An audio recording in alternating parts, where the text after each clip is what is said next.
Oscar Degani Asa. I think Nakuset was coming up. Not yet. Okay. What gonna hurad is a wagwego, got their nuni ni waksanoda, wagenyatu dano gahnawagani de wagenu.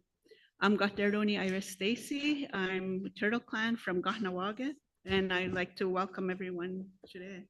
So I'll be moderating the proceedings throughout the week along with Wahesu Cheyenne Whitebean. And so just to start, we're very grateful for the words that were shared this morning. And we carry those teachings forward throughout the week so we can stay grounded to what our purpose is over the duration of our 5 days together. I'd like to welcome everyone gathered here in Jokjaga today, as well as those of you listening online. So the Permanent People's Tribunal on Missing Indigenous Children and Unmarked Graves will surely be a very emotional week for many, as we'll hear the experiences, truths, and historical injustices suffered by Indigenous peoples from expert witnesses and survivors on this global stage. So as the organ, I'm helping to keep us on track, and the organizing committee has taken very thoughtful steps in their planning and secured supports for all in attendance. So if you need to take a break or need any emotional support throughout the week, there are helpers here as needed. For those of you listening online, there's a number at the bottom of your screen that you can contact at any time if you'd like to speak with someone as needed. Because of the heavy content we'll be hearing, I encourage listeners to try to recognize when you might need a break, you might need a moment, maybe to get water, step outside for a deep breath. There's even bubbles by the door that you could take outside, or you could utilize the supports that are available over the next few days. And we have tents set up in the back for you as well. So for the tribunal, there'll be many truths to be told and shared over the short time that we'll have together. So we're going to do our best to stay on schedule and really honor this space of the people, of everyone who will be sharing their stories throughout the week. So we'll put our minds towards them and offer them strength to share their stories with the world. So just some housekeeping. You could see behind me, there's a display of moccasins. It's very beautiful. You're welcome to look at them throughout the week. And as you're looking, we ask just not to handle them or hold them. And they were put together, the collection by Jessica Hernandez from Gahnawaga. Also, some housekeeping. There's washrooms on this floor as well as the second floor. They'll be available to make your way if this one's here. If we see lineups, you can make your way upstairs as well. At the same time, you could make your way to, we're going to have the ceremonial fire that started this morning is going to be burning throughout the week. You can make your way there if you'd like to take a break for a bit. I just mentioned that there's bubbles by the door. If you just need to step out, you could take those out as well. And you will see there's paper bags throughout. And you could put your Kleenex in there, and those will also be taken at the end of each day to the fire. And Jeremy, after you're on, we're going to have just a little break so we could reset the Wi-Fi. And currently the Wi-Fi, all the focus is on our streaming. So have some patience with us, and we'll get that up back up after, hopefully after Jeremy's performance. And I think that was it for the housekeeping. And I'd like to call up Gatna Soho, Doga Osatun Datsage, Dokarani Gawana, Asawana, what's that one is Ardade. Nyawaza Wakwego.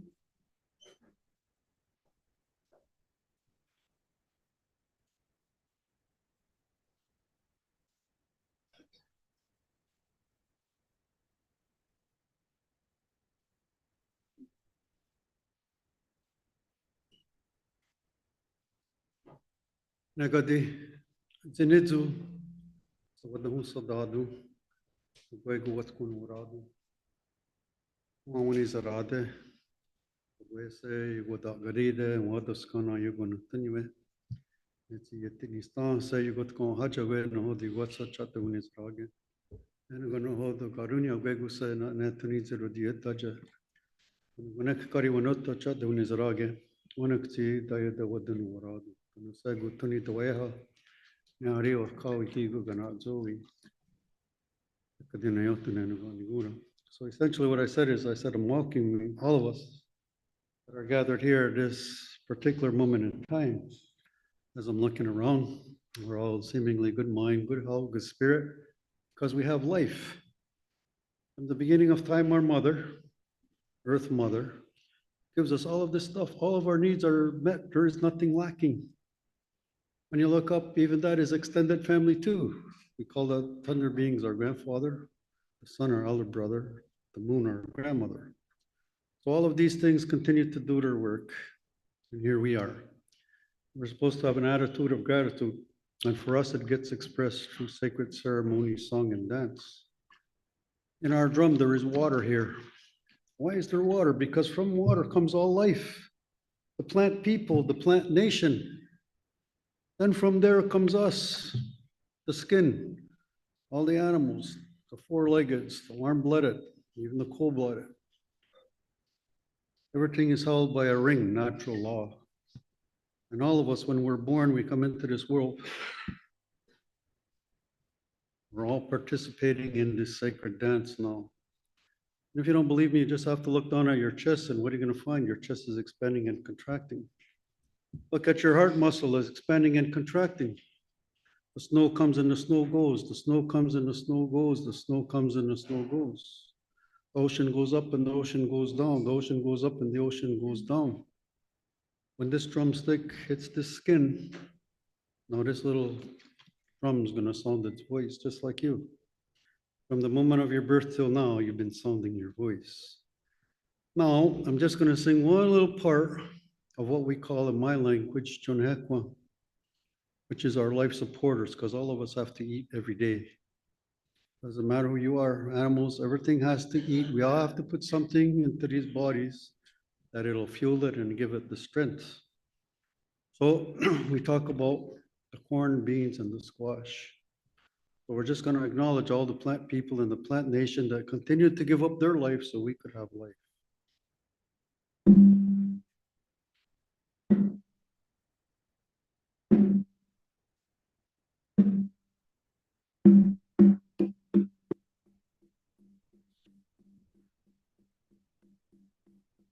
Kuyane, kuyane, kuyane, kuyane, kuyane, kuyane, kuyane, kuyane, kuyane, kuyane, yo ho. So there we have it, sacred dance of life. Yesterday's history, tomorrow's a mystery. Have the power of now. What can we do now together equally to make it better? We all know of the sad history, what happened. When Europeans got here, we made what we refer to as the supreme law of the land. And we said that what would happen is we would be in a relationship, us in our canoe and you in your ship.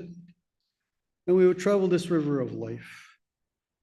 The early Europeans, we know that they wanted this land, and we said, what else do we need to know about you? Oh, they said, we're coming with God and his son Jesus. We said, tell us that story. When they got done, our ancestors said, that's okay. We understand that there's only one great spirit. So what we're going to do, we're going to smoke the peace pipe. We're going to bring God and Jesus. We're going to bring our ancestors. It's all that same sacred energy. And we're going to travel the river of life. And if we ever have a problem, we'll sit down and we'll smoke the peace pipe and we'll remind each other about this relationship. We're going to dress like our people. We're going to speak our language and who we are, and you likewise. But we all know what happened, right?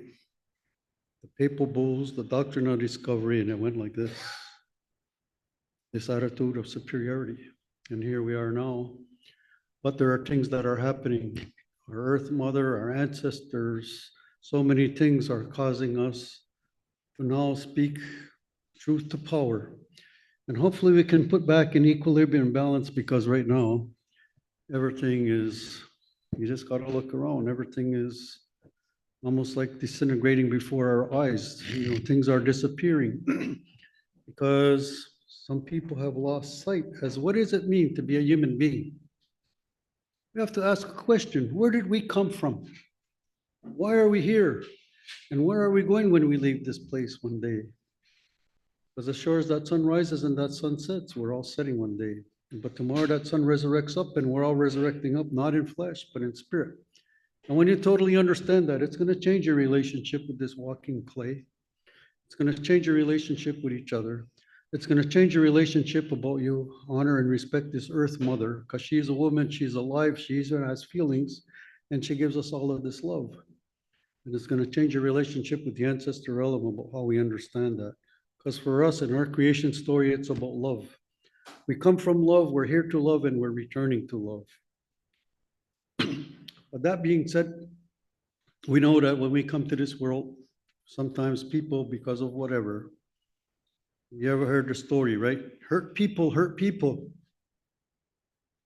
And as a result of that, we get wounded because of things that have happened to us.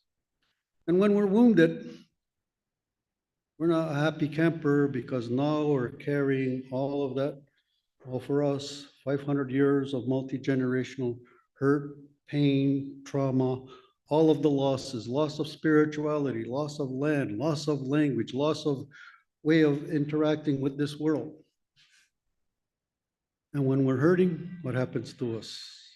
We're all going to cry. Our ears are going to fill up and we're not really going to hear. There's a lump in our throat.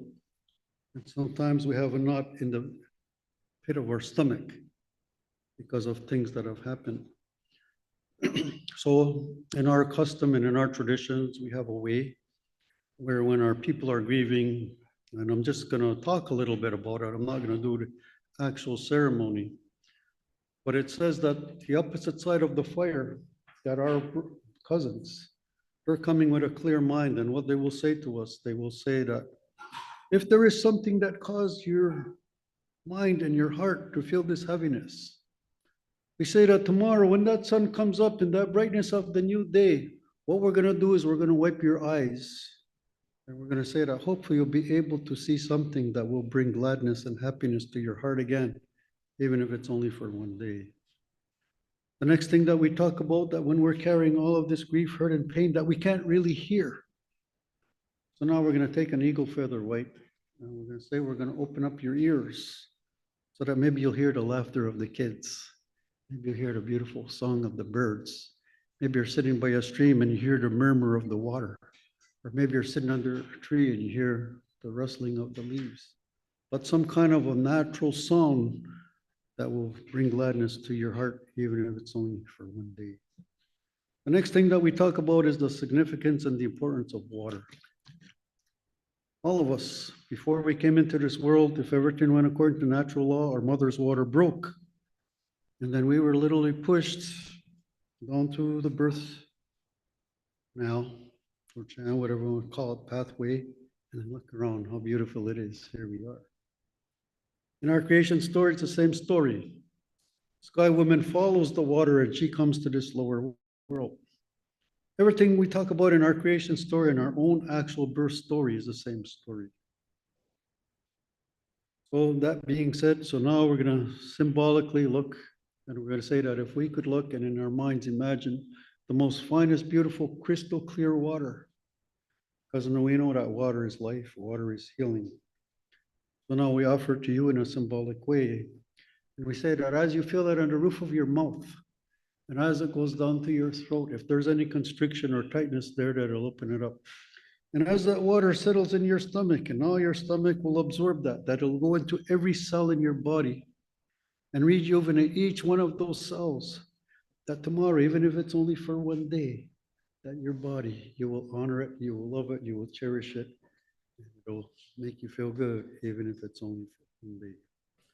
So these are some of the things that we talk about in my culture. I was asked now to say a few words to open. We had a beautiful ceremony this morning.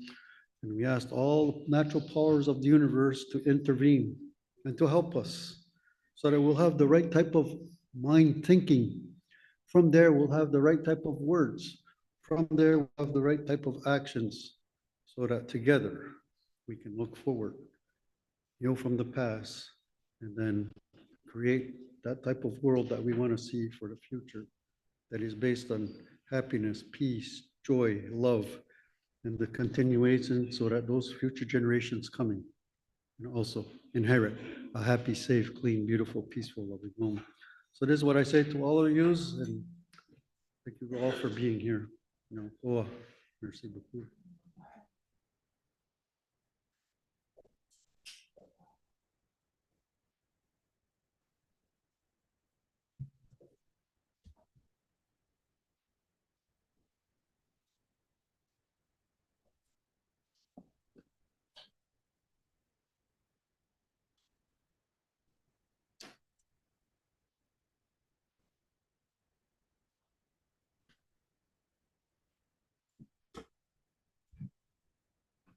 President Dlewe, speak with the plug and Doja, ne good cook. We know key cook.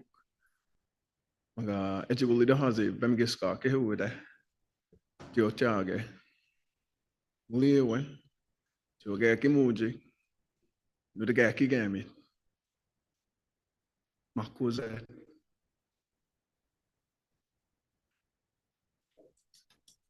This is a healing song from Willastagweek.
Hallelujah, hallelujah,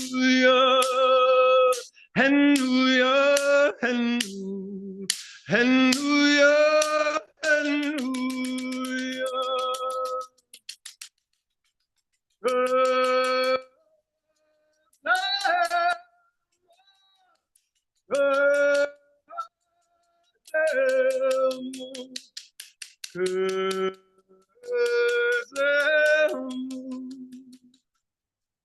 Hallelujah,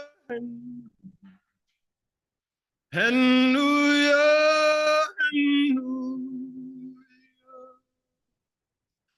hallelujah, hallelujah, hallelujah. Oh.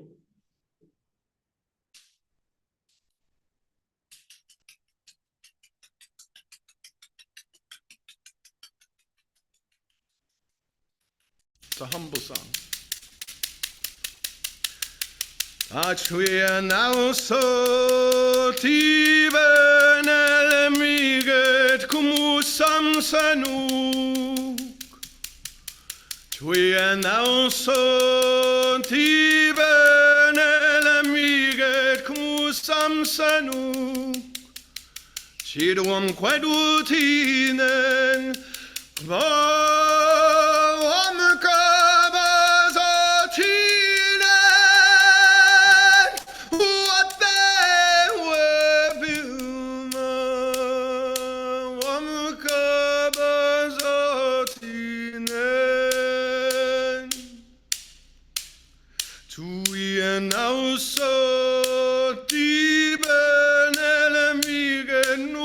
Sano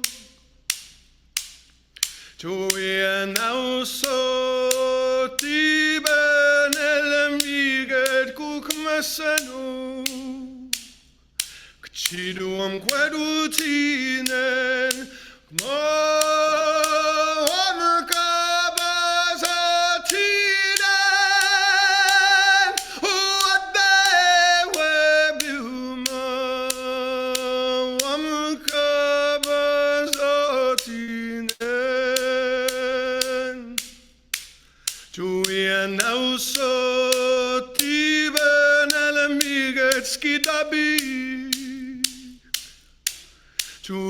now so tiben elemiget skidabi Chiruam quadutine Kmoam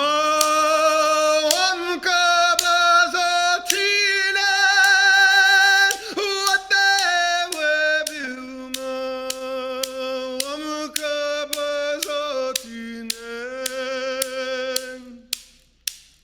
Chuia now so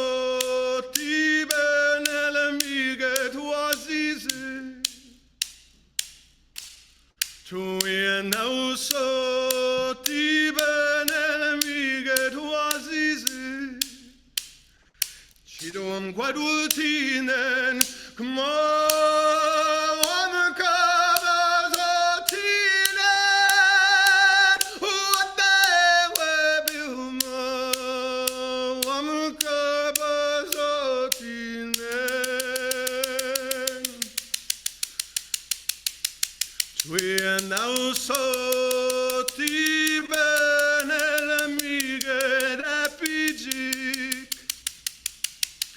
Chuia now so tiben elemiget apijik Chiduam quadutinen Kmoam kabazatinen Uate webuma Wam kabazatinen Uate webuma Wam kabazatinen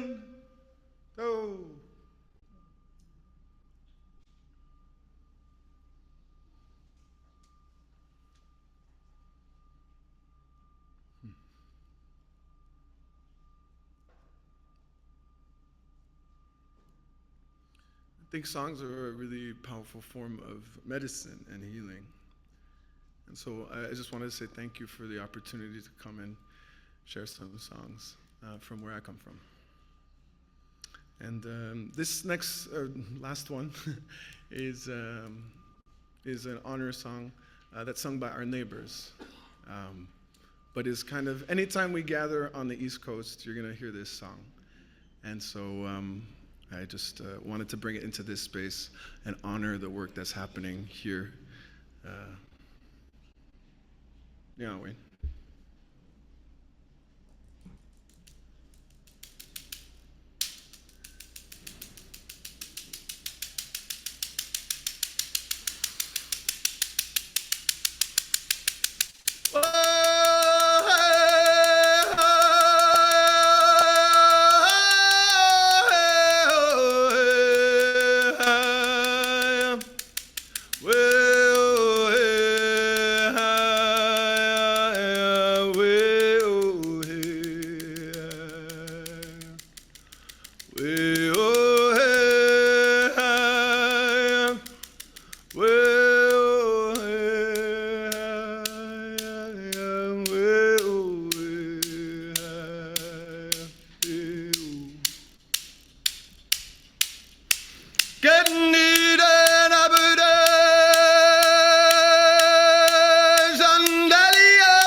Believe it.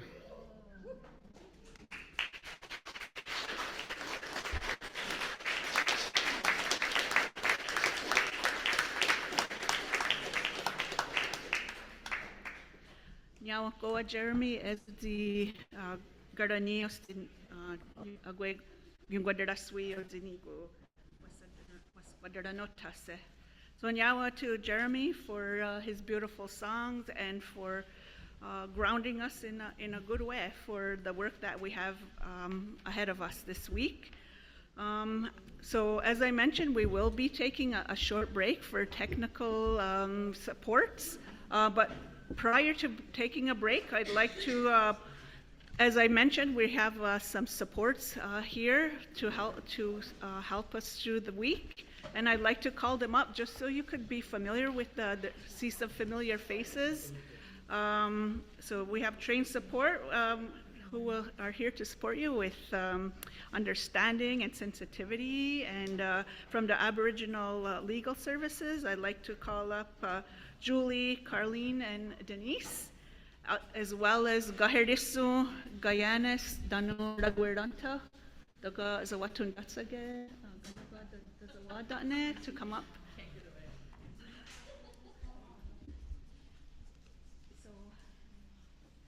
Nyawako Azawagwego, Nyaw to all of you for taking the time to be here and support everyone in this work we have.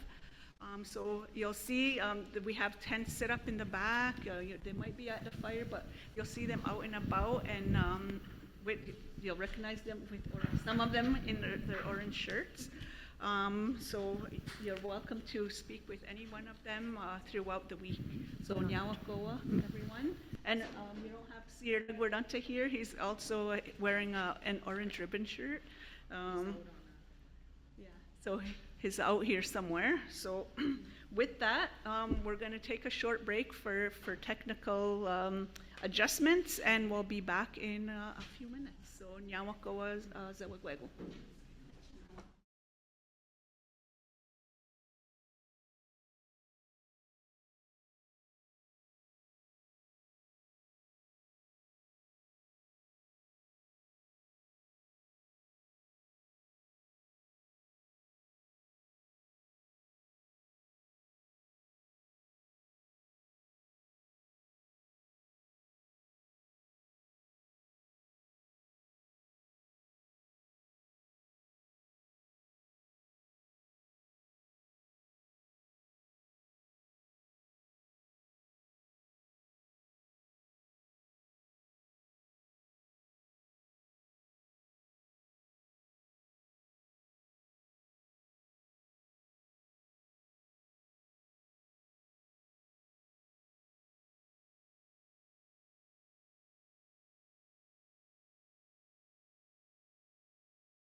Now we're going to continue with our session with welcome.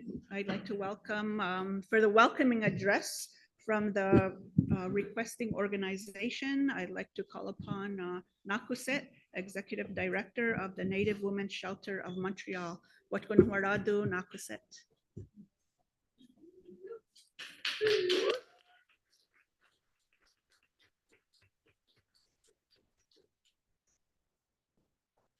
Hey, good morning. My name is Naguset. I'm the Executive Director of the Native Women's Shelter of Montreal. I'm free from Lac La Ronge, Saskatchewan, Treaty 6. My mother, Janet Murray, went to the Prince Albert Residential School.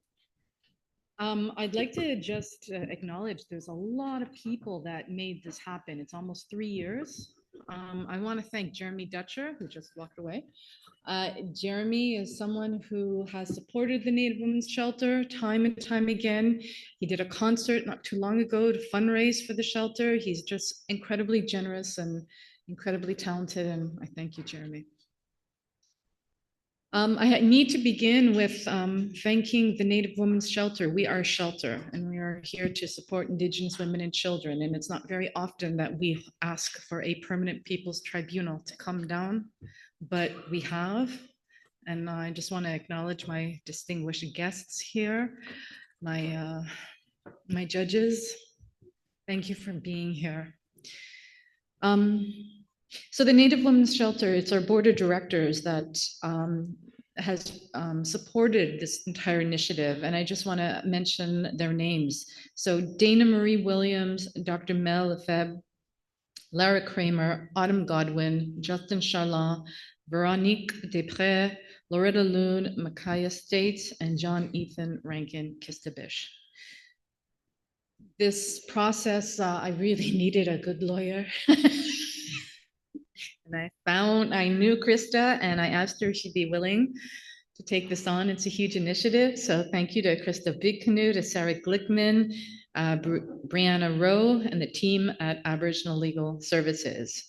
Also, Alyssa Lombard with Lombard Law. There's also Sarah Mainville, Erica Volakner, excuse me, Christina Gray, and the team at JFK Law. And there's also, Krista was amazing at bringing in a group of Indigenous lawyers to take a look at the work that they were doing and to ensure that it was done in a good way. So the Indigenous Legal Advisory Committee includes Brenda Gunn, Janice Makosis, Jasmine Redfern, Erica Bachlander again, and Megan Sagewolf. We also want to thank, we needed to have international human rights lawyers help us. So Eloise Willette Descoste helped us, and she had her students from the University of Quebec, or UQAM. So we thank those students who helped. Also, Eric Sullivan, who's an international human rights lawyer and was involved with another PPT, Virginie Lefebvre, Jonathan Ellison, and the students at the Clinique des Droits Internationaux Pénal et Humanitaires at the University of Laval. I need to thank Beth Solis, Nicole Marion Patola, Ryan Shackleton, Blake Butler, and they are the team at No History. And also Catherine Cassiers. I need to thank Daphne, this beautiful space that we're in. It's really something, I didn't want to do this in a courthouse. I needed to do it in an Indigenous spot. So I have to thank Gowanati because she allowed this to happen. And Lori Beavis and Amanda Ibarra and Hannah Claus and the student Zoe Lee, our intern. I need to also thank Saba Khan from the David Suzuki Foundation, our partners, Cyril Maison, and also Melissa Mullen Dupuis. And when we started this whole process, I needed help from elders and survivors. So we have the elders and survivors groups that starts with Kevin Deere, Ed Tecumseh Connors, Ida Baptiste, Eleanor Hegland, Diane Longboat, Elizabeth Marquis, Lucy Togarjuk, Alma Brooks, and Fred Kelly. I've had some incredible staff that has been running around with me through this last couple of years, and that would be Bonnie Hanna, Nikki Mulder, Stephanie Fuba, Larissa States, and Samia Kulbo. I want to thank Guyana Sky because she helped a lot with this, and it's also going to be helping afterwards with the gathering that we're going to hold in October. We have a communications team, Tashina Buzwa, Tabitha Curley, and Crystal Castellan. I have to thank Amnesty International Canada Francophone, Colette Lefebvre, because they were the ones who started with us. I want to thank the City of Montreal. We have 2 members here from the city, Randy Lugo Rankin and David Fraser, who are in the crowd. Wave, guys. There you go. And we're going to thank the funders later on. There's a whole bunch of incredible people, the Future Generations Foundation and the David Suzuki Foundation, and I'm going to forget names, so I'm so sorry. And we also want to thank the Survivor Secretariat, Laura Arndt and Ashley Montour, for their help and partnership. And I'm sure I'm forgetting a lot of names, but I thank you all for being here, and I wish you a good day.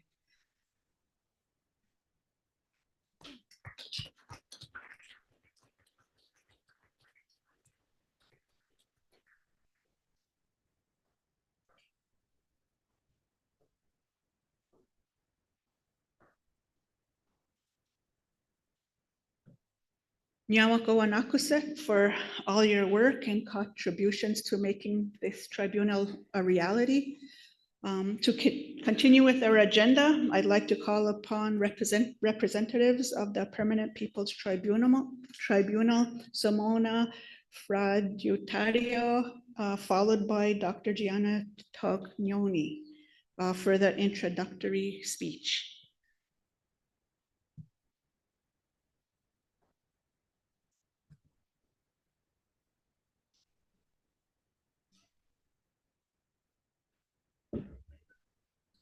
Can we have the mic, please, at the panel?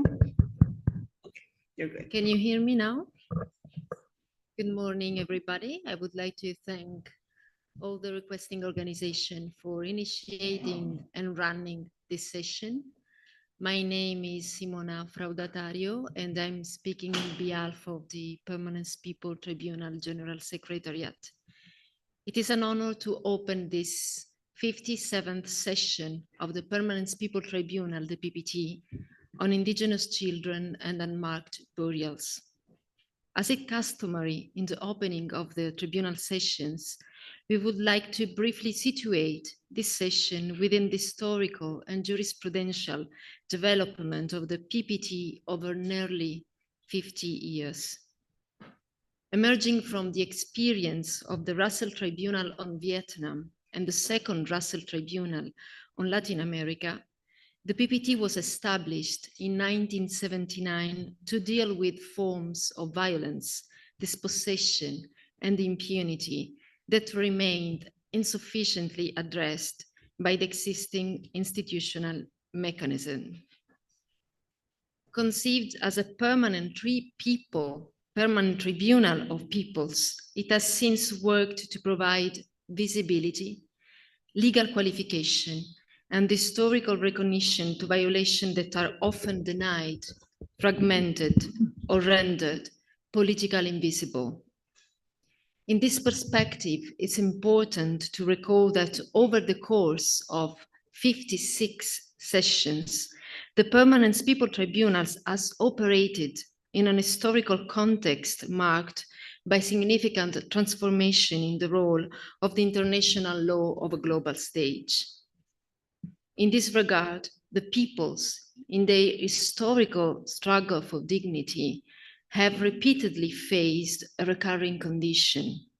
They have experienced the structural absence of fully adequate international judicial mechanism capable of responding in a comprehensive and effective manner to the demands for justice emerging from their historical experiences and the persistence, even in the era of the international criminal justice, of only partial and incomplete responses.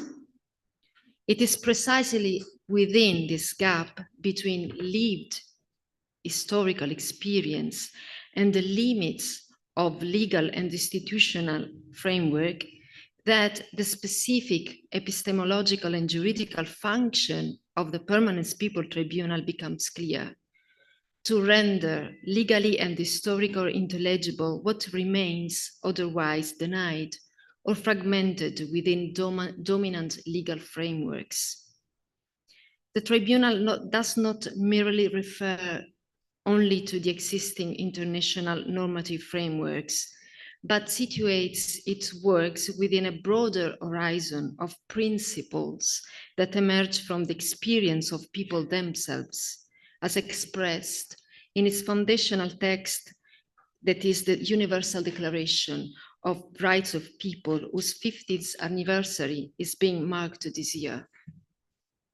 Within that foundational framework, a central principle is affirmed, namely that the guarantee of the life and dignity of people depends upon the substantive recognition of the rights of self-determination in its political, economic, environmental, and cultural dimensions, understood as intrinsically interconnected. This principle is particularly relevant to the present session that address the broader legal and historical structures through which Indigenous people have been subjected to the systematic denial of their right to self-determination. The indictment that will be presented following this introduction invokes two categories of judgment that have been central to the jurisprudence of the PPT and that are included in its statute: genocide and crimes against humanity. Several cases of genocide have been examined by the PPT across different historical and geographical contexts, in close relation to struggles over self-determination, land, memory, and political existence. I would like to briefly mention the 1983 Guatemala session that marked a foundational moment where genocide was read through the interrelation between indigenous resistance, the denial of self-determination, and the right to peace.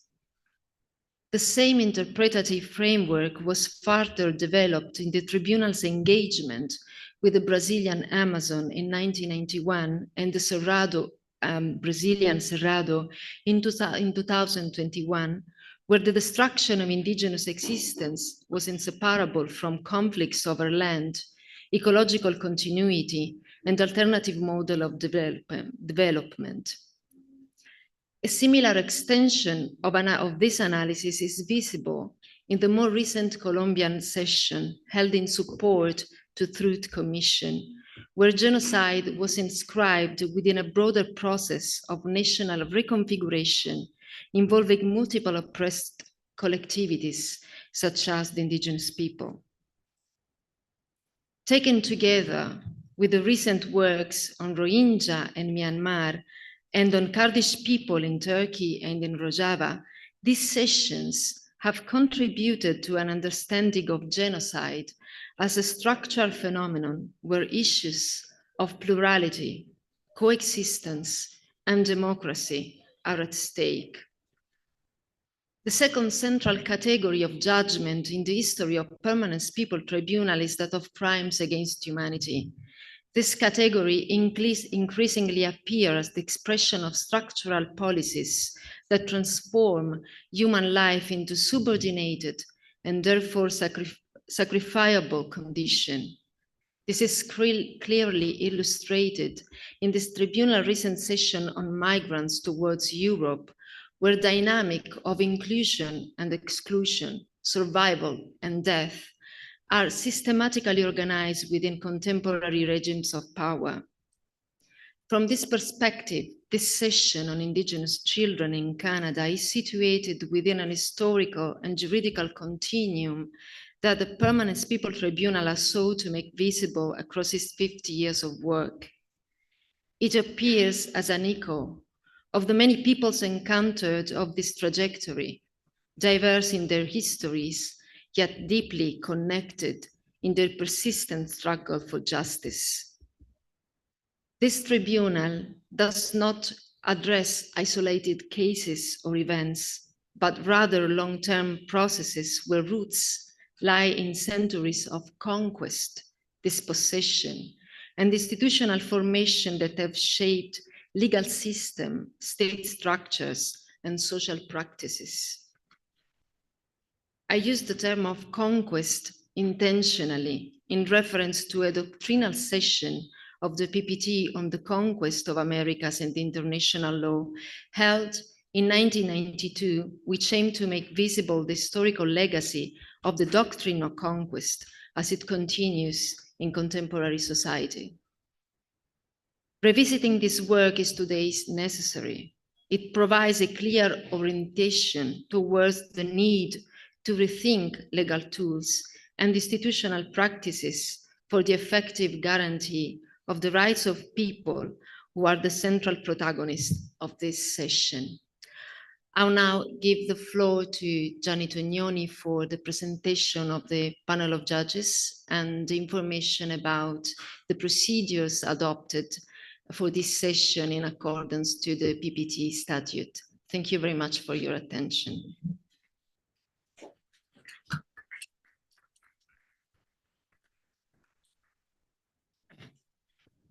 Morning to everybody. As Simone has been just said, I have simply to specify some of the points which refer to the criteria that the Tribunal has chosen to choose the judges of the Tribunal, and then how we manage the presentation of the request presented to the Tribunal to the authorities. According to the statutes, it is up to the Tribunal to choose among people who are experts and recognized as a person of capacity in judging controversial cases, few persons who have a specific competence in this area, irrespective of the specific juridical competence, but they could have also a kind of, say, cultural competence, historical competence.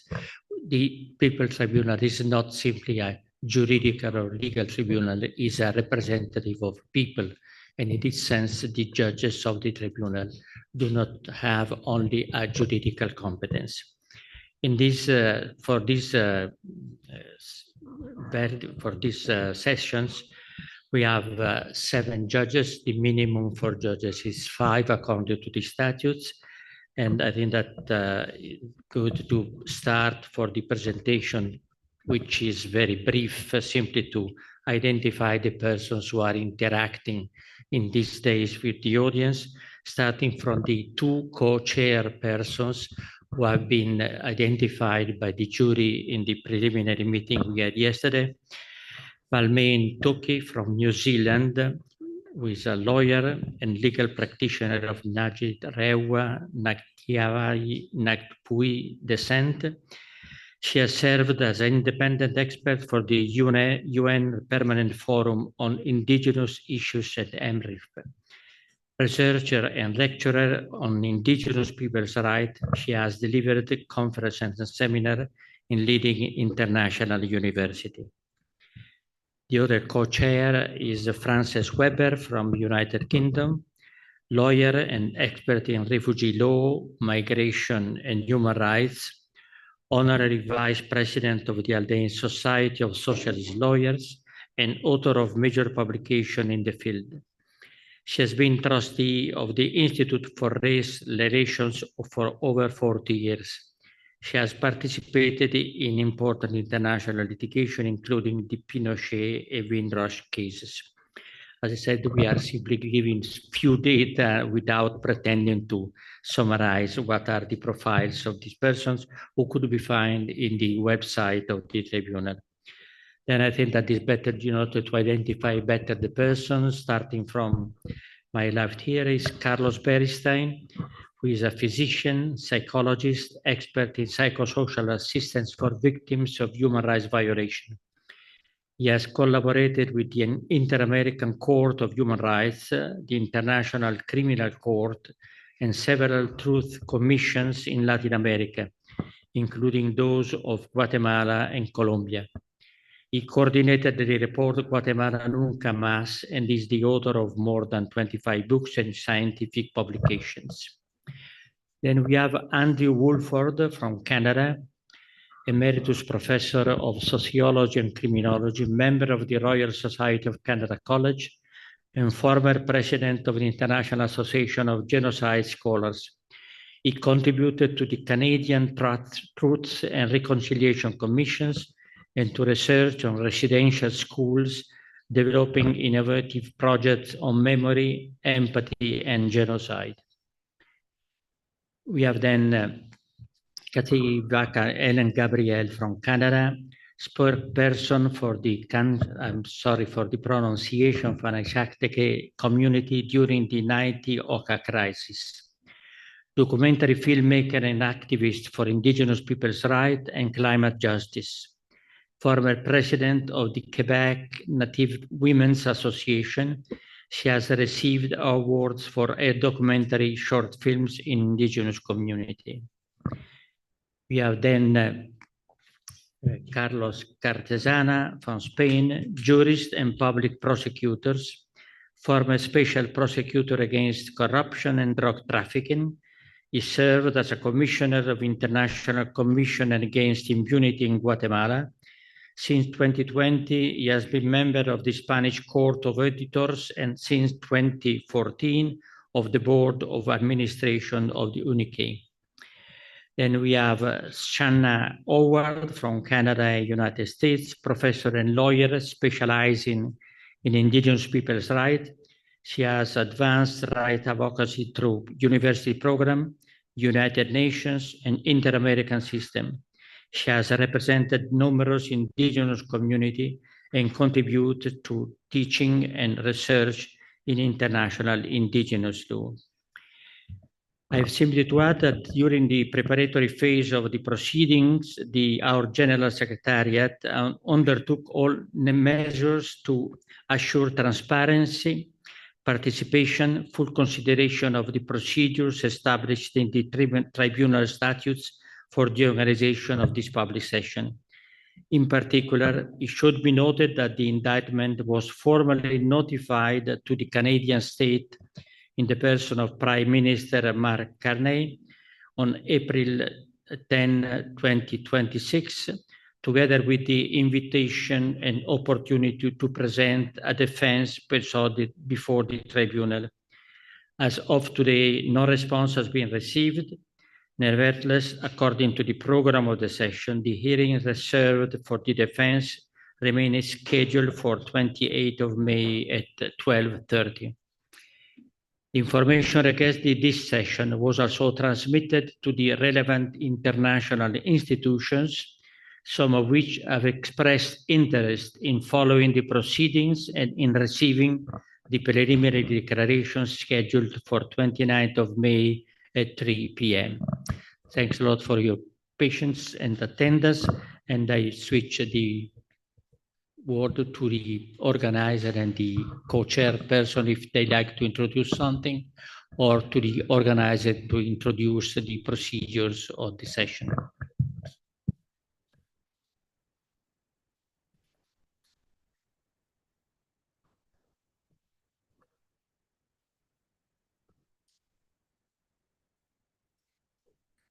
Yawako for the highly informative introductory speech from the PPT. Dano yori hawana guego aguasanagarada de zididi zawayo doserio. And I'd also offer an acknowledgement and a Nyawakoa to each of you for your impactful work and for being here for joining us in this session for this week. I'd like to now call upon Krista Bigcanoe of the Aboriginal Legal Services, which is the lead prosecutor for the session, and she'll be reading the indictment. Following the reading, we will have a short break, and calling upon Krista at this time. Yeah, Krista.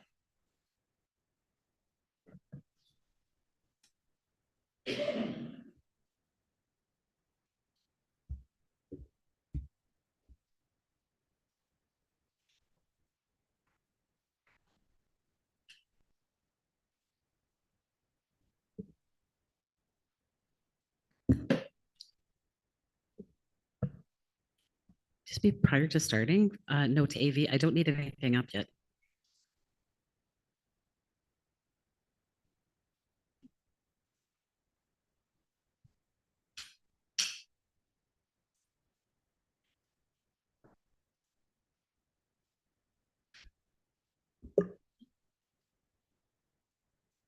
Ani, Winabujo, Krista, Hichi Chimon, Nadishnakaz, Nigig Dodam, Georgina Island, Donjaba, Ogimakwe, Ganud Majig, Gakina, Gui, Wabama, Debwewin, Miigwet, Shemnado, Nokamisic, Shosamisic, Miigwet, distinguished judges.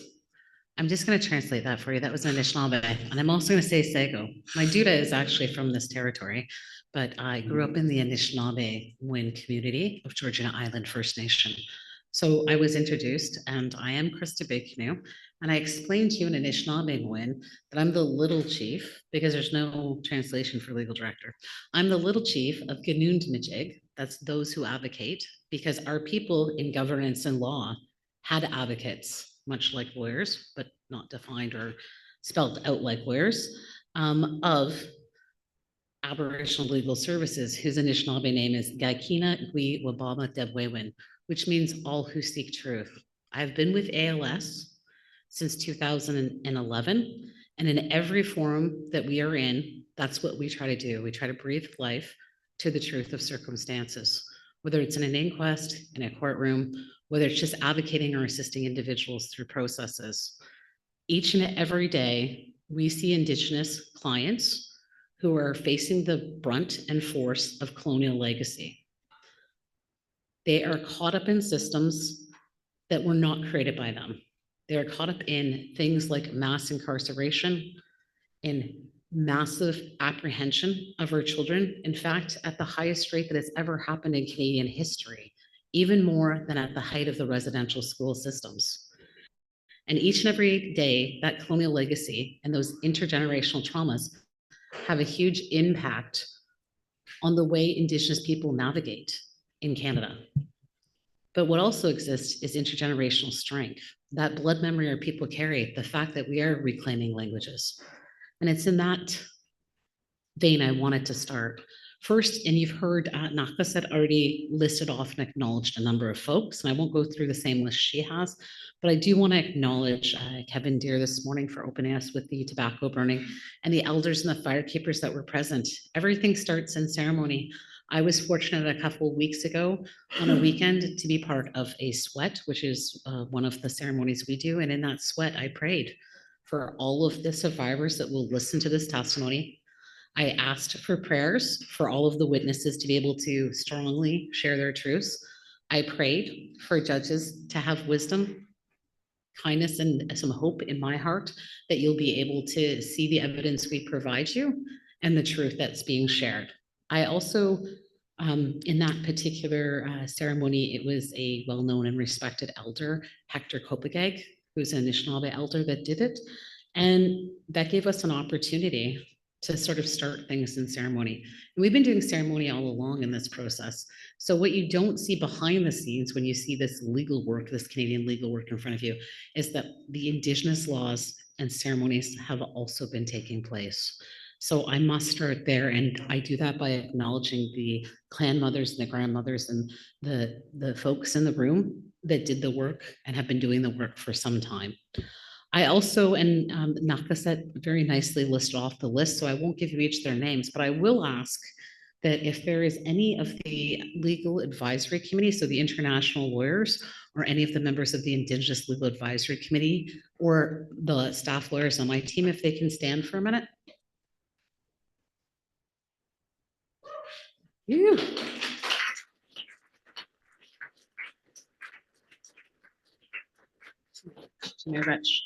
Yeah, it takes a village, it takes a team. Then you also heard earlier all of the support people. We see them all here, lovely in orange. These people, they're here. They're for everyone, even judges if they need to have a moment or want to talk or have support, any of the witnesses, anyone in this room. They're in this space and they give of themselves to also listen to these tough truths, but to provide support and strength to anyone listening. And so this process for us, it has to be done in a good way. You see behind you all these little moccasins and the symbolism that's happening in the room. I just want to point out beside me is spirit chairs.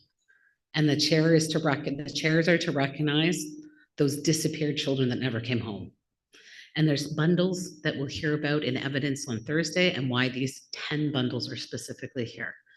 And I just also want to point out that the blanket that's wrapping or protecting the spirit chair is the same blanket that traveled across this country, coast to coast to coast, on the national inquiry, draping the spirit chair that was held in each of those ceremonies, where there was over 2,000 witnesses and families that talked about their lost loved ones. We carry blankets and we use blankets symbolically to wrap people in love. And so this is a symbol of that. There's one other thing I do want to do before I sort of launch right into the legal stuff and the indictment itself.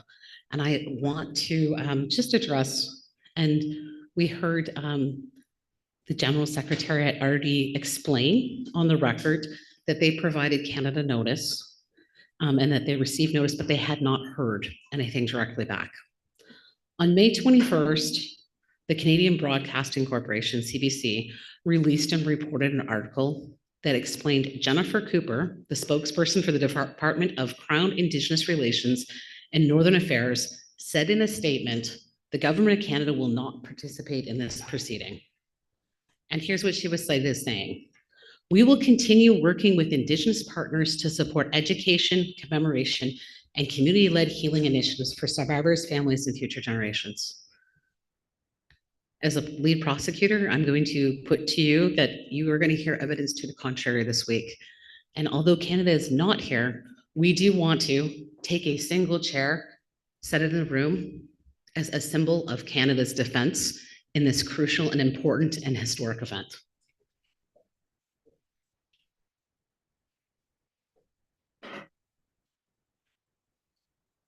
It's highly unlikely it will fill before the end of the week, but that's the defense.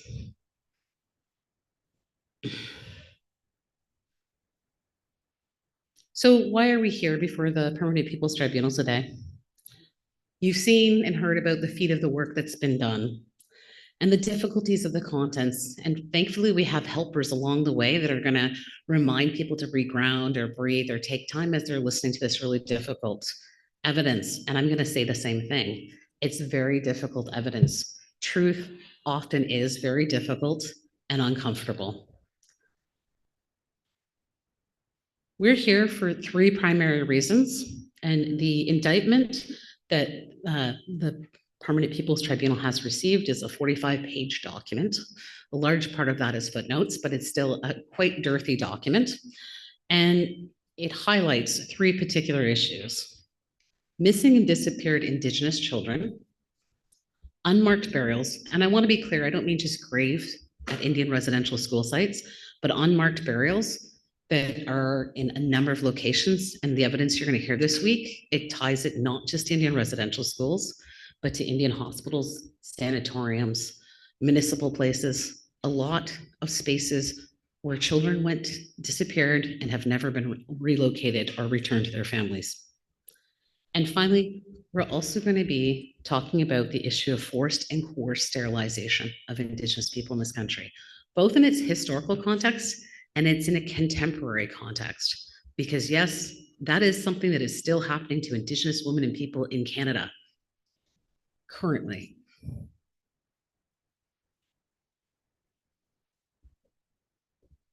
So let's talk for a minute about the strength of Indigenous communities.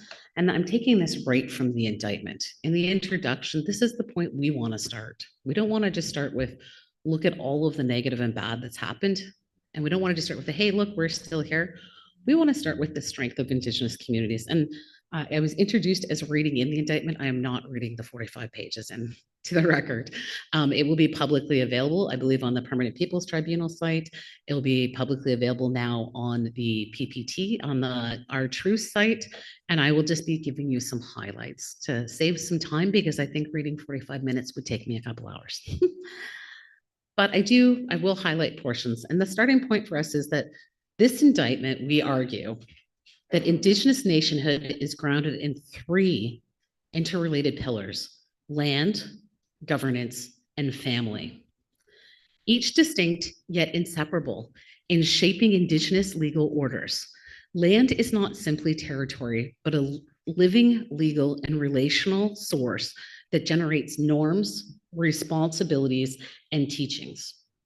Governance reflects the collective decision-making structures through which these obligations are enacted and upheld, often finding their origins in nation-specific ceremonial traditions and structures.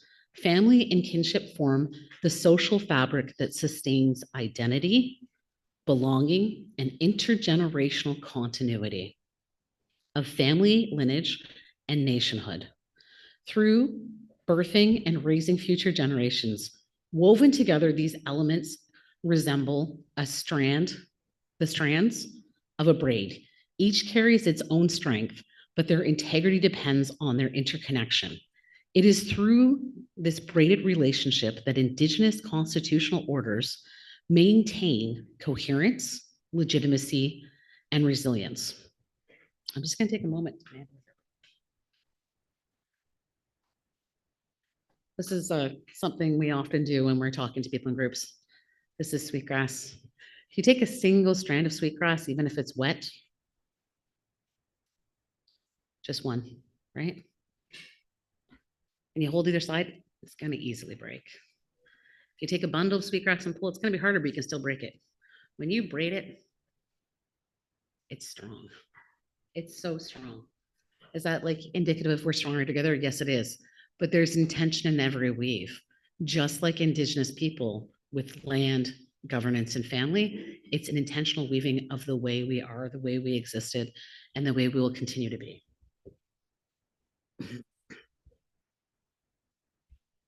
So ultimately, the strength of Indigenous nationhood endures in the relationships braided together between land, governance, and family. Relationships that continue to generate living law despite the imposition of colonial interferences and ensuring effects of historic and ongoing colonial trauma. And I emphasize the word ongoing. We're not just setting things into a historical context. Canada disrupted the intergenerational transmission of knowledge, land, governance, and connection to territory through colonial laws and that prohibited Indigenous peoples from exercising their way of life. In this indictment, we will demonstrate that Indigenous people and nations had complex and sophisticated nations that formed their nationhood, enabling them to exercise self-determination on their own terms, according to their own laws, worldviews, and ways of being. It's the imposition of the colonial laws and practices that result in the harms that we still see being experienced by Indigenous people today. The indictment takes a number of pages to do a historical overview and provide specific examples of laws and policy and truth. In Canada, even on the floor of the House of Commons, which is where we make law in this country, you can find in the Hansard some pretty damning stuff about the intention of what to do with, quote unquote, the Indian problems or the Indians. In the crimes that we are alleging, and in a minute, I'm going to actually pull up a document on those crimes. I just want to give you some context. First, it's 2026 in Canada, a free and democratic country.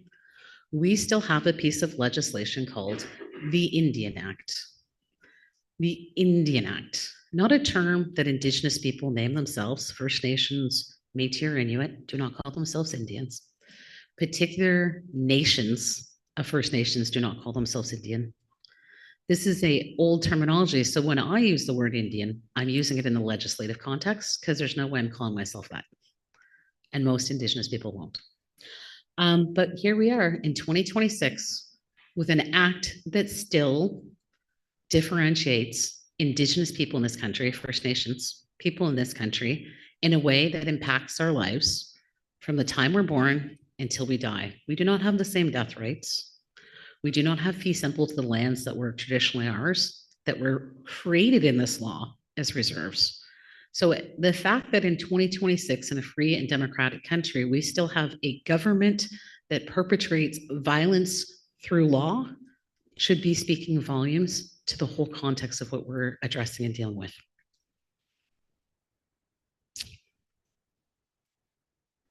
I'm going to actually now ask at this point for the document to be pulled up. So this is just an excerpt from the actual indictment, which you guys have full copies of.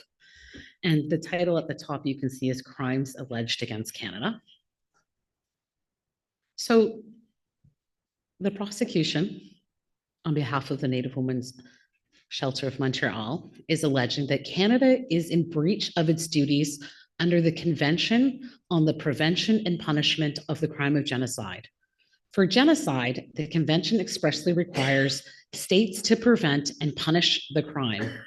Additionally, Canada is alleged to commit acts of genocide under Article 2 of the new statute of the Permanent People's Tribunal.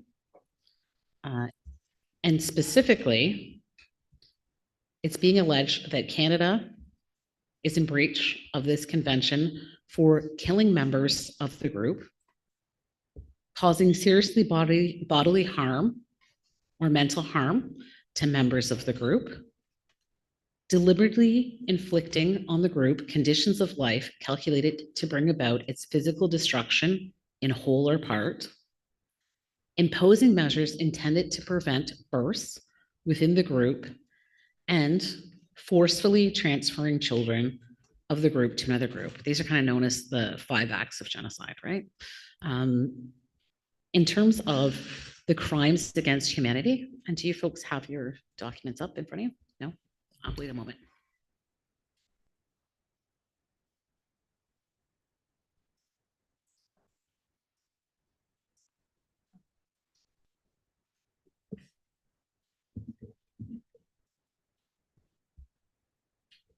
We'll take a moment so to make sure they have it in front of them.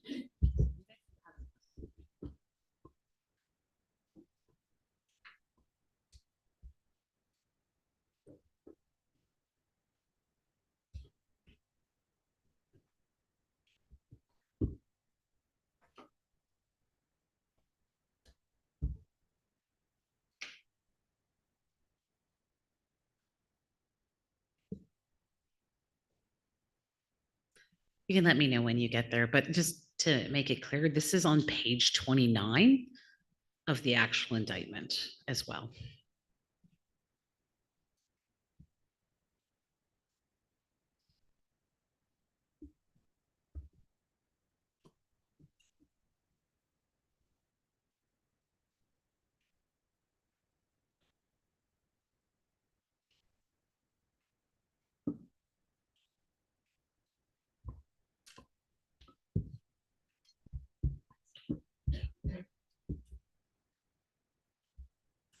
So give you a moment to catch up. We just had covered genocide, and I'm going to turn my attention now to the crimes against humanity.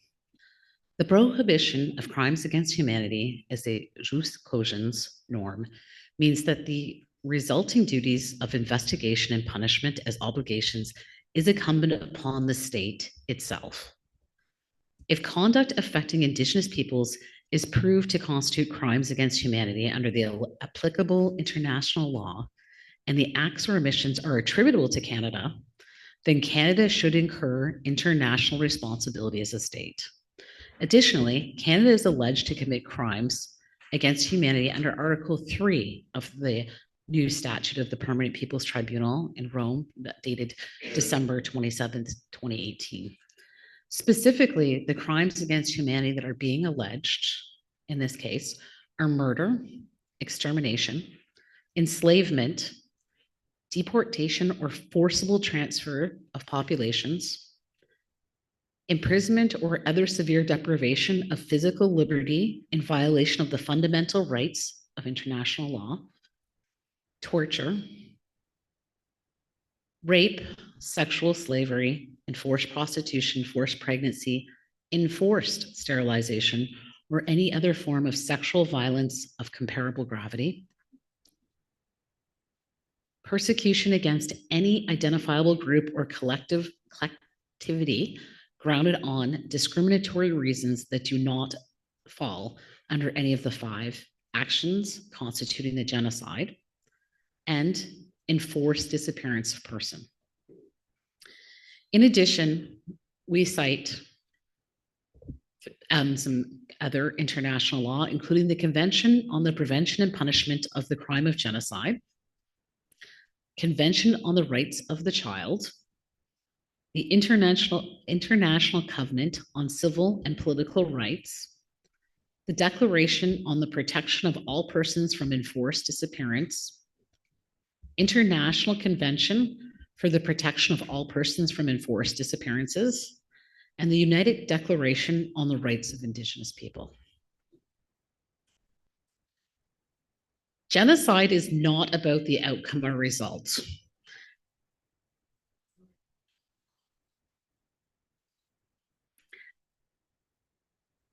Genocide is not about the outcome or the result. It's about the intent to destroy. In Canada, Indigenous people, including First Nations, Métis, and Inuit, are a protected group, constitutionally and legislatively. We submit that Canada committed all 5 of the prohibited acts of genocide with the intent to destroy. I'm just going to give you but a couple of examples from the indictment that actually relies on Canada's own laws and policies that actually exemplifies this. Canada's intent to destroy Indigenous people as distinctive nations is demonstrated around the time of Confederation. The Prime Minister selected Minister of Citizenship, which included the Indian Affairs at the time, was transparent about the intentions of the government of the day. This is an oft-cited quotation by Duncan Campbell Scott because it so clearly demonstrates the state's true intentions. I want to get rid of the Indian problem. Our object is to continue until there is not a single Indian in Canada that has not been absorbed into the body politic, and there is no Indian question. Intent can be proven by a state's policy and conduct to physically, biologically destroy, and to destroy what creates ties or binds as a social unit. Undeniably, the Indian residential school system, the federally funded Indian residential school system, federally funded Indian hospitals, sanatoriums, and other federally funded institutions attempted to do just this to Indigenous people. Notably, in the 1920s, the Indian Act was amended, and the educational provisions underwent significant changes, prompted by the church's pressure and the federal government's acknowledgement of its limited control over students' discharge policies. The object behind the 1920s amendment of the Indian Act was explicitly articulated by Duncan Campbell Scott, then Deputy Superintendent General of Indian Affairs, who stated the goal was to continue until there is not a single Indian in Canada that has not been absorbed into the body politic. It's imperative to emphasize Indigenous people were consistently excluded from decision-making processes. Laws were written and created, debated and argued, and put into place based on a government agenda without any consultation or consent. Now you might be thinking, Ms. Big Canoe, that's the 1920s, that's even before Nuremberg. That historical context is important. It's important because it demonstrates and sets up the approach that was taken, the genocidal approaches. We'll often hear people use terms like assimilation or attempts at assimilation. I want us to use the correct language. The correct language in this circumstance is genocide and crimes against humanity. So now I'm going to ask to have the evidence, one of the charts of evidence pulled up. And as it's coming up, because it will take you a minute, I'm just going to start to walk you and the members of the public through what type of evidence will be heard this week. So the first thing when we look at what evidence can be provided to you, I want to start with the fact that we are giving you a very slim and narrow, a very slender actual view of the evidence that could be available in this country. And we start with the laws and policies themselves in Canada. The second thing we do is we use something called an excerpt document that's been available to distinguished judges. The excerpt document is a 169-page chart. That sounds like a lot, but it's not that much in some ways. And in that document, you can then see how something's be alleged under what grounds of the Permanent People Tribunal's statute, or is it being alleged? And then you can actually go to the source document where that statement or testimony was originally given. It's an interactive chart that you can actually click on and see. Let me tell you a little bit, because I'm sure this will be addressed much deeper by my colleague, Ms. Glickman, in closing arguments, a bit about this document. This document starts with no history, putting together over 2,000 documents for us, our excerpts for us. And it takes Laval students, law students, international law students, and originally tagging these documents. And they tag them for the terminology that would relate to one of the alleged crimes. Then those get reviewed by lawyers to see if they're actually going to meet the test, the standard. And then if that's the case, a primary source as opposed to a secondary source. So what were the secondary sources that we were looking at? We were looking at the Truth and Reconciliation Commission, the National Inquiry, the Office of the Special Interlocutors reports that already cited testimony. We were looking at the truths that people shared during TRC and things that could be made public, which is a real limitation on the evidence we could put to you, is what can be made public while preserving survivors' privacy and all of the legislations and acts that exist in Canada.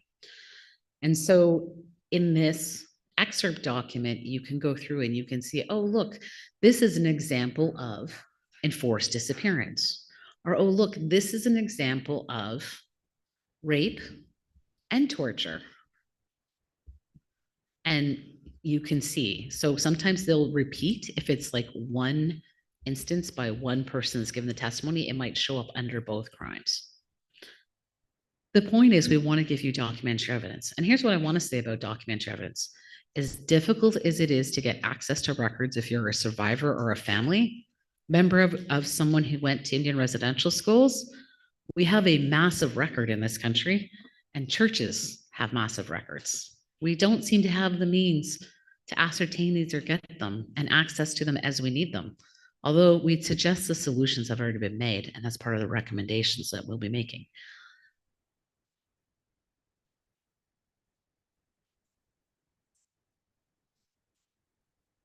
And now I'm going to turn to the third type of evidence that can be expected to be heard throughout this week. It's oral testimony. And you folks only have a week to be here and to hear testimony. And we know that you're already carrying a very large load between all of the documents we've provided for you, all of the information we gave you. So the goal of having oral testimony was to provide witnesses that can give the context and sort of help understand making the connections between the crime being alleged, how it happened, and where to go from there. And so up on your screens, you'll now see we have, and I'm just going to give a very brief overview of the anticipated evidence, as I'd much rather hear from them than hear me keep talking about it. So this afternoon, we're going to have Kimberly Murray, who in her last position was the special interlocutor. So it's an independent position, which looked specifically at missing and disappeared children and unmarked burials. It's a large, voluminous report that was well researched, and on that basis, the testimony she can bring is very helpful. She also happened to be the executive director of the Truth and Reconciliation Commission, and her other lived experience and practical experience will be of benefit, not just to the distinguished judges, but to anyone who might be watching. Tomorrow, there will be an investigative journal panel with Connie Walker and Tanya Talaga. And they will be talking about, Tanya Talaga. They'll be talking about a number of issues, but specifically focusing on two particular things. For Connie Walker, it'll be the Surviving St. Mike's podcast, which is the retelling, it's a telling investigation and learning about what happened to her father when he attended St. Michael's residential school. And in it, she uncovers like other family members and the harms. And it's really important because it's a contemporary tale of how these acts have created ongoing harms and continuous harms. In Tanya's piece, The Knowing, which is both a novel and a book, not a nonfiction, and a documentary, it's about her trying to locate her great-great-grandmother and where she might be buried.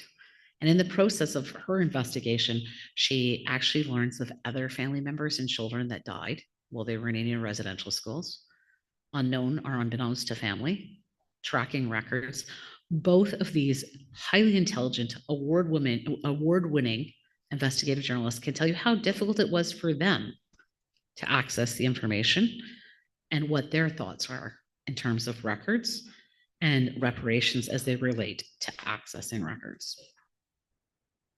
In the afternoon on Tuesday, we will hear from a survivors panel of institutional harm, including mostly Indian residential school survivors and one non-residential school survivor.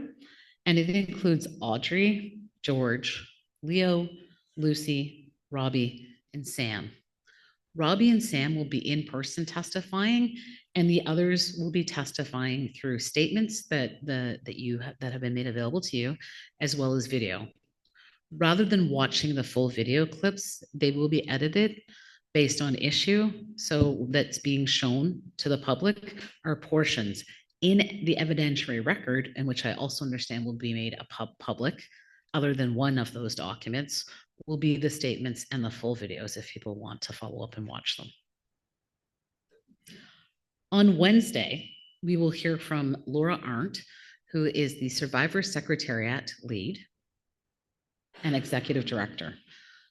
Laura will be able to speak to what does a survivors group do and why is that important. She'll be talking about survivors initiatives to find the disappeared children. She'll be talking about archival attempts to tell more truths, and she will be talking about the relationships that this particular secretariat has had with the government in terms of funding or how things are working in terms of that relationship. She'll be joined by Dr. Scott Hamilton, who will be able to provide a really good context about what is ground searching and searching for burials. He'll be able to put it in a technical context in very plain language. He actually not only helps the Survivor Secretariat, but a number of other ones. So his broad experience working across the country, because remember, it's really important to hear from a survivors group, but they're one survivor group and there's many, many across the country. So what they have to share is actually emblematic or larger than what of their own story is. And that's important. In the afternoon, we will hear another survivors panel, and this is a panel on forced and coerced sterilization. And you'll hear two individuals who were sterilized. You'll get to hear their truth and narrative, and they will be joined by Dr. Brenda Reynolds, who in Canada is well known as a trauma expert. She actually helped create and develop the Indian Residential School Health Resolution Workers and Plan. And she spent her career working with victims to help articulate, and she can provide really good context in relation to what does the impacts of ongoing sterilization have generally on, particularly on Indigenous women and families. And she, as a board member of the Survivor Circle for Reproductive Justice, can provide evidence on what we've learned just in the last couple of years in relation to this issue. And so Jackie and Ksenia will be sharing their truths on that panel. And the last anticipated witness will be providing testimony is Dr. Fanny Lafontaine. Dr. Lafontaine actually wrote a supplementary book on the national inquiry into missing and murdered Indigenous women and girls on genocide. The commissioners of that national inquiry, the first and only of its kind in Canada, made a finding that the ongoing violence and harm happening to Indigenous women is genocide. So in Canada, we actually have precedents for external bodies, but like that had a federal mandate already making determinations of genocide. At the time, the Prime Minister of the day, Justin Trudeau, accepted that finding and recognized the finding. We can take this one down. Before I spend and turn some time on what are the solutions and what is the request that we're making of the distinguished judges, I would like to share a clip by Murray Sinclair, and this might take them a moment to pull up. So let me give you a little bit of context on this.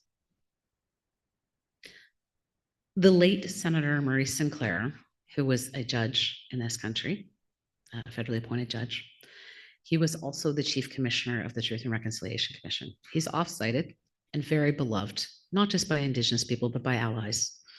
One of the things that he was often heard saying was, there's a whole range of people. There's going to be people that will hear the truth, believe it, support it. And then on the other end of that spectrum is going to be denialists and people that will never listen to the truth. What we have to do is compel the people in the middle to understand what's happened if we're going to actually resolve or achieve reconciliation. The prosecution would submit, we are not at a point in reconciliation in this country from an Indigenous perspective. We don't need any more reconciliation. We have been reconciling for a long time, but we don't get all the way to reconciliation until we're all the way to truth. It just doesn't happen. And so in this particular clip, Murray was speaking at an event that for the CBC was having this discussion about missing and murdered Indigenous women and girls. And this was before the national, this was just when it first launched.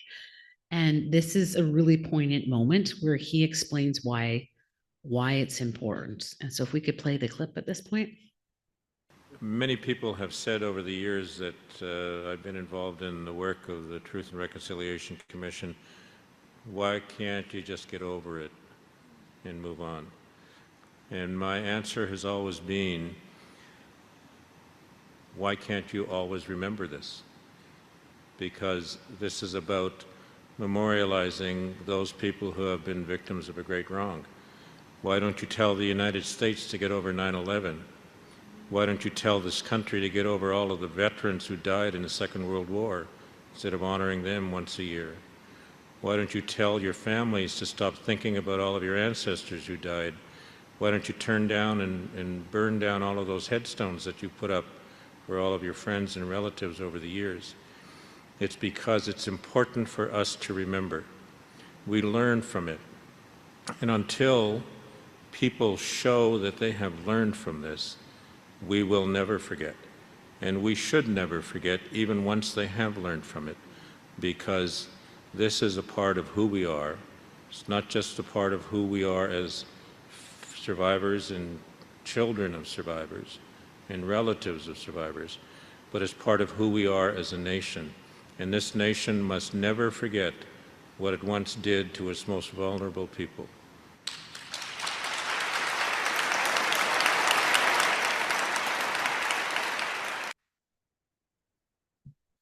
And it goes beyond commemoration. He's talking about the reason why we need to remember. And this is not as much a plea to the judges as it is to general public, to the people watching who are like, why are we still talking about this? Why does it matter? No one can say it better than Murray. So we shared Murray's moment there for a reason. It goes beyond commemoration because the impacts and some of the work that has been done in Canada to provide either restitution or settlement to families has ignored and had a gap in missing a number of other people. So for instance, with the Indian Residential Settlement Agreement, there were a number of components. One component was common experience pay. Another component was the independent assessment process. So if you could demonstrate that you had serious physical, sexual, or mental harm, you may qualify for compensation under the independent assessment process. I ask and query all Canadians and the judges themselves, what happens if you never returned home? not because you just went off, because often there's this like romantic notion that someone just left residential school, and that did happen, to never return home. But what happens if you never made it home because you're now deceased? Whether it was TB, whether it was a fire in the school, whether it was something more malicious. Where is the compensation for that loss? Where is the restitution for that loss? How do you remedy something like that? So you've missed an entire group of Canadians based on the TRC, and we will hear this evidence from Ms. Murray this afternoon, but based on the TRC in their 4th volume that they released on unmarked burials back in 2015, so already over 10 years ago, we knew at the time there was at least 4,000 deaths. At least. Murray Sinclair kept saying it's going to be higher than that. And then 5 years ago, into Kamloops, to 215. And that kind of woke the consciousness of Canadians and around the world, kind of made some resonance, right? And since then, more and more communities have been finding more and more. And it's like, why is there a need to locate those disappeared and lost children or people? And it's not always just children, as you'll hear from Tanya. What's the need to do this? Why is it important? And just repeating what Murray said is, instead of like, why can't we just forget this? We got to ask ourselves, why don't we always just remember? Why don't we always just remember?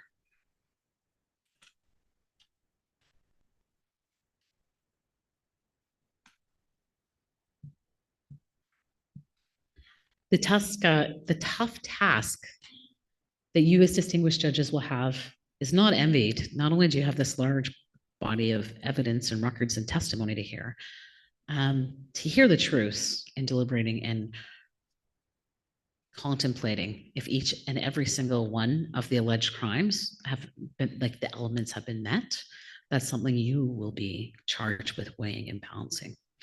We submit respectfully that we're giving you the tools to be able to make that determination. And specifically, in the indictment itself, we have an entire section where we have specific requests. So what is it we're asking of you as the judges? First and foremost, we're asking for a declaration. We're asking for a declaration that we're seeking a declaration that Canada committed the crimes as charged based on the evidence heard by you and the evidence reviewed by you. The goal of the indictment is to address and have acknowledged the crimes that have been perpetrated by the Canadian state against Indigenous people, international legal recognition of the, pardon me, it's a little too small for me. Sorry. Recognition of the harms that colonial genocide by Canada has caused Indigenous people is but one means to hold a state accountable. That the state laws and policies contribute to negatively impact Indigenous people and Indigenous nations in their original territories is telling. Canada should be held to account and meet its international legal obligations. The prosecution asserts that such declaration and appeal to the international community would increase support for ongoing civic resistance, accountability efforts, and legal reform. In addition, we ask for supports for survivors, families, and communities. Any ongoing and future support efforts by the federal, provincial, or territorial Canadian governments and Indigenous institutions must be informed by the work of the UN Permanent Forum on Indigenous Issues and on the Indigenous Determinants of Health. The Canadian government needs to stop making announcements that they're going to cooperate by education or community-led initiatives, and then tell the communities exactly what they're allowed to do and not do. That is not a restorative approach, nor is it adequate or appropriate, and it's not the support that's required. Investigations, and this is a big point that you're going to hear a number of the witnesses speak specifically to. Truth finding and reparation. I had said earlier, we don't get to reconciliation until we have all the truth. For a lot of us, we haven't heard all the truth. All the truth seeking and all the truth speaking have not yet occurred. So it's important. It's one thing to hear a survivor share kind of their worst moments of what happened to them in a narrative. That in of itself is kind of a gross indecency that we endure to listen to. That's part of the truth telling. What about the truth finding? What about in the fact in some circumstances, the assailants are still alive, but the Canadian government, through the arms of things like the RCMP or police services, have failed time and time again to investigate or prosecute the individuals responsible. You'll hear debates and arguments even now, well, they're very elderly now. They're very old.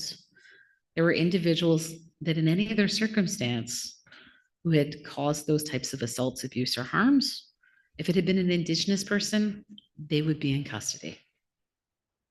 When it involved Indigenous children or people, where's the justice?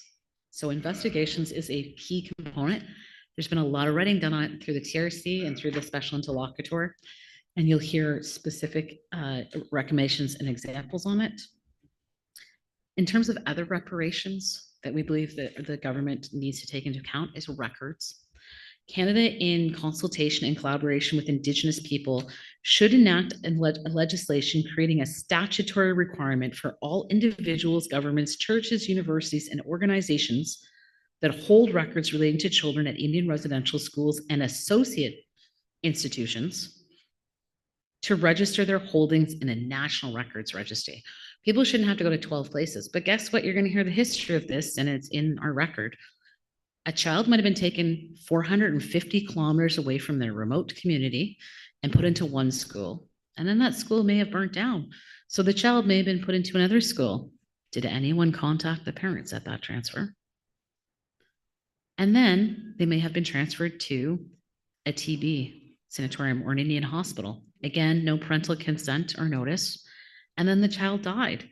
Eventually, for some who are lucky, they may have then received a letter about the death of their child and where that child might be.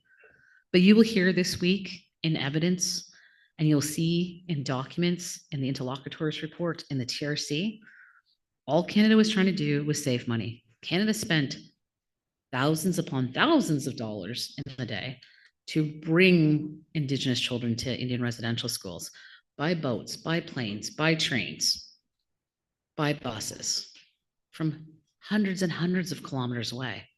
And when a child died, was there any money to make sure that child could be returned home? No, because first there was no policy. And then when there was, it was do it as cheap as possible. So there's unmarked burials across this country of children and Indigenous people who suffered at these institutions and never even got the common decency of what either their Indigenous legal rights to death ceremony were, or the needs of their family and community. You want to unbind family? That's one of the most distinct ways to do it. Other legislative reform is one of our other requests. Specifically in collaboration with Indigenous people, Canada and the provinces should amend and enact legislation and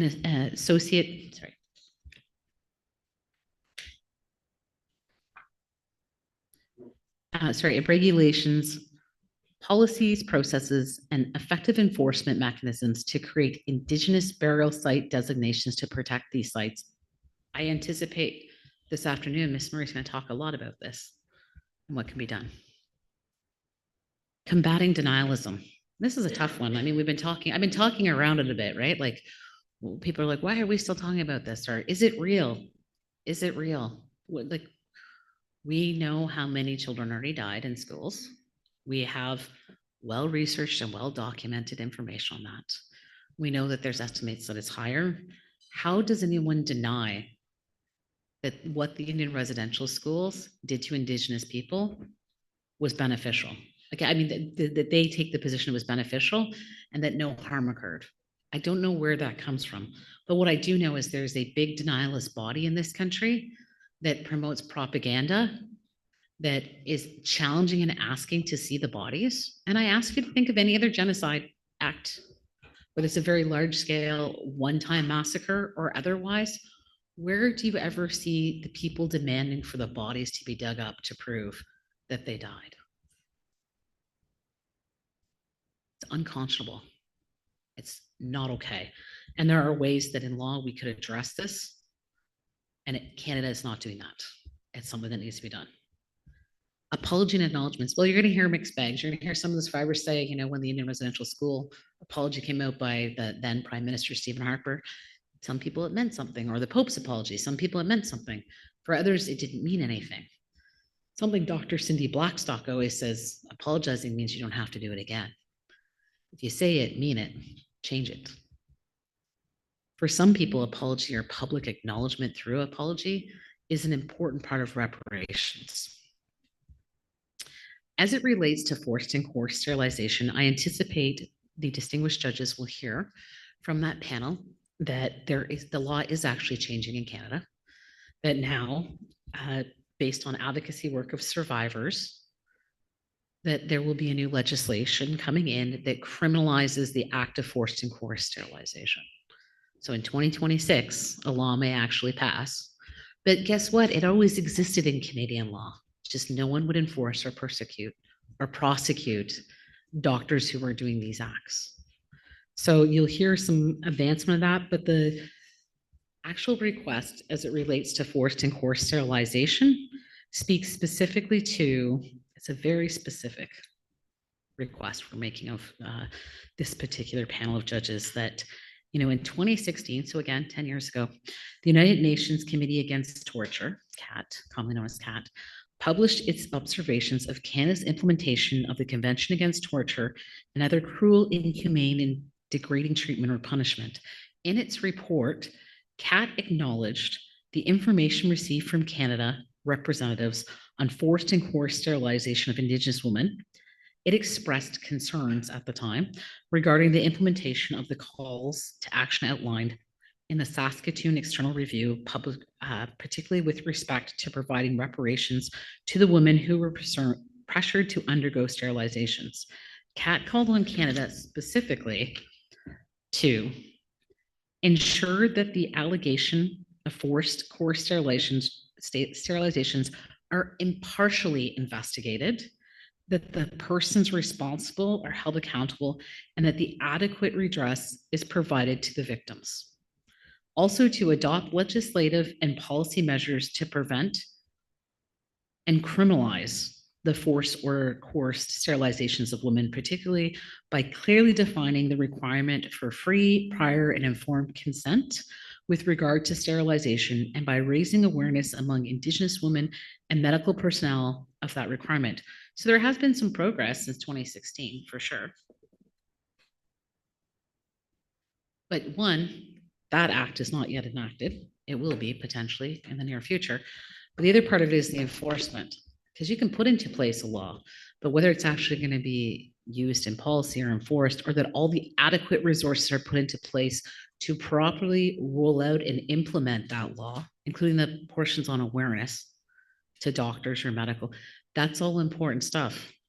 Ironically, I imagine you'll get to hear from Dr. Reynolds that, you know, the one Indigenous organization that's doing the most work on this, you know, struggled to get funding this year, like right as the legislation's pushing through, and they've spent the last 2.5, 3 years pushing really hard to make change. So there's got to be better solutions, and it looks at legislation, but it has to look beyond legislation. And so those were the particular requests, but I want to encourage the judges. You're going to hear the same evidence that every member of the public is. Eventually, the record's going to be before the public and accessible to the public, so people will get to see it. But you're in the room. You're going to be able to gauge the testimonies you're hearing.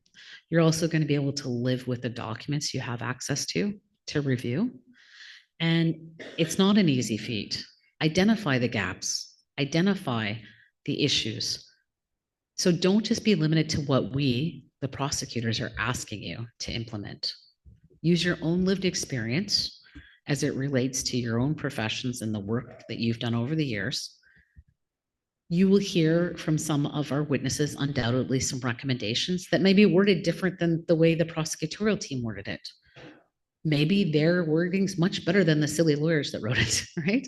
So I want you to keep in mind that you may have ongoing or hear ongoing recommendations that are part of the solutions. And my closing point on this particular thing is, I want to point out the TRC, 2015, the National Inquiry, 2019, the Special Independent Interlocutors came out 2024. So in the TRC, there were 94 calls to justice, calls to action. How many of them have been implemented? In 2019, June 3rd, 2019, the commissioners released their report. There were 231 calls to action. Canada has completed 2. They have a lot of like propaganda up that talks about how they're actioning another 115, but they completely confess in that same space that only 2 have been completed. And then we'll get to hear from Ms. Murray this afternoon. How the placemat that she put to them in priorities for survivors, how's that going? We spend all this money in this country to learn about these issues. We bring in experts, we bring in all of these people, and it has helped. If you talk to someone before the TRC, they didn't understand Indian residential schools or the impacts on survivors. We have generations of children coming up with so much more knowledge and mindfulness about the issues. But how is it, after all that hard work was done, after all those really good solutions were recommended or encouraged, that we're still where we're at? We believe the prosecutorial team, on behalf of Native Women's Shelter of Montreal, believes that a declaration from you with a finding of genocide and crimes against humanity will go a long way to encouraging public will to understand the issues, to having the international community recognize Canada is often seen as like this peacemaking nation. And I'm not saying in all ways they're not, but certainly as it relates to their Indigenous people, it has not. And so we know we're asking a large task of you. And we know we're asking a large task of those that are sharing their truths.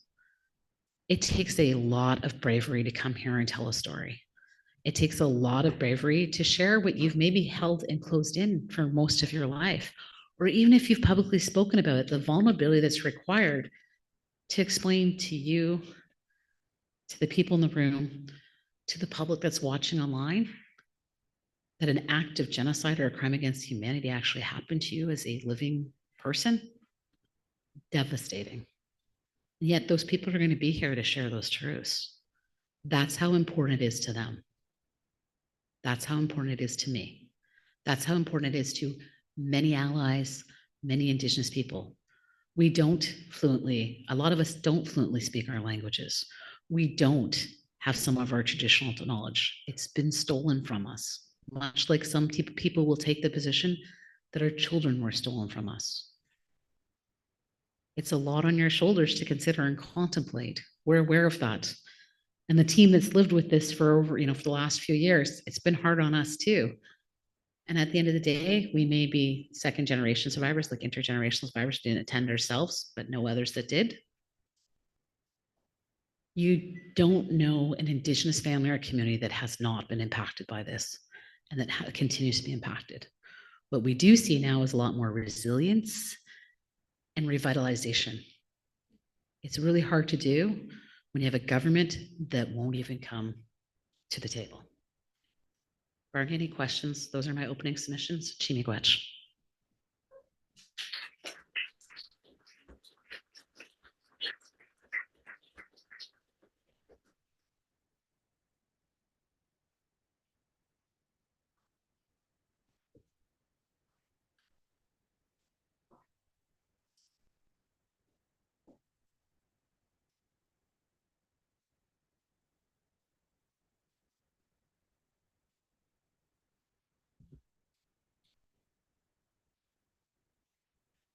Yawakoa Krista for your words, for grounding the session, situating the purpose of the tribunal and reading the indictment. Also for providing the prosecutor's opening statement. Nyawa as well to everyone listening, for listening with an open mind and hearing Krista's words today. So at this time, we recognize the feelings in this space and among our online listeners as well. As we transition into a short break, I want to encourage everyone to take a moment for some self-care, maybe get some water and stretch a bit, or talk with one of our supports that were introduced earlier. They're ready and out in the tents and around the room if you'd like to work with them. And we're going to take a short break and continue with Krista after that. Nyawa za wagwego zinidzi weza wadahung sadade. Nyawa.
So what's going to we want to share some words with our audience here within Daphne, but also those of you who are live streaming. I'm not good with a mic. Part of our gathering time is to acknowledge that we're connected, no matter where you're streaming from. Whoa. Those sacred fires that have been lit all over the world, they connect all of us, not just at this time, but I think a long time ago, I was always told when we gather in ceremony, when we gather in purpose and meaning and intention, that this has happened a long time ago. So we're kind of recreating spaces for our people to heal, to bind our spirits as one, no matter what culture you come from. So if you're listening out there and you're feeling a little sense of heaviness, knowing what's to be coming the next 5 days, know we're with you. We'll be putting those prayers and those sacred fires all over the world. And we want to share some songs here with you to help ground and to help our spirits as well. So I'm going to pass the mic to my sister Vicky, who's going to lead us off with a song. I don't know how to turn this one off. I need help.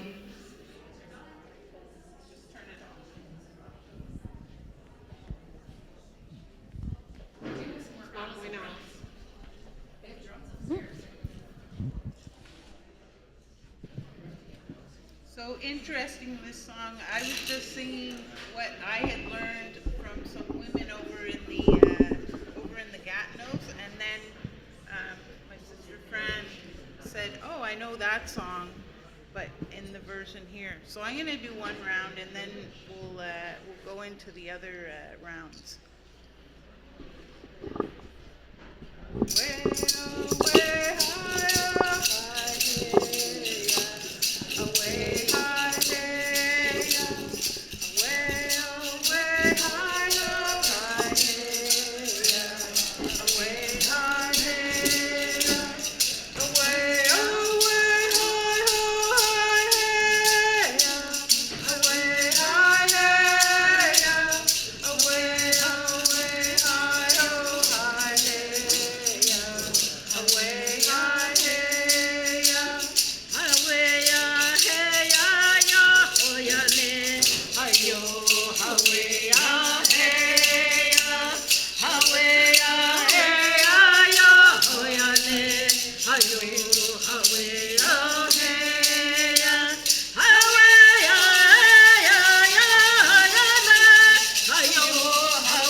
I was asked to just share what the song means to the Haudenosaunee Nation, and that's one of our songs, what we would call our Wadat Sardoda.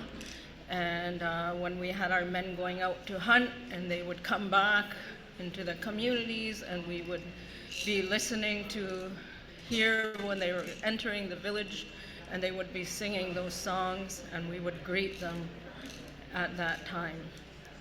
So, yeah.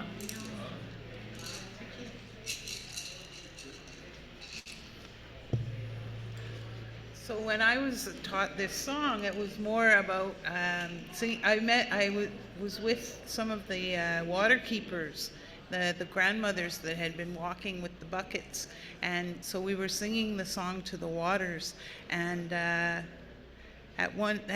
that song that was in 2017 it was the solstice, and as time went on, that song just kept getting stronger for me because it represented so much healing. And so in those times as well, there was a lot of loss in our family in 2018, including one of them was my sister-in-law was the woman. She was a settler, Dutch heritage, and but her life was taken over in Ottawa, and right downtown. It was a national story, and I knew at that time that my two worlds were going to collide. This settler side and all the work. At the time I was here in Montreal working closely with the urban community and with Nakuset and First Peoples Justice Center, and I had to drive to Ottawa for this, and something in me was telling me to get ready because within a very short time they came forward with a suspect who was a young Inuk who had just aged out of the system, and I was a bridge in the family at that time because it was running, the way the investigation was being handled and everything was running against, counter to my principles and the way that we would do things. And then later on, again, I was driving in the car and that song came and I was singing it, and Nakuset called me shortly thereafter, and that's when she lost her sister, Sonia, who that too again was just another touching, really difficult time. And all of these stories, how they're attached to the ongoing violence against our women and children. And so I'm with everyone today, all of you around the world who are listening. So I'm an adoptee from the 60s. My grandmother was born in Pahonan in Saskatchewan, and my mother raised out in Melfort, just outside of town. And my grandmother, they were all part of the road allowance people, and so she was quantified at one point as red-skinned and Cree, and she was also a speaker. But I wasn't scooped, but I was a big part of the whole AIM project, adopting an Indian and Métis child. So I grew up out in British Columbia. But these lands, it's 40 years that I'm out here now. So I'm really, really grateful. I was just saying that I understand more Gani and Gaha than I do the Nehiyawe. So thank you, Kinnaskumtsin.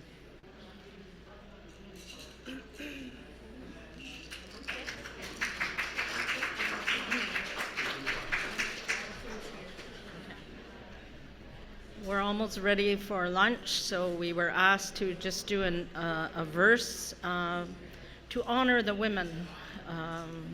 As Ganyak Gehaga, we are a matrilineal society, and all of our nations and our clans are carried to our women. So we want to honor the women today.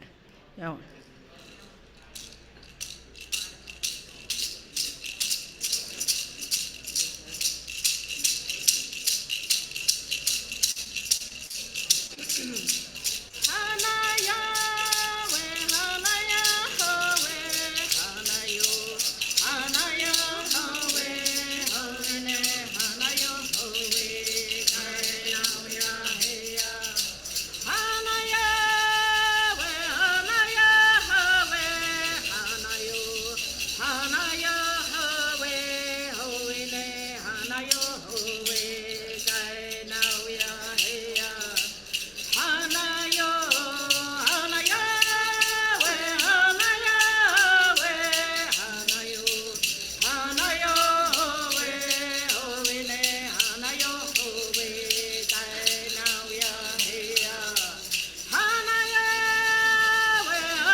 take a health break, have some nourishment, drink some water, and we'll see you after lunch. Yawa.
The thing that she asks of us is to have an attitude of gratitude. And for us, it gets expressed through song. And what we do is we humble ourselves to the natural world. And we say to all of these elements, hey, don't give up on us. We acknowledge you. We're giving you thanks. So from the beginning of time to today, you are still being consistent. And we are being consistent too, to the best of our abilities, to still carry on our sacred songs, our dances, our speeches, so that those future generations, those future faces that have not come out of the earth yet, that when they will be born, that they will still be able to inherit a happy, safe, clean, beautiful, peaceful, loving home. So we acknowledge everything on this lower world, to all the waters, to all the plants, to all the medicines, to the insects, to the plant people, the plant nation, to the strawberry, the leader of the fruit. And then we acknowledge our life supporters, the corn, the beans, the squash. So we acknowledge the four-legged, the ones that give up their life, the deer, the moose, the caribou. And then we acknowledge all these forests, all of these trees. When we get done with that, we acknowledge those birds. The birds that come and sing all their beautiful songs. We listen to them throughout the day. And we acknowledge the bald eagle, that's the highest, strongest bird that we say is a messenger from time to time. When we finish with this, we look up. Now we're going to acknowledge the four winds. Those big winds, the hurricanes and the tornadoes and even the smallest wind and the sacred breath that we take every second of our life. From there, and we acknowledge our grandfather, the thunder beings. About a month ago, they came through in our longhouses again. We did thunder dance, thunder ceremony, and we asked them that throughout this growing season, that they will bring the rain so that our crops could grow. Just this past weekend, we did seed ceremony where the women sang their songs.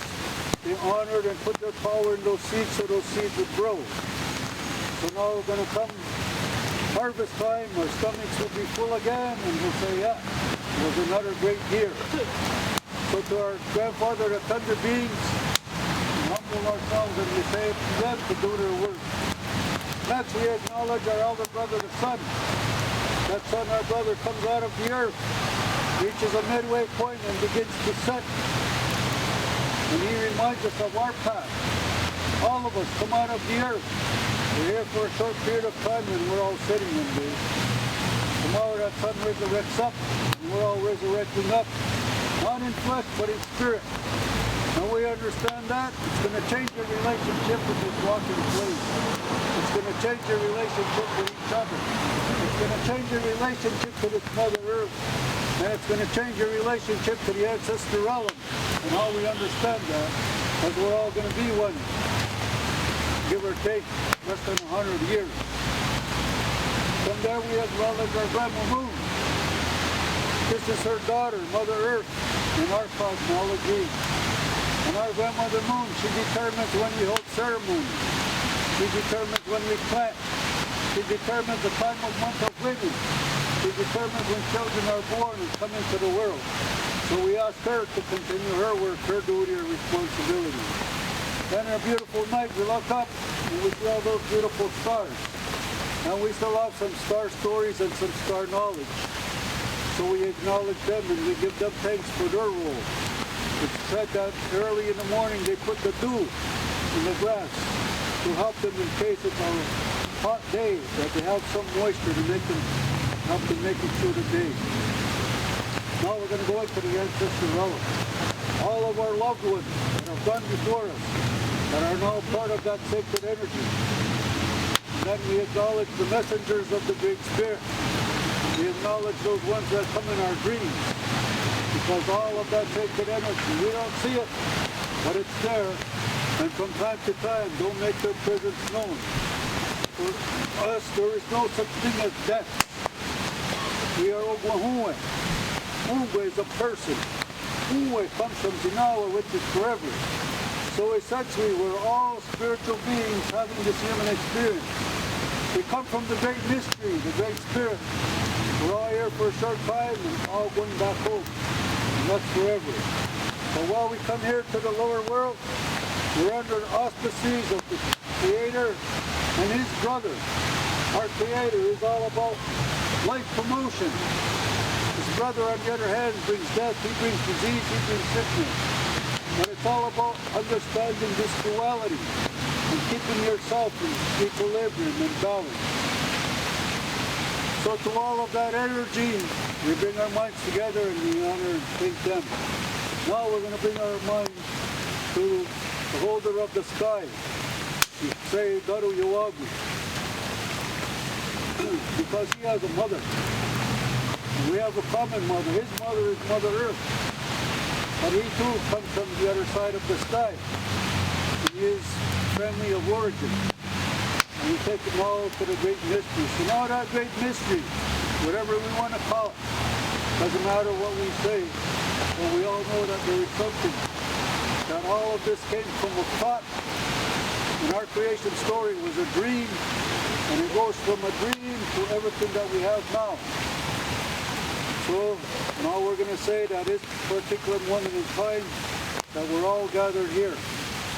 We're looking at some of the sad history that went down, and we're trying to say now, how do we look at reconciliation? How do we look at healing? How do we ensure that as we're going to move forward, that all of us are going to begin to see different. All of us are going to begin to hear different. All of us are going to begin to speak different. And all of us have to start to do different. Because global warming and climate change is real. We're all seemingly in mind and health and spirit. And we ask ourselves, why is that? Well, because all of our needs are being met and nothing is lacking. So we acknowledge one another, and it all comes from the power of our Earth Mother. From the beginning of time to today, she blesses us with all of this unconditional love without fail. And the only thing that she asks of us every day is to have an attitude of gratitude. And for us it gets expressed through sacred ceremonies, through songs, through dances. And what we do is we humble ourselves to the natural world. And we say to all of these elements, hey, don't give up on us.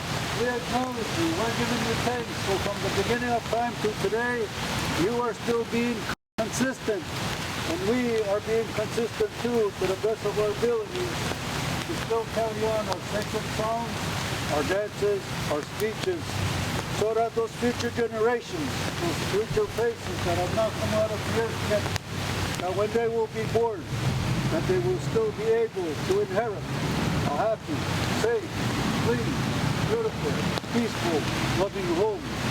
So we acknowledge everything on this lower world, to all the waters, to all the plants, to all the medicines, to the insects, to the plant people, the plant nation, to the strawberry, the leader of the fruit, And then we acknowledge our life supporters, the corn, the beans, the squash. So we acknowledge the four-legged, the ones that give up their life, the deer, the moose, the caribou. And then we acknowledge all these forests, all of these trees. When we get done with that, we acknowledge those birds. The birds that come and sing all their beautiful songs. You listen to them throughout the day. And we acknowledge the bald eagle, that's the highest, strongest bird that we say is a messenger from time to time. When we finish with this, we look up. Now we're going to acknowledge the four winds. Those big winds, the hurricanes and the tornadoes and even the smallest wind and the sacred breath that we take every second of our life. From there, and we acknowledge our grandfather, the thunder beings. About a month ago, they came through in our longhouses again. We did thunder dance, thunder ceremony, and we asked them that throughout this growing season, that they will bring the rain so that our crops could grow. Just this past weekend, we did seed ceremony where the women sang their songs. They honored and put their power in those seeds so those seeds would grow. So now we're going to come harvest time, our stomachs will be full again, and we'll say, yeah, it was another great year. So to our grandfather, the thunder beings, we humble ourselves and we say to them to do their work. Next, we acknowledge our elder brother, the sun.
And we acknowledge the bald eagle, that's the highest, strongest bird that we say is a messenger from time to time.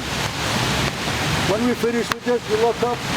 Now we're going to acknowledge the four winds.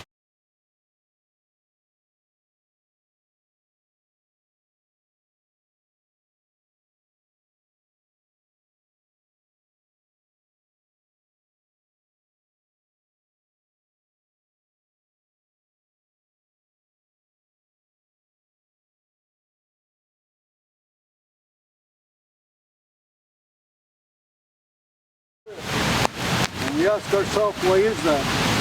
Well, because all of our needs are being met and nothing is lacking. So we acknowledge one another, and it all comes from the power of our Earth Mother. From the beginning of time to today, she blesses us with all of this unconditional love without fail. And the only thing that she asks of us every day is to have an attitude of gratitude. And for us, it gets expressed through sacred ceremony, through songs, through dances. And what we do is we humble ourselves to the natural world. And we say to all of these elements, hey, don't give up on us. We acknowledge you. We're giving you thanks. So from the beginning of time to today, you are still being consistent. And we are being consistent too, to the best of our abilities, to still carry on our sacred songs, our dances, our speeches, so that those future generations, those future faces that have not come out of the earth yet, that when they will be born, that they will still be able to inherit a happy, safe, clean, beautiful, peaceful, loving home. So we acknowledge everything on this lower world, to all the waters, to all the plants, to all the medicines, to the insects, to the plant people, the plant nation, to the strawberry, the leader of the fruit. And then we acknowledge our life supporters, the corn, the beans, the squash. That we acknowledge the four-legged, the ones that give up their life, the deer, the moose, the caribou. And then we acknowledge all these forests, all of these trees. When we get done with that, we acknowledge those birds.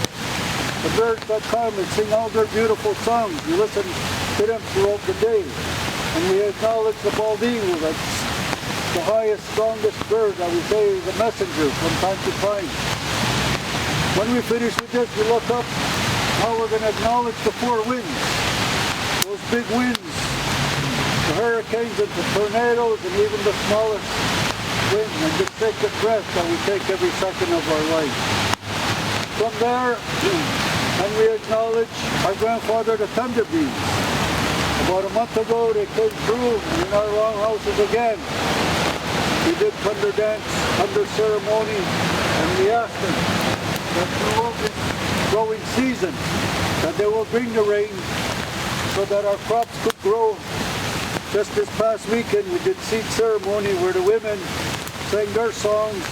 They honored and put their power in those seeds so those seeds would grow. So now we're going to come harvest time, our stomachs will be full again, and we'll say, yeah, it was another great year. So to our grandfather, the thunder beings, we humble ourselves and we say to them to do their work. Next, we acknowledge our elder brother, the sun. That sun, our brother, comes out of the earth, reaches a midway point and begins to set. And he reminds us of our path. All of us come out of the earth. We're here for a short period of time and we're all sitting in there. Tomorrow that sun resurrects up and we're all resurrecting up. Not in flesh, but in spirit. And we understand that. It's going to change your relationship with this walking place. It's going to change your relationship with each other. It's going to change your relationship to this Mother Earth. And it's going to change your relationship to the ancestor realm. And how we understand that, as we're all going to be one, give or take, less than 100 years. From there we acknowledge our Grandma Moon. This is her daughter, Mother Earth, in our cosmology. And our Grandmother Moon, she determines when we hold ceremony. She determines when we plant. She determines the time of month of women. She determines when children are born and come into the world. So we ask her to continue her work, her duty, her responsibility. Then on a beautiful night, we look up and we see all those beautiful stars. And we still have some star stories and some star knowledge. So we acknowledge them and we give them thanks for their role. It's said that early in the morning they put the dew in the grass to help them in case of a hot day, that they have some moisture to make them, help them make it through the day. Now we're going to go into the ancestor relic. All of our loved ones that have gone before us, that are now part of that sacred energy. And then we acknowledge the messengers of the Great Spirit. We acknowledge those ones that come in our dreams. Because all of that sacred energy, we don't see it, but it's there. And from time to time, don't make their presence known. For us, there is no such thing as death. We are Ogwahue. Uwe is a person. Uwe comes from Dinawa, which is forever. So essentially, we're all spiritual beings having this human experience. We come from the great mystery, the great spirit. We're all here for a short time and all going back home. And that's forever. But while we come here to the lower world, we're under the auspices of the Creator and His brother. Our Creator is all about life promotion. His brother, on the other hand, brings death, he brings disease, he brings sickness. But it's all about understanding this duality and keeping yourself in equilibrium and balance. So to all of that energy, we bring our minds together and we honor and thank them. Now we're going to bring our minds to the holder of the sky. We say, Garu Yuwag, because he has a mother. And we have a common mother. His mother is Mother Earth. But he too comes from the other side of the sky. He is friendly of origin. And we take them all to the great mystery. So now that great mystery, whatever we want to call it, doesn't matter what we say, but we all know that there is something, that all of this came from a thought. And our creation story was a dream, and it goes from a dream to everything that we have now. So now we're going to say that this particular moment in time, that we're all gathered here. We're looking at some of the sad history that went down, and we're trying to say now, how do we look at reconciliation? How do we look at healing? How do we ensure that as we're going to move forward, that all of us are going to begin to see different. All of us are going to begin to hear different. All of us are going to begin to speak different. And all of us have to start to do different. Because global warming and climate change is real. And this attitude that the earth is just a thing that we have dominion over is over. If we maintain the status quo, we will all be gone in a very short period of time. But we're at this time now where everything is coalescing. Why did 215 kids' spirits resurrect up from the dead in Kamloops, British Columbia? Why is every child matters? Why is it the color of that fire orange? Because we are resurrecting up and we are speaking truth to power. And we are saying that the time has come now that the indigenous wisdom and knowledge of this land has to be taken to heart. We have to change the trajectory that we are on. And the only way we can do it is having love in our hearts, opening up our minds, acknowledging what we've done, and saying, okay, now how can we move together equally into the future? Because right now it's still like this. We still have these colonial governments that have this attitude of superiority, that we're superior to you, we're going to take all your lands, we're going to eradicate you to a reserve, we're going to legislate you from the womb to the tomb. But that's all got to go now because, as I said, all of these things are coalescing up and we're at this historic moment in time, as I said, that all of us have to begin to really look at where we come from, where we are, and equally together moving forward, how we can make it better. Where we are, and equally together moving forward, how we can make it better. And we ask all of these powers, and the power of the Great Spirit, the Great Mystery, to continue to send His love, power, energy, healing, and all the stuff that we need at this crucial moment in time. So these are the words that I said. There's some tobacco here. Everybody's welcome to come up to the fire. And you can connect to and say whatever you have to say at this moment in time. So that concludes my part. And if anybody else wants to say anything, Mark the Fed, the other elders that are here, Ed, open.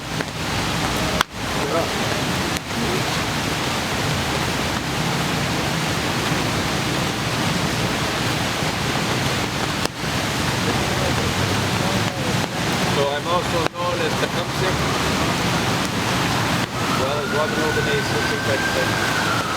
I raised my pipe, and this pipe actually is of passion as the ways that our ancestors actually fashioned their pipe on this land, even before we moved from this land and went back down into the Mohawk Valley, and then returned home to our land here. But I raised it up with the recognition of all our people across the land, because in over 40 years that I've traveled across the land and been with all of our people across the land, I've recognized that we all have the mind that Kevin has spoken of. That mind that he speaks of, it was our minds that we're bringing back and recovering. It lies within our languages, and we have common understandings, all of which match with what Kevin has shared here. So those words are words for all our people across all Turtle Island. Because as we gather here and we speak to the things that have gone wrong, we're recognizing how we can make it right. All that knowledge that lies within us that comes from our ancestors from here and from across the land is what he's spoken to, that we need to return our minds to in order to survive as humans on this earth, and so that everything can survive on earth, and so that our mother can continue to feed all of us. We're grateful for all those gifts. We give thanks for those, and we bring our minds together, as he says, as one.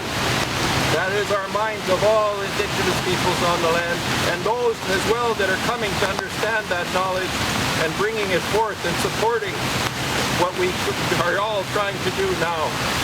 It's that time. We're in that healing time. I've heard it over and over from elders right across the land that we're in this time of healing. And this is a powerful moment in that healing. So we bring our minds together now as one in that way for Mother Earth, for all of creation, and for all of humans and all that exists, the Creator has created.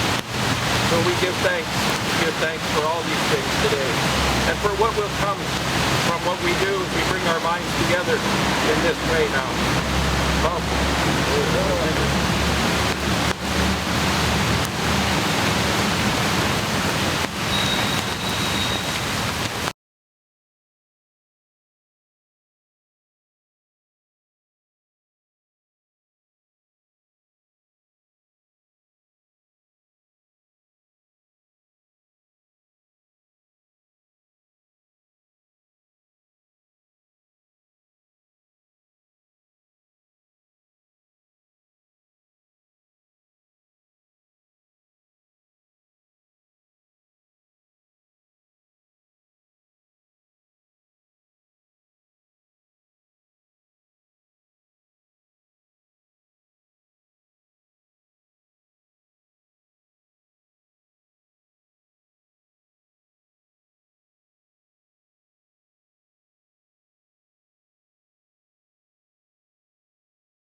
Okay,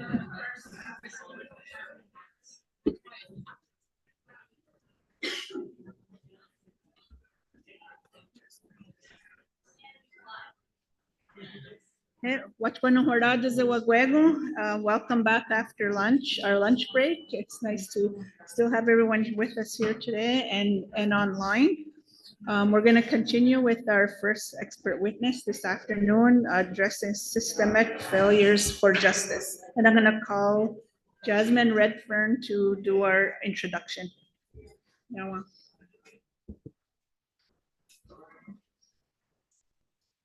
Nakome, unno sakut, malegalere yet. Ilisapingo yunga, malegalere yunga, amma ehalumio saya. Good afternoon, distinguished judges. My name is Jasmine Redfern. I'm a member of the Indigenous Legal Advisory Committee to the prosecutorial team. The first witness being called is Ms. Kimberly Murray. She's an internationally respected lawyer, scholar, and advocate whose work has significantly advanced truth-seeking, accountability, and reconciliation efforts concerning Canada's Indian residential school system and its lasting impacts on Indigenous communities. Ms. Murray most recently served as the Independent Special Interlocutor for missing children and unmarked graves and burial sites associated with the Indian residential schools. In this role, she led national engagement and policy initiatives relating to Indigenous data sovereignty, burial site protections, access to records, and pathways towards accountability and commemoration. Previously, Ms. Murray served as Executive Director at the Truth and Reconciliation Commission of Canada, where she worked alongside the commissioners to oversee implementation of the Indian Residential School Settlement Agreement, as well as the research, writing, and editing of the Commission's final report. She also served as Assistant Deputy Attorney General for Ontario's Indigenous Justice Division, where she was responsible for establishing and leading initiatives focused on Indigenous justice reform and the revitalization of Indigenous laws. Earlier in her career, she was the Executive Director and a lawyer with Aboriginal Legal Services in Toronto for over 15 years, where she practiced in areas including human rights, public inquiries, administrative law, charter litigation, as well as Indigenous legal advocacy. Ms. Murray has received numerous honors recognizing her contributions to Indigenous justice and social advocacy, including the Lieutenant Governor's Medal of Distinction for Public Administration, the National Aboriginal Achievement Award in Law and Justice, as well as multiple honorary Doctor of Law degrees. She has the designation of Indigenous Peoples Council, that's IPC, from the Indigenous Bar Association, and she currently serves as an associate professor and the Queen's National Scholar in Indigenous Legal Studies at the Queen's University Faculty of Law. Ms. Murray often describes herself as a jack of all trades, master of none.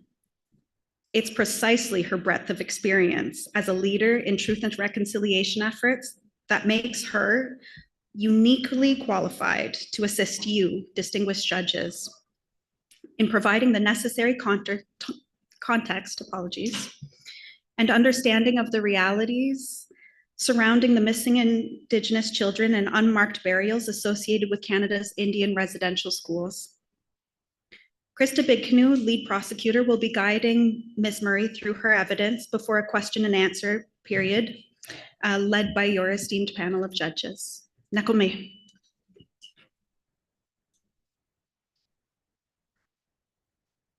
Nakome, Jasmine. Good afternoon, Ms. Murray. May I call you Kimberly? Yes, you may. And you may please address me as Krista. You deserve to be called whatever you like, Ms. Murray.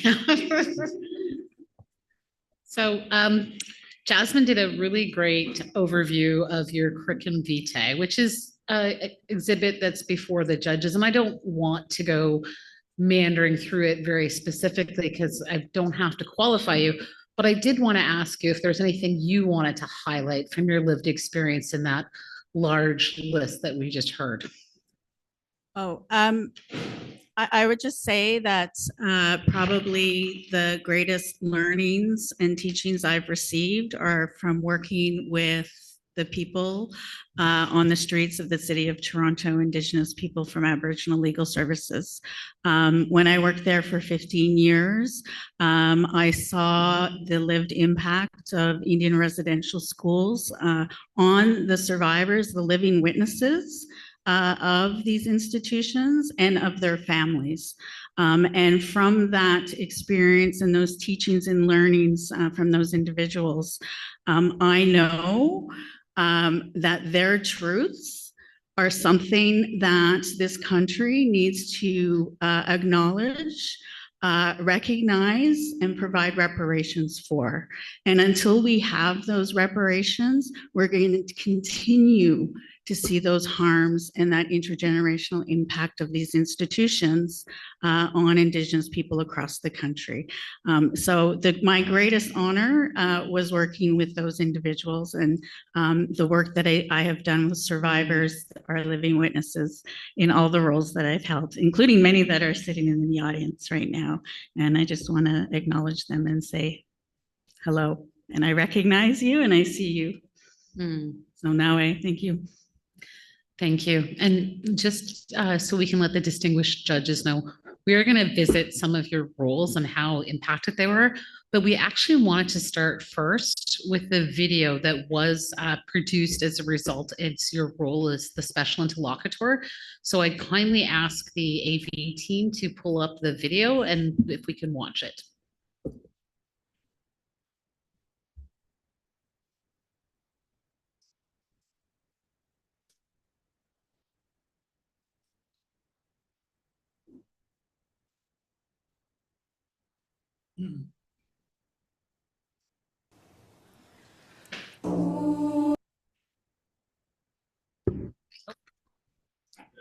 Sorry, here we go.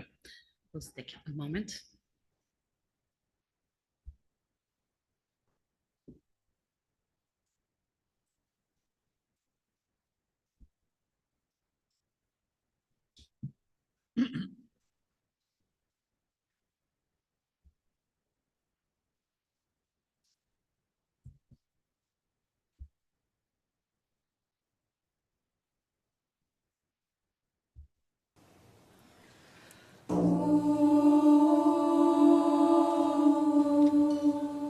Being in the residential school wasn't pretty.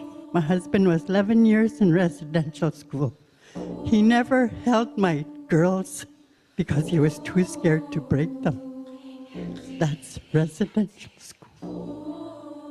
That is the impacts of it. They tried to take our spirits away. They tried to take the Indian out of us. I was kidnapped in broad daylight, right in front of my parents, when I was being taken away from our outpost camp to go to a residential school. The children have been taken from us, and we want them back to make the world safe for the children we now have and the ones that are coming. Le système, il est brisé, il est malhonnête, il n'est pas égal. The system is broken, it's unequal. It's not fair for everyone. What can we do? What we suggested to the government to do to correct this behavior? It is so impactful and hurtful to think of children who would be given such disrespect in life and in death. When you die, you should be buried. You should have a proper burial. We had a distinct way to honor the people who left us. There were ceremonies, there were songs, and for the children at our schools that are in unmarked burials, they have yet to receive this. You don't get to the point of religious equality, racial equality, unless you understand foundational inequality in Canada that is steeped in centuries of colonialism and racism by European settlers who imposed their will in a colonial and racist manner. I'm in a room right now full of survivors who have been through unimaginable abuse and torment, only because they were simply born Indigenous. Like we were not human. The number one law is not to harm a child. And that's exactly what the government did. Children disappeared at residential schools and other institutions, buried in unmarked graves, forgotten, erased. But they were not forgotten by their families, by their communities, by their people. We can't bring these children back, but we can empower ourselves to ensure that our traditions and communities don't just survive, but thrive. We couldn't speak our language. We couldn't even use our name.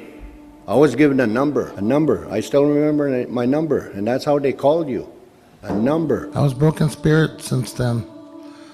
I didn't know who I was.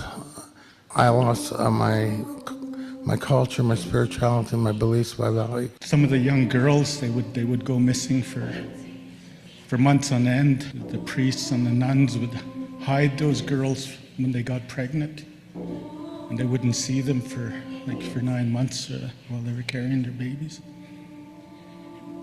And then after that, my mom and 2 of her cousins were responsible for wrapping those babies and burning them.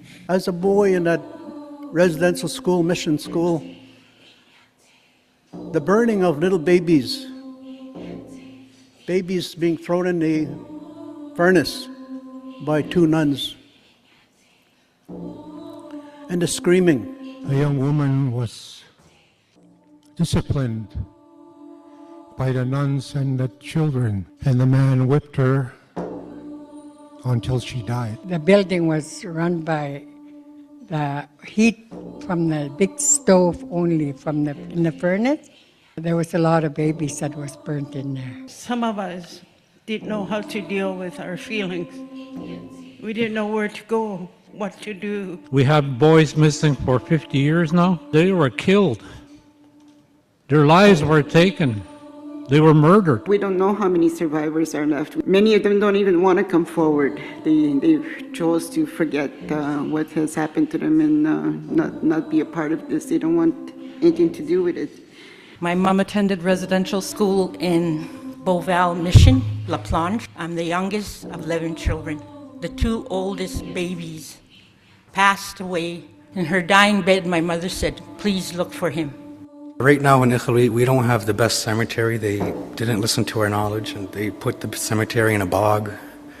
So all of our people right now are being buried in muck and swampy areas. So we're hoping that we can open up a traditional cemetery in Iqaluit so that our people aren't being buried in muck and swamps, and that we can be buried traditionally and with our personal effects. It's time for Canada as a whole to see this uncomfortable truth for what it is.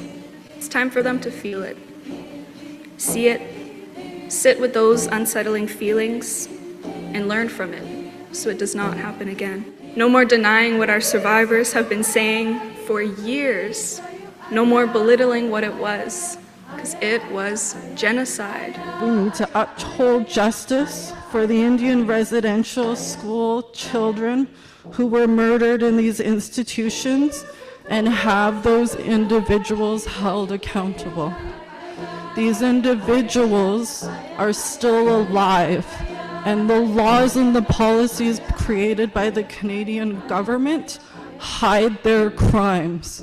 And in order for us to have justice, these people need to face justice with Canadian laws. Orange Shirt Day and Every Child Matters was created to honor survivors and their families and to remember those that never made it home. There's very few people that have that gift and that strength to stand up and speak on behalf of people. And when you have that passion in your heart, that's what drives you to do the good things for your people who need a voice. It's an honor and a privilege to announce the appointment of Kimberly Murray as Independent Special Interlocutor for missing children and unmarked graves and burial sites associated with Indian residential schools. There are children buried on the grounds of Indian residential school, and we need to find them and we need to know who they are. We will survive and we will strive to see our children grow. We have to educate our younger generation of the pain, the suffering, the loneliness that we went through. We are all human beings. That's what we say in our language to everyone, no matter where you come from. We are all people.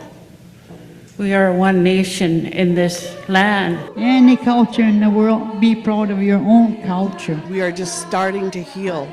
We're starting to talk. We're finding our voices. It wasn't easy for any survivor to find our voices. I can consider every one of the survivors a big miracle. No matter how much tragedy, you're just like a diamond, precious and can't be broken. What we are carrying through life from the residential schools is a very heavy burden. When someone is talking to you and sharing with you, they're sharing a part of who they are. Let's put our minds and our hearts together and build a future for our children, a good future. What we're suggesting is a formation of a team composed of forensic medical examiners, archaeologists, anthropologists, spiritual leaders working in tandem in order to identify the remains of those children who will be found. We have to take an active control over the processes under which those investigations take place. When I look at this audience, particularly at the young people, I'm reassured that our work of reconciliation will continue into the next generation. I look forward to working with you for the respect and dignity of First Nations, Inuit, and Métis in life and in death. And I also look forward to saying the hard truths to this country together. I want to close with this quote from DeAndre Thomas Hart. They scattered us almost like beads. And now we are picking ourselves up one by one. We are color sorting ourselves. We are restringing them along. We are creating our own design, rebuilding our nations. There's an awakening happening from nation to nation, and youth such as yourselves are the ones that will be leading the way. Don't let your fires go out. Don't lose your languages. Don't let the ceremonies die. So in closing, I wanted to say in Creek, I boomy, which means don't give up. Be strong as you continue to tell your truth. Be strong as you continue to fight. I'd like to thank each and every one of you for all of the wonderful work that you do for all of the survivors, for our communities, for our families.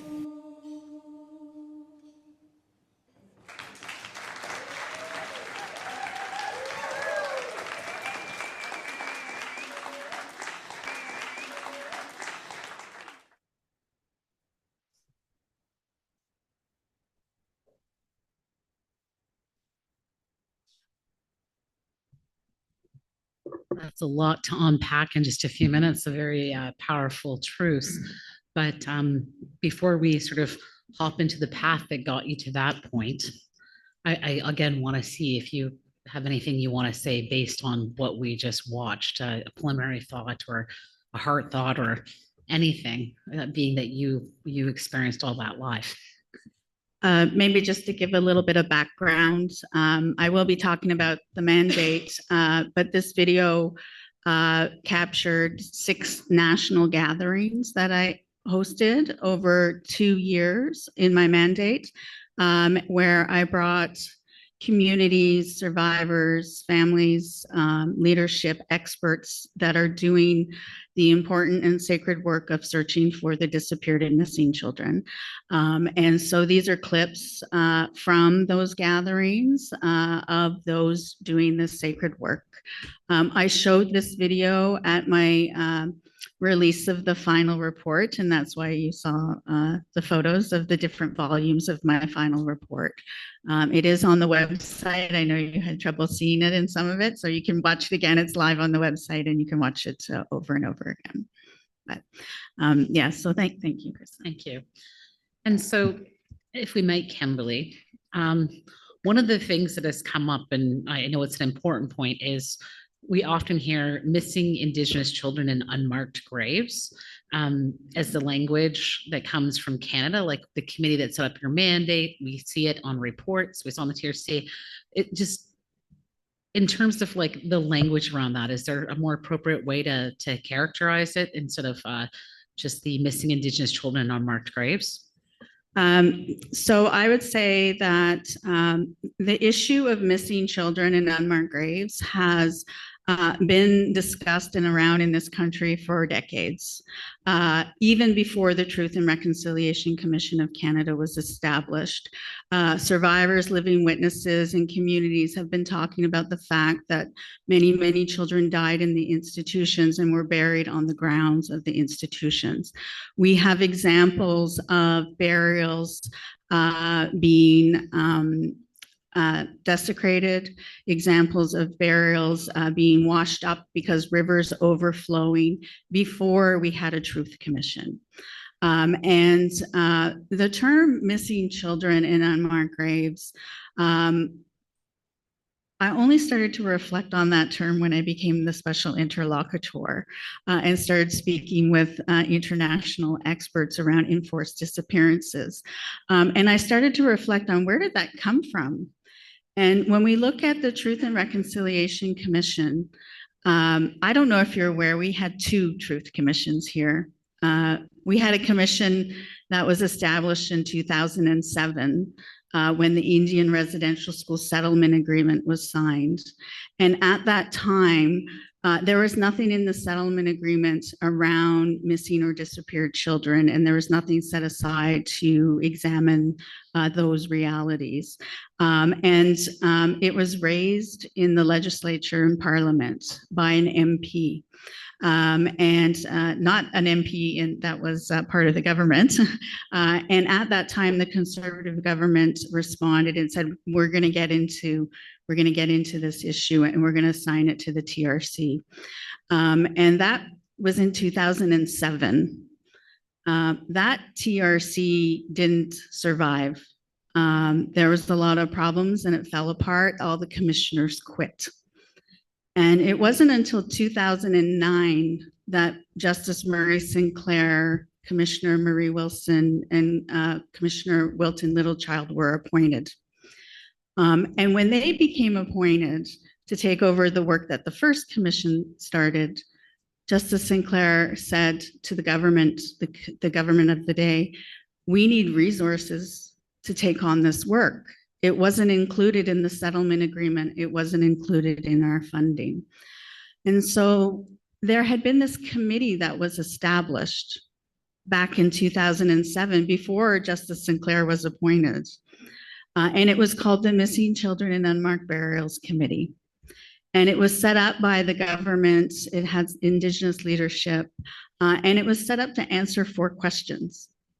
Who died? How many died? It's actually 5 questions, but they say 4. The first question is, who died and how many?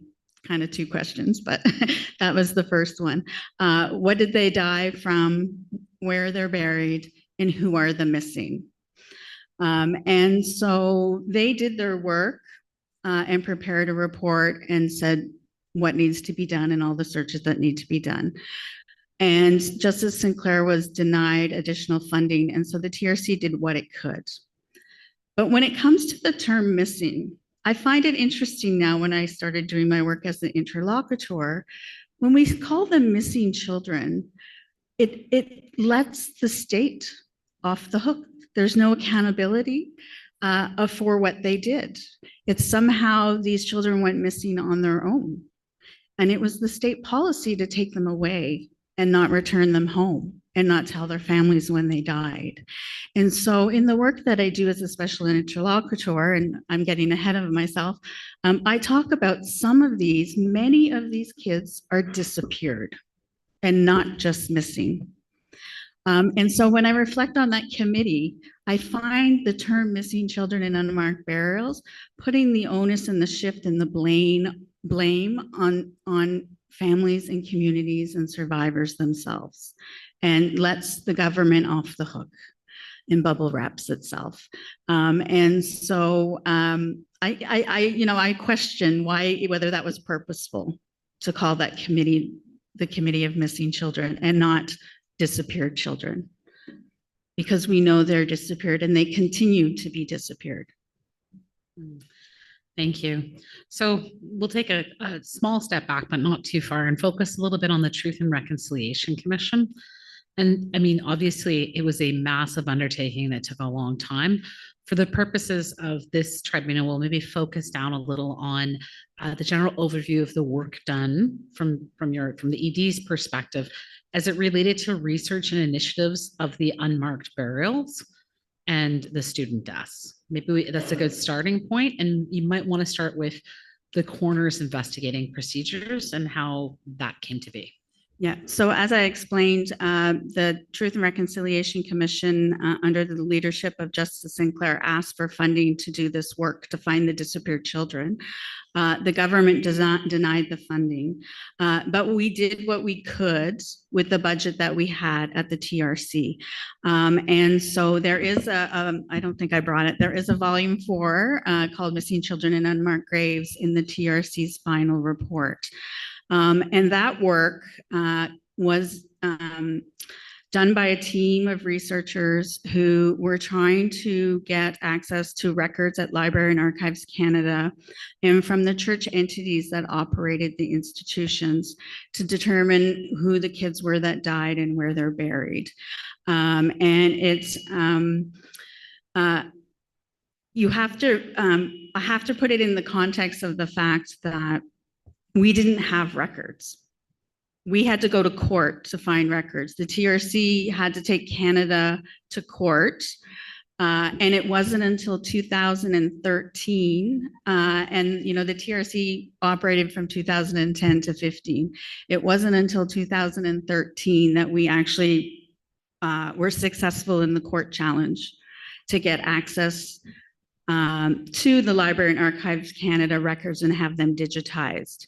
And so the work that the TRC did was based mostly on publicly available records according to our access to information laws. If the person had been dead over so many years, we could access a record. And that started the basis of the list of names of children that we identified as that died in the institution.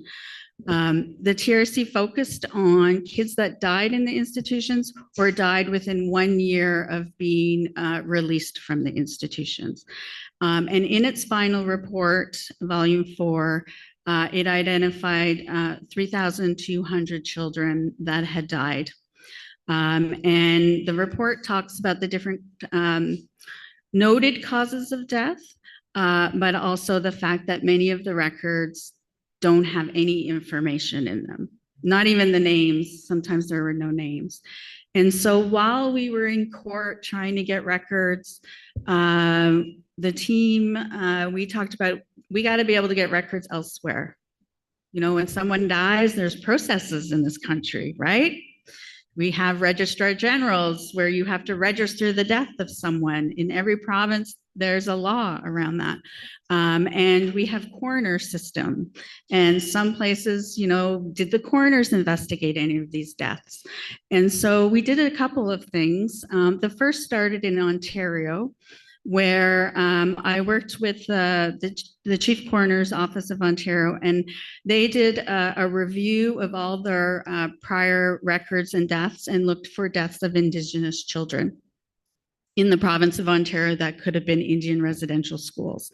And so they did their project. They developed their methodology of how they would access the records in the archives, their own archives. And then the Chief Coroner of Ontario and I went to an annual meeting of the national, where all the coroners and chief forensic officers of the other provinces and territories attend. And we presented our work and called on them to do the same thing in every province and territory. And a motion was passed, and that was actually right here in Quebec City. We had the meeting. A motion was passed unanimously that every province and territory would do the same work that the coroner in Ontario did. And so we saw that work happening, and some of the provinces submitted their findings and the deaths that they found. Oftentimes at a TRC national event, they would do it as a gesture of reconciliation, provide the names. But we knew coroners only come to the scene in certain circumstances, right? The law is different in every province and territory where there's mandatory investigations. And so if they weren't called, they wouldn't have any information about the death. If it wasn't a suspicious death, most of the laws at the time didn't have a requirement of an investigation if a child died in an institution. And so we decided to go to the Registrar Generals, which are the office that manage death certificates in each province and territory, and started asking them to do similar searches. What I learned was that for different times and different decades in our country, different provinces had segregated death certificates. So we had different death certificates for Indians. And I use that term as Ms. Krista identified earlier because of the Indian Act. We have death certificates in this country that say death of an Indian. And they had them at different times in different decades. And then they got rid of them and then they brought them back again. And every province and territory is different. And the government of Canada also has a death of an Indian form. And so we said, we need to get those deaths of an, that's a good starting point. Even though there could be deaths of Indigenous people in the regular registrar, let's start with the deaths of Indian forms. And so many of the provinces did that work and provided their records. The first province was British Columbia. They were very helpful, provided all the deaths of an Indian forms to the TRC. And so that helped us with the work that we did to identify the 3,200 names. Alberta provided their forms. Northwest Territories, I think I'm going by memory here. So let's just say some provided and some didn't. And the TRC has a call to action on the other registrars to provide their death records. So I think that, did I answer that question? Helpful. Sorry. No, that's very helpful. Thank you. It gives some good context. So the volume 4 is in the general material, particularly chapter 2, but also one of the things to be aware of is the calls to action. You just started to mention one. And at this point, I'd ask our AV to pull up the KM2 as a starting point, please. May I add something to the record question? Please. I also, so prior to 1935, there was no requirement on the head of any of these institutions to report a death to the government. And we see policy coming into place in 1935. What I call the Form 414 is the form that principals of the institutions were required to complete. And they were required to complete this form around who died, the cause of death, get a medical opinion, and they were to hold a board of inquiry. And so when we were doing the work at the TRC to identify the kids that had died, we were also looking for the forms, for the 414 forms. And there's not that many that are still in existence because of the destruction of records that the government has made. In my report as the special interlocutor, I have a chapter on the failures of death investigation systems, and I provide a number of examples of the 414 investigations and board of inquiries and the failures of those inquiries, where they didn't follow the rules. They would blame the kids for their own death. They would have an inquiry really quickly, where it was either an RCMP officer or the Indian agent that led the inquiry. Very few times did they ever have a witness statement attached to the inquiry. But you can read that in my in my final report the many examples that I provided of those inquiries. Thank you. So if we could have, yep, thank you. So that's the first page. If you can scroll to the next page of this. Thank you.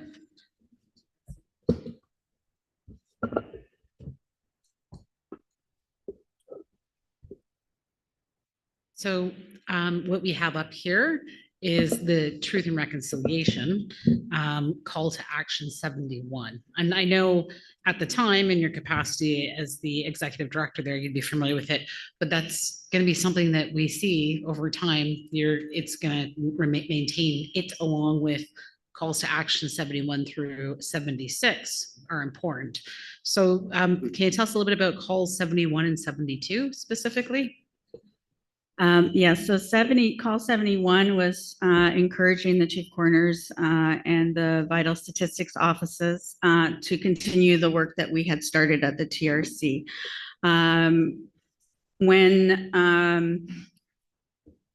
When, as I said, not all the provinces and territories had provided their information to the TRC. And so the TRC wanted that work to continue and for those documents to be provided to the National Center for Truth and Reconciliation, where all the TRC documents and work is housed. And so when we fast forward to 2021, when Kamloops announced disclosed the potential recovery of 215 burials at Kamloops Indian Residential School. I'll just note that Ontario had not provided their death certificates to the National Center for Truth and Reconciliation. So that was like, you know, how many years after the TRC. And so I don't believe all the provinces have provided.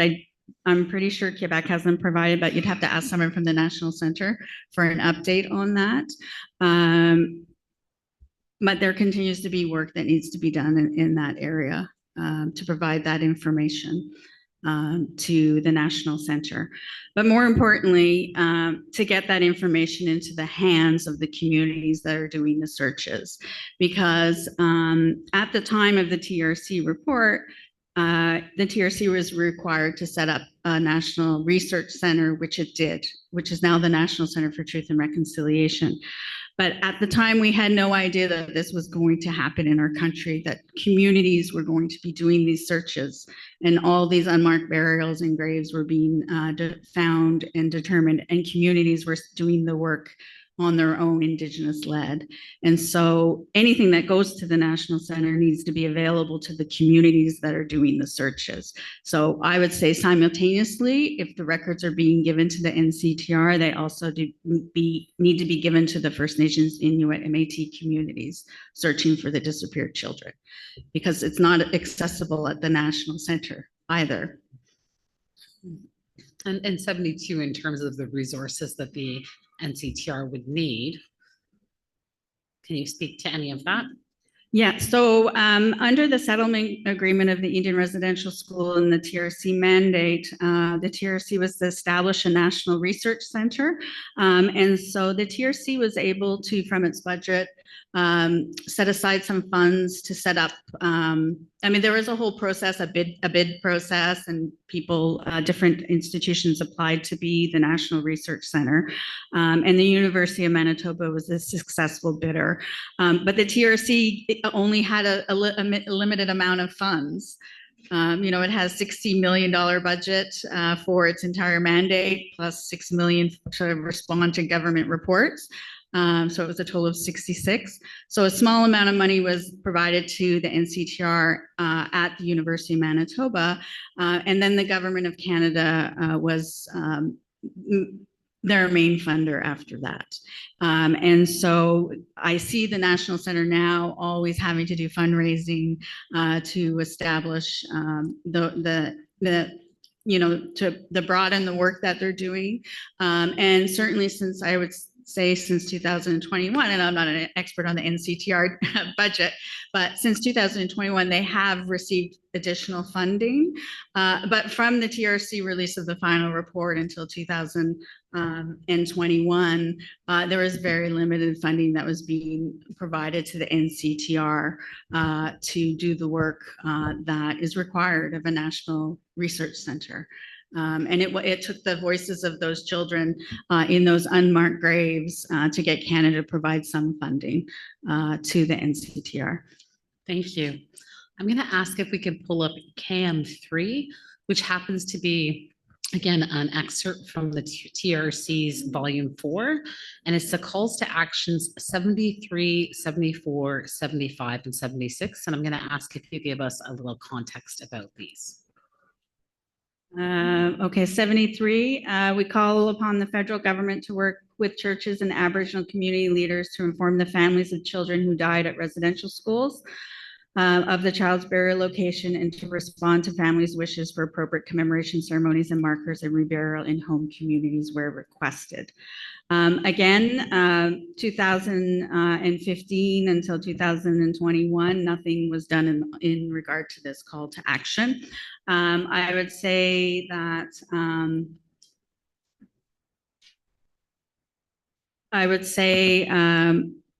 very little has been done since 2021 as well. There has been some funding that has been provided that started in 2021, but it has caps and limits, and it's a funding program. And to be honest with you, when I think about the search for disappeared people, I actually don't think it should be a funding program through the government. You know, Canada has, I say, an international legal obligation to support communities to find the disappeared.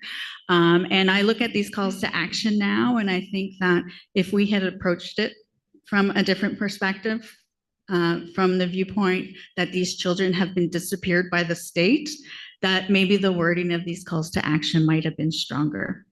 But I would say very little has been done. When it comes to the churches, you know, there are some churches that have done more than others. The United Church has been very supportive of Indigenous peoples and communities around finding records and finding burial locations.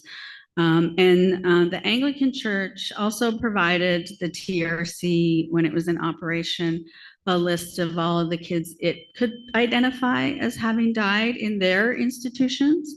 But keep in mind, it was the Catholic churches that ran the majority of the institutions for the majority of the time. So there's a big gap in records and support, and they haven't been as responsive, the Catholic entities, as some of the other church institutions. So I would say this call to action is not in progress, needs more work, and everyone's still calling for this to take place. And that was 73. May I just go back to that? Because sure. At the end of that call to action, sorry, I'm just looking at it now, to commemorate ceremonies and markers. I mean, just last week, there was an article in the paper how Canada was refusing to fund commemoration for a community that has a burial ground and at a former site of an Indian residential school. And when we look at to support reburial in home communities, I write about in my report a special interlocutor, and it was in national news as well. A young boy of Perseo Nabagon. He's a young boy that was taken to Indian residential school in Northern Ontario, and then transferred to multiple institutions, what we called the insane asylums of the day, bounced around between a couple of those institutions, and he ended up in Southern Ontario in an institution for people with epilepsy. And he died in that institution and was buried in a grave hundreds and hundreds of miles away from his family, and his family didn't know where he was. Well, they found him in a cemetery, as I said, in Southern Ontario, and then begun the fight to find out who will pay to exhume him and bring him back home. And that poor family had to, and I don't say poor as in financially poor, I say, you know, shame on Canada and shame on the province to make them go through this. They went to Canada to get support to bring Percy home. And Canada said, well, he didn't die in the Indian residential school, so you're going to have to get the money from Ontario. And then when you go to Ontario, they said, well, that's not us. You know, Canada's the one that transferred him around. And so this went on for a very long time. And finally, the Premier of Ontario, Doug Ford, stepped in and said that he would support the family and bring Percy home. And that's what happened. But that took over a year of fighting and negotiating and advocacy by the family, the leadership, Indigenous leadership, and politicians, and having to raise it on the floor of the legislature. No family should have to go through that. And so we don't have a process in this country for Indigenous people, families, and communities to repatriate their loved ones if that's what they desire. Many don't want to repatriate, they want to protect, but some do, and that's a good example. And everyone's just pointing the finger. As the Missing and Murdered Indigenous Women and Girls Inquiry said, called it interjurisdictional neglect. Everyone's pointing the finger to the other to do the work, and nobody's doing the work. Thank you.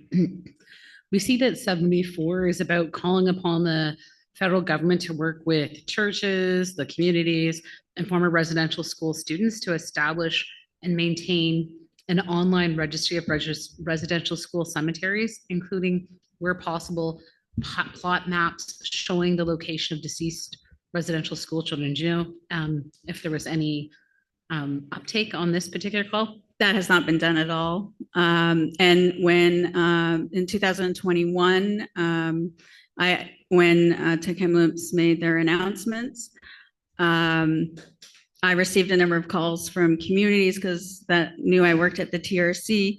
And I went on the National Center for Truth and Reconciliation website to see if Dr. Hamilton's work was up on the website. I think you're going to hear from Dr. Hamilton, but he did work for the TRC where he tried to identify where the burial grounds are on all the Indian residential school sites. That work, really important work, it's cited in the TRC final report, volume 4, but his work was nowhere to be found. It wasn't accessible.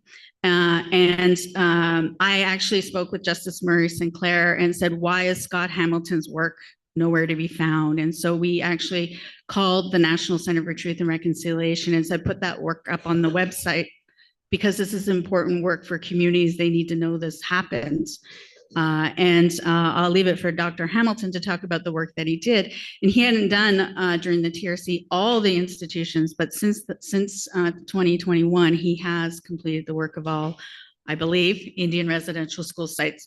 And when I say Indian residential school sites, I'm only talking about the Indian residential school sites recognized under the Indian Residential School Settlement Agreement.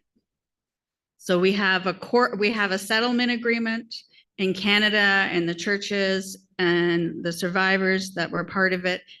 In their agreement, there's only, well, at the time of signing, there was fewer than there are now, but there was a mechanism to add institutions. But we have 140 institutions that are recognized under the settlement agreement. And there are many, many institutions where Indigenous children were taken, died, never returned home, and are buried in unmarked burials across the country.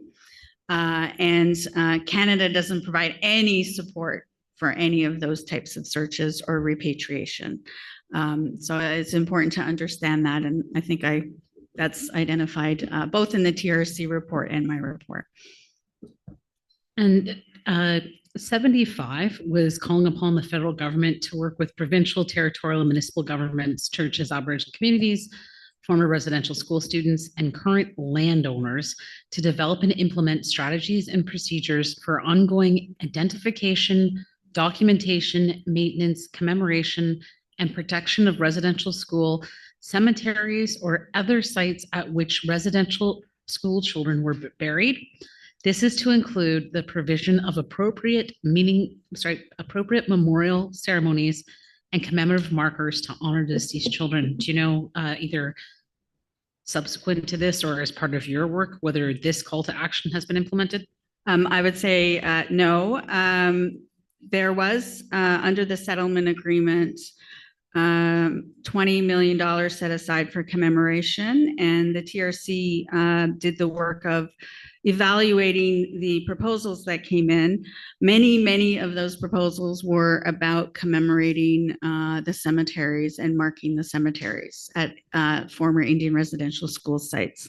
And so some of those communities, everyone that applied for funding back then would have received some funding. So you could see across the country, some institution sites have a cairn, a commemorative marker, but not all of them.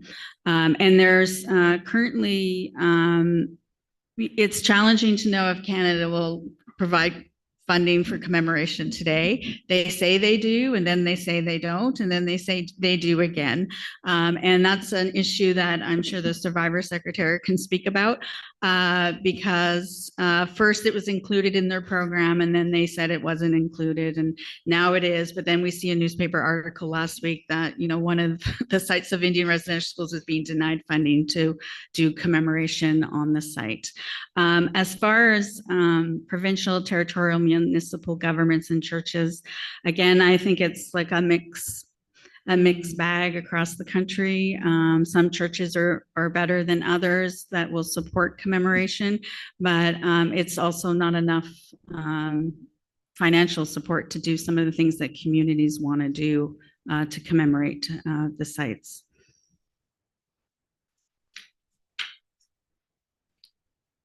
And so 76, the call to action 76, it had kind of three components to it. It was calling upon the parties engage in the work of documenting, maintaining, commemorating, and protecting residential school cemeteries to adopt strategies in accordance with the following principles. And there's three here. So the first being the Aboriginal community most affected shall lead the development of such strategies. Second was information shall be sought from residential school survivors and other knowledge keepers in the development of such strategies. And the third was Aboriginal protocols shall be respected before any potential invasive technological inspection and investigation of a cemetery site. Can you tell us again, like in your experience from TRC through to your report, what, if any, implementation has occurred with this call? So from 2015 to 2021, nothing was done in relation to this by the parties, by the federal government. And then when, again, in 2021, with the children into Kamloops at the Kamloops Indian Residential School,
I'm testifying.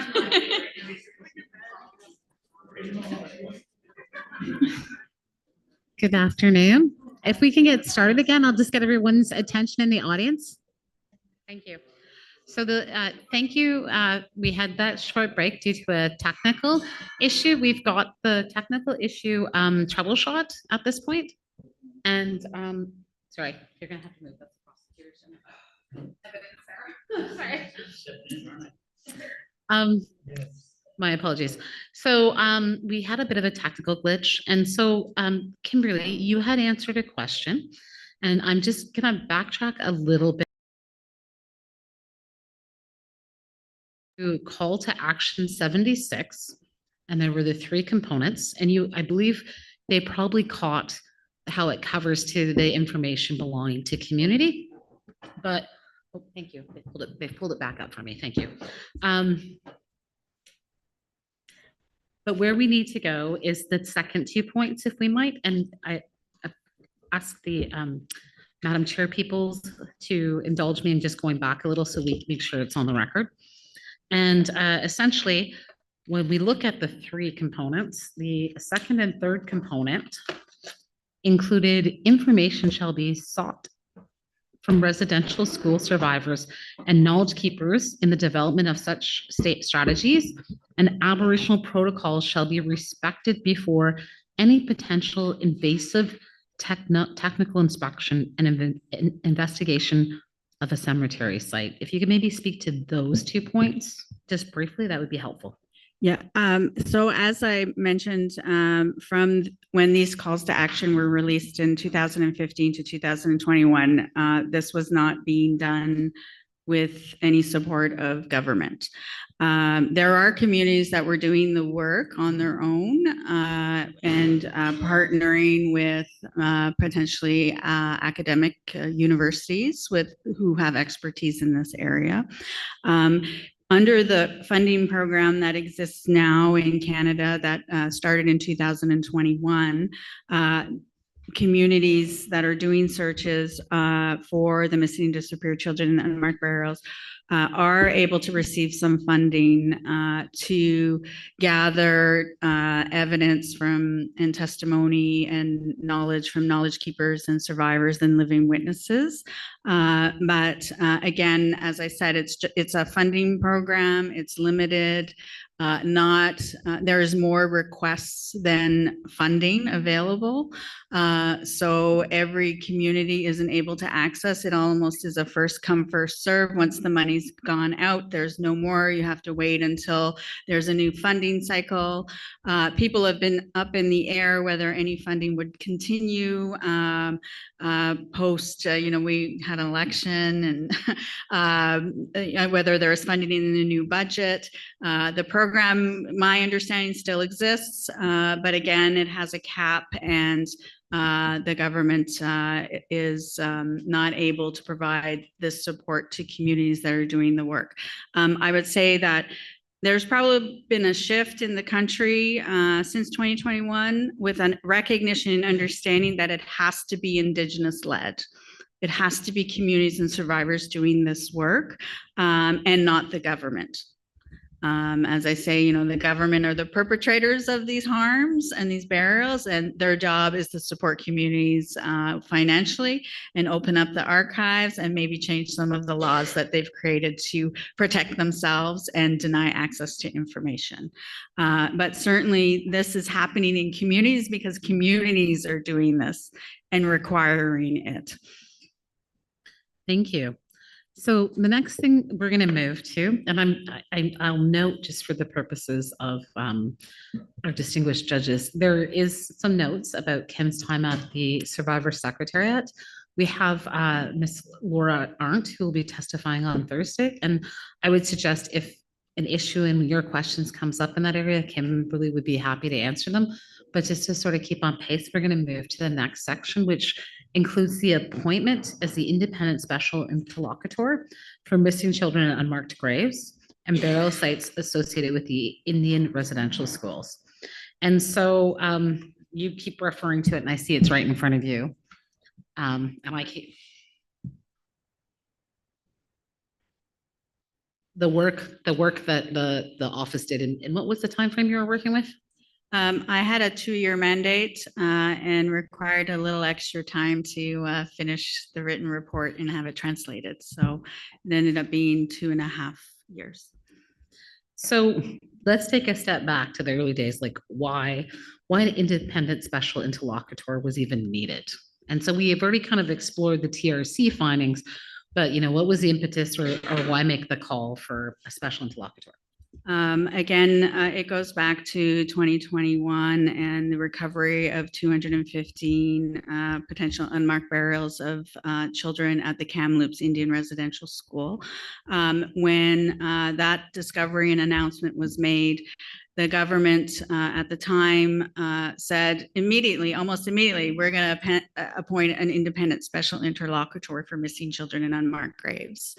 And they took about a year to do consultation with national Indigenous leadership about what the mandate of this independent special interlocutor would be.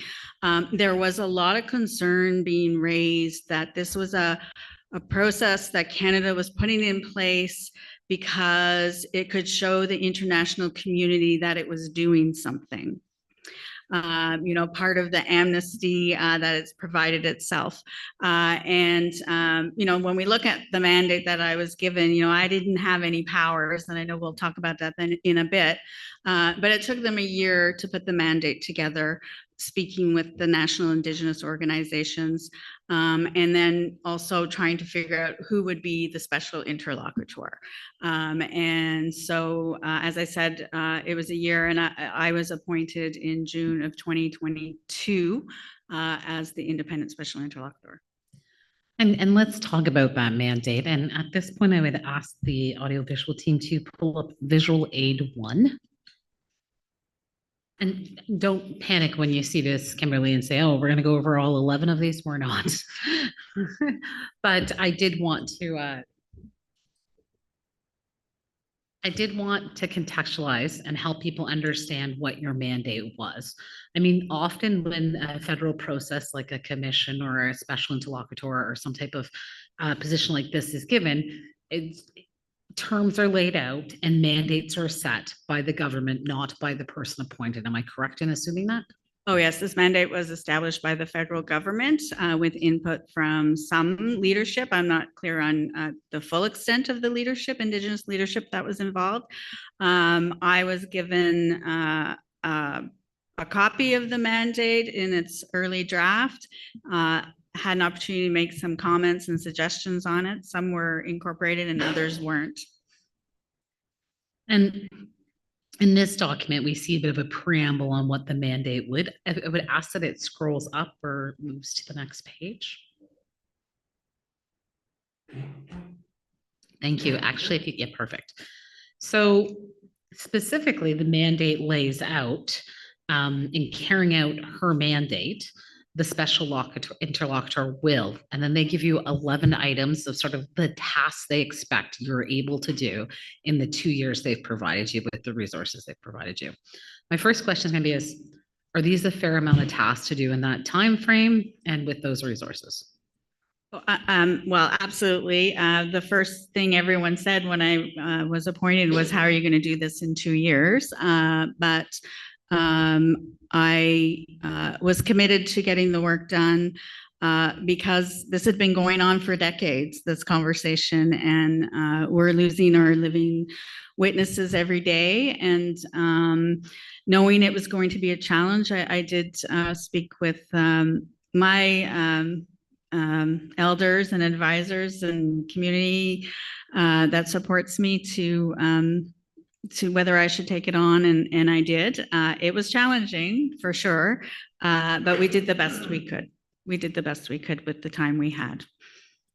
And I mean, part of again, I'm not going to go through it. This material will be available, posted now that it's part of public record, and our distinguished judges have an opportunity to see this in their material. But some highlights are that you're expected, or your mandate is to engage between First Nation, Inuit, Métis, and Canada. And that there's certain tasks that you're expected to do in that role, as well as examining existing federal, provincial, and territorial laws, regulations, tools, policies, and practices that currently apply and have applied to protect unmarked graves and burial sites. They let you do some identification of gaps, I understand, and if we can continue to scroll. They asked that you identify needed measures and make recommendations around a new federal legal framework that respects the dignity of unmarked graves and burial sites of First Nation, Métis, and Inuit.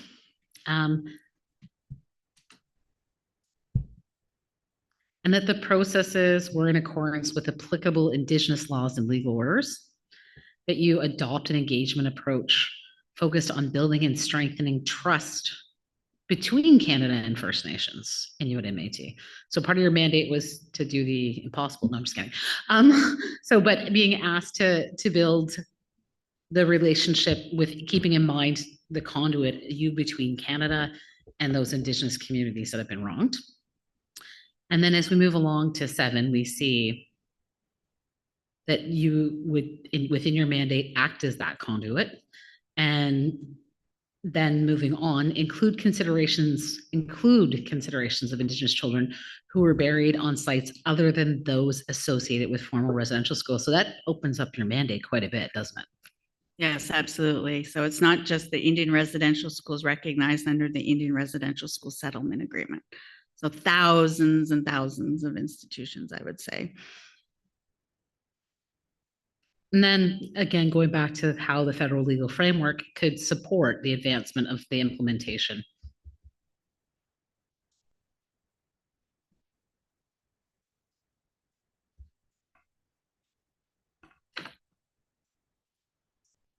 Sorry, my machine has stopped on me, so I just need a moment.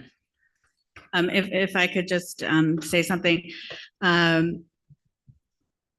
It's a really, it's a legal document created by government, and I would go into communities and have to explain what is an interlocutor. And I even did not know what an interlocutor was when I was asked to take the position. I had to Google it and find out if we ever had an interlocutor before in Canada. We did on Métis rights. When I would speak with survivors and elders, and they had lots of jokes about the term interlocutor, calling me all kinds of interesting names that I won't repeat. But the way I would describe my mandate to people is that I was asked by Canada to hear from communities, survivors and their families about the work that they're doing to find the missing and disappeared children in the unmarked burials, to identify their common concerns, the barriers that they're facing, and report those back to Canada and make recommendations for a new legal framework to support them in the sacred work that they're doing. And so that was easier to say it that way than to go through the 11 identified items. But there's a couple of things in the mandate that were really important to me. One was the idea that it isn't just the Indian residential schools. And right now, the work that's being done across the country is focused on the Indian residential school sites recognized under the settlement agreement, because that's where Canada has put support for. But communities are tracing children to all these other institutions, and there's no support for that work, whether it's to get the archival records, whether it's to get to do ground searches on those sites, whether it's to access those lands. And so that was really important, and you'll see that reflected in my final report. I talk a lot about these other institutions, not to say that Indian residential school sites aren't important, but those children weren't just buried on the sites of Indian residential schools. They're buried in cemeteries, municipal cemeteries, church cemeteries, on the grounds of other institutions that have their own institutional cemeteries. And communities do not know where those children are. because the same policy that applied to the Indian residential schools, that Canada would not return the children to their home communities when they died, was the same policy at these institutions.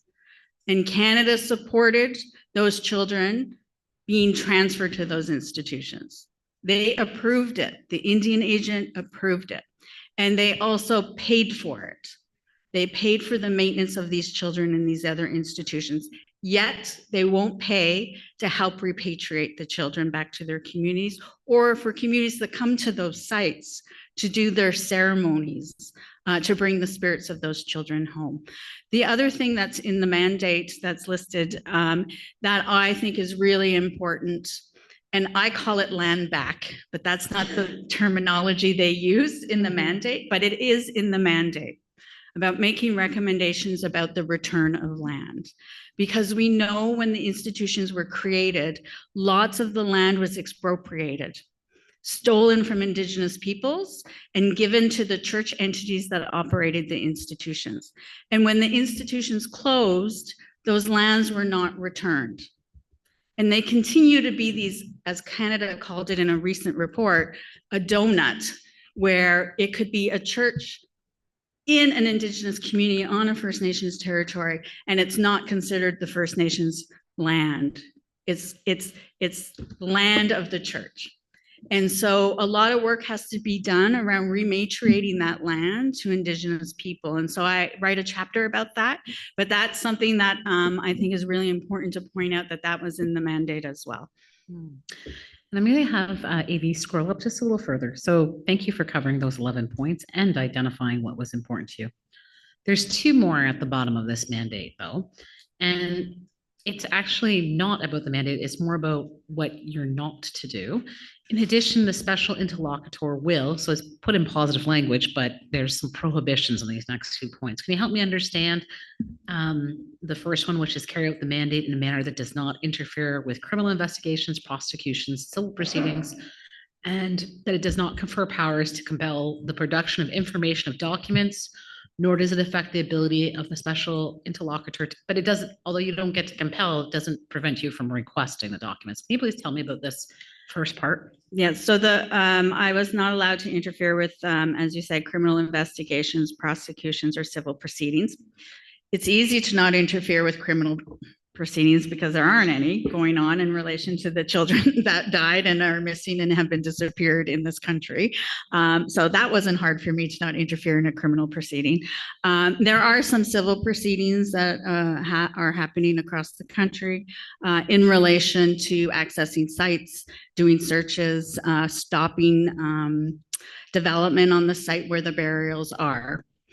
And so I participated in some of those processes, not to interfere, if you will, in those processes, but to try and help get to a resolution to those matters. And I was given no powers. I couldn't go on sites, private property, unless I was smiled and asked pretty please from the landowner to let me on the site, and some did and some didn't. I wasn't able to compel the production of records. And I think it's important to understand that the records that exist, if we go back to the Truth and Reconciliation Commission, the settlement agreement that established the TRC gave it no powers either. The commission had no powers, but the parties to the settlement agreement agreed to provide records to the Truth and Reconciliation Commission. And the parties were the church entities and the federal government. Nobody else was required to give records to the TRC, but yet we know records exist all over the country in all kinds of different archives, provincial, territorial government archives, universities, private collections, museums, and none of them have been compelled or required to provide records around the Indian residential schools or these other institutions. Most of the other institutions outside the Indian hospitals and sanatorium were run by provincial governments or territorial governments. And so finding those children that are buried on the grounds of a reformatory, for example, requires access to provincial government records. So I didn't have powers to get those records. And in some senses, it kind of, I could ask for them, and some places entered memorandums of understanding with me and let me see records, and I did see some records. But I would say to survivors and communities, it doesn't help them for me to have the power if I can't give it to them, because I was created as under the federal government rules. So anything I collected didn't get in the hands of communities if it was because our privacy laws protect it, and I'm not allowed to pass it forward. And so that became a problem with the mandate. And I can just go back to Percy O'Nabegon as an example. When I met with his family, I was able to access records that are closed records because I had an agreement with the archive, and I was able to see where he was sent, who sent him, when, what dates, and I wasn't able to give those records to the family. And then when I gave them the information and said he went to this institution, this institution, without the records, I received a record from the archive telling me I was breaking the law and that I shouldn't be helping this family, that it wasn't my job. I said, what are you going to do? Put me in privacy law jail? No family should have to fight to get access to these records. And our laws are stopping families from getting these records. And so in some senses, yes, would I have liked to have those powers? I would have liked to take it even further, that I had the power to also decide who I got to give those records to. And the last one here actually lets you make additional recommendations, right? So it's a little more permissive. Is there anything you want to add about the last one? Well, I interpret that very broadly. As you can see from my report, I went a little bit beyond, I think, what they thought I was going to do. If you look at the full report, I didn't make recommendations, and you'll see that I've identified 42 obligations that I say that the country has. And I call them legal, moral, and ethical obligations that they have under international law, Indigenous law, and the United Nations Declaration of the Rights of Indigenous Peoples. And that's how I framed my, if you will, recommendations in the final report. And you'll see there's 42. Now, you had mentioned to the distinguished judges earlier, in relation to the video, this was me going all across the country. And there were a number of gatherings, just so we have a little context for anyone who's following along online as well. So there were a number of gatherings, and these gatherings had different purposes. Can you tell us just a little bit, very summarily, about the different gatherings that you held? Yeah, can I go just, I really wanted to maybe read something before the gatherings, and I just put a note on my book here, because before I started the work as the special interlocutor, I worked with elders and knowledge keepers and survivors to identify what are our guiding principles. What's going to guide this work that we're doing over the next 2 years? And so I just want to read them to you so you know what they are. The first one was, the bodies and spirits of the missing and disappeared children must be treated with honor, respect, and dignity. And that is so important because, as we know from the TRC work and from hearing from communities and survivors, they weren't provided with dignity and respect when they were living. And so it was really important, as we were hosting these national gatherings and going into communities, we always kept that front of our mind. And, I want to recognize the chair that's been placed before you. At all our events, we always had a chair, and it's to symbolize and recognize those children that have been disappeared. But it's also to invite the children's spirits into the room. And you have all those moccasins behind you. They're in this room right now. Their spirits are with us today. And that is our number one priority, is to do the right thing for those children.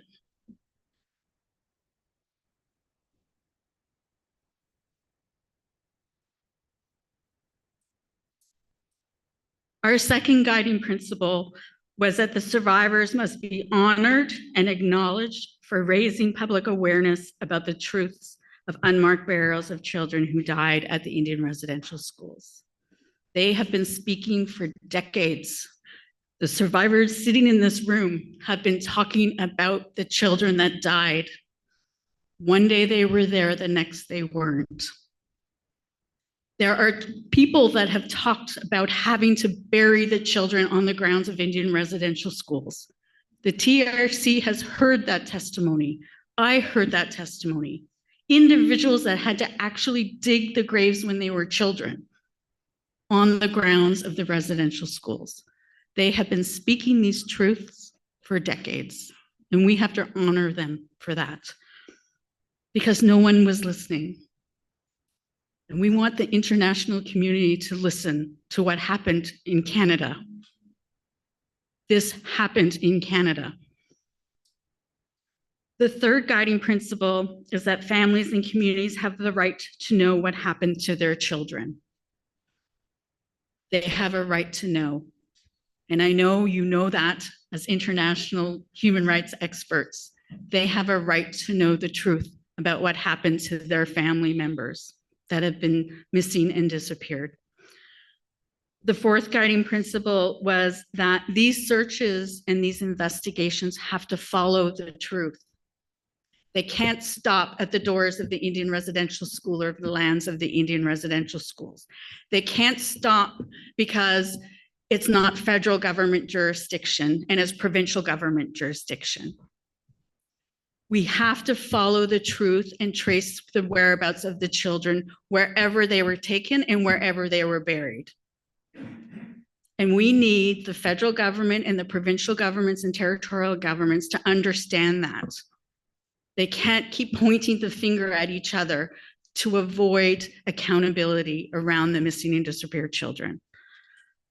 And the fifth guiding principle is that all this work has to be governed by Indigenous law and the UN Declaration of the Rights of Indigenous Peoples. Indigenous people have their own laws and protocols on how we bury our children, how we protect our ancestors. And I can tell you, it doesn't include putting a campground on top of the burials of children. And that is happening right now in this country. People are camping on top of the burial grounds of children that died in Indian residential schools. And the province of Manitoba and the government of Canada are doing nothing.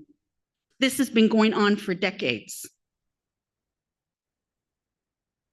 The UN Declaration of the Rights of Indigenous People has strong articles to protect burials of our ancestors. And they're not being implemented in this country, even though we have a UN Declaration Act that's supposed to implement the UN Declaration.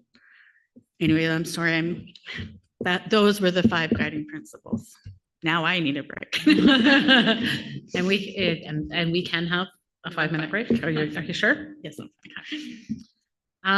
No, and I mean, obviously, taking Indigenous law to be your guiding principles and doing the work with the elders and the survivors is important. And it really seems to set the stage for all the work you do moving forward, including your gatherings. We don't need to spend a lot of time on the gatherings, but just so there's some context for those, like you did that work, you had the guiding principles, and then you didn't just write a report, right? There were stages and steps between where you actually had gatherings. And some of the gatherings are more general, where you heard from survivors, and we saw some of that in the video. And some were like dealing with some specific issues that either tied to your mandate or the guiding principles. So if you just want to give us a little bit of an overview about traveling across the country with your gatherings, please. So you saw in the mandate that I was to meet with communities. And so there are different things that I did. I obviously did not cold call. Like I did not cold call communities and say, can I come and walk the burial grounds and see the searches you're doing? Because not everybody wanted an independent special interlocutor. But I was available for communities if they wanted me to come and if they wanted to share with me what they were doing. So in between these national gatherings that I held, I went to many, many, many, many communities across the country that are searching for missing and disappeared people. I walked the grounds of cemeteries. I met with families that have missing family members and tried to help them. And I did help a number find records and find where their child or their family member is buried. But at the beginning of the mandate, our team met and we decided that we would host these national gatherings. That it was really important to bring the communities together because Canada's a big country, right? We're a big country. And these searches are happening from coast to coast to coast. And teams are doing the work, and we really wanted to connect the teams together so that they could share what they're doing and learn from each other and also share information. One community might have records about another community's children because they were taken across borders, across provincial borders.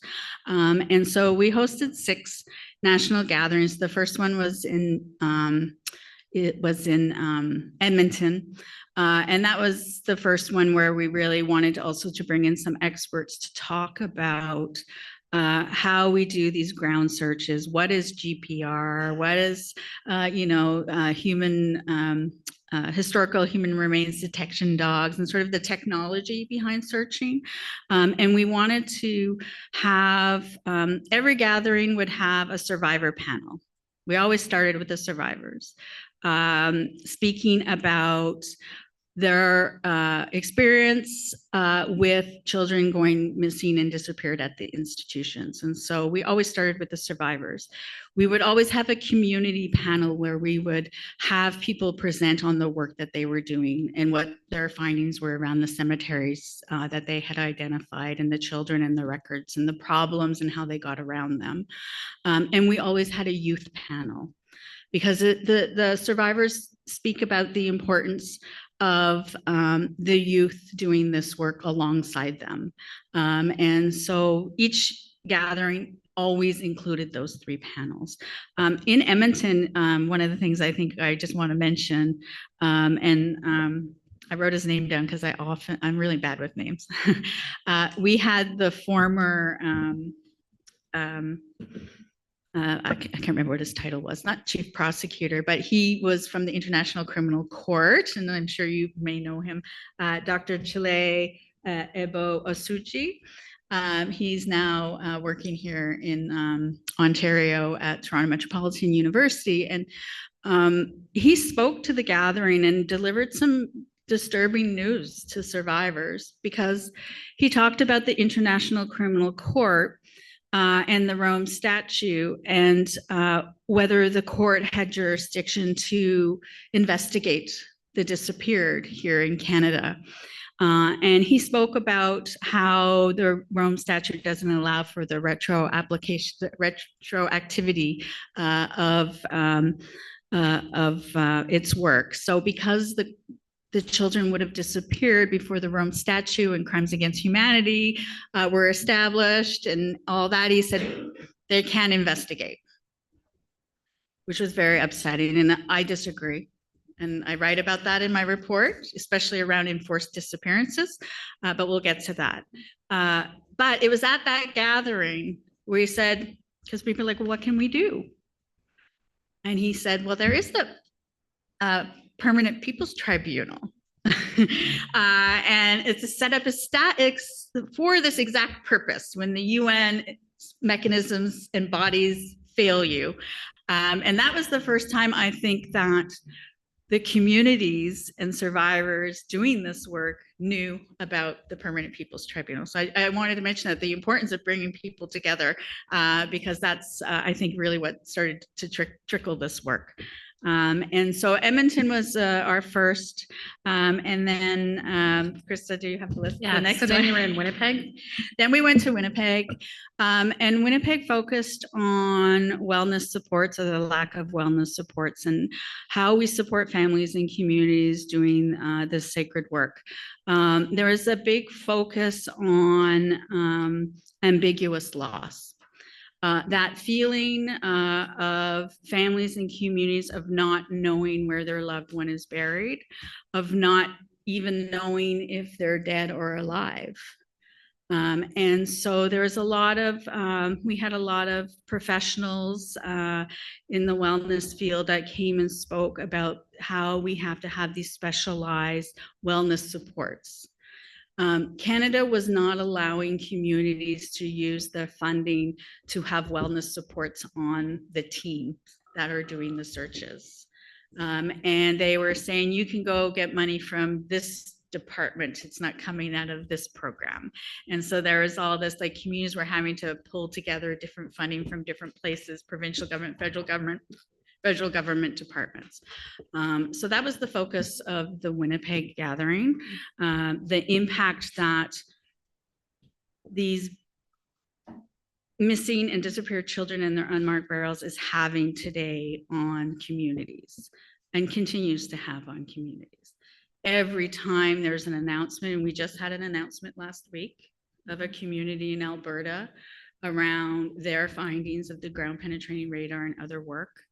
And every time there's an announcement, it triggers us, it triggers the community. And I hate that word triggers, but it impacts community members every day. And then from Winnipeg, we went to Vancouver. And that focus of that was on Indigenous data sovereignty. And that's arisen because everybody has the records, but Indigenous people. Everybody has the records, but Indigenous communities. Library and Archives Canada, National Center for Truth and Reconciliation, provincial archives, university archives, municipal archives. Everybody has their records, but Indigenous people. And so communities are now taking back their data and wanting to make sure that they get their data. So we're seeing some movement in that regard, but then we have all these restrictions being placed on communities. You can access the records, but you can't share them.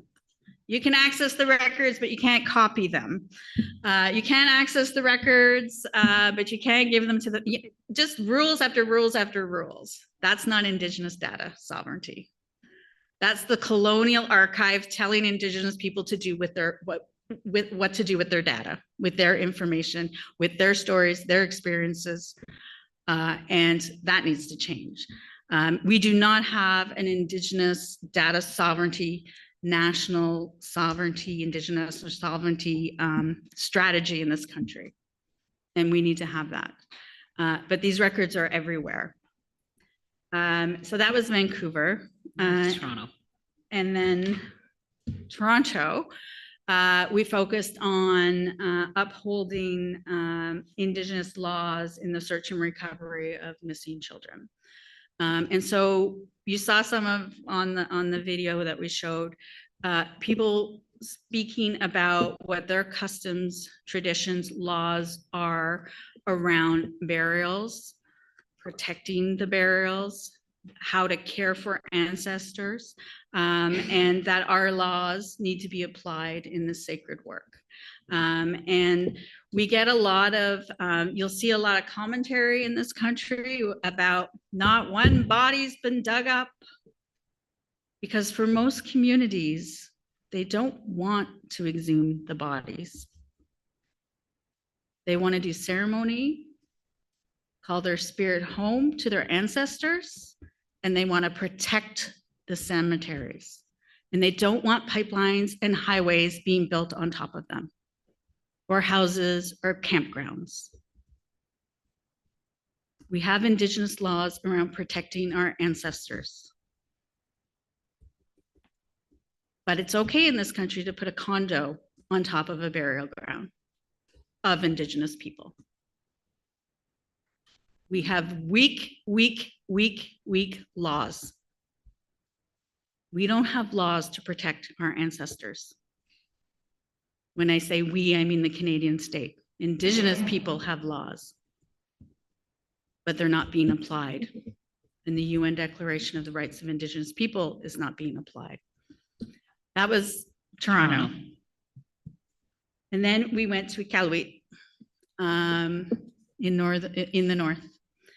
And that was really important because in the north, the northern experience of Inuit and First Nations people in the north is very different with Indian residential schools or the residential schools.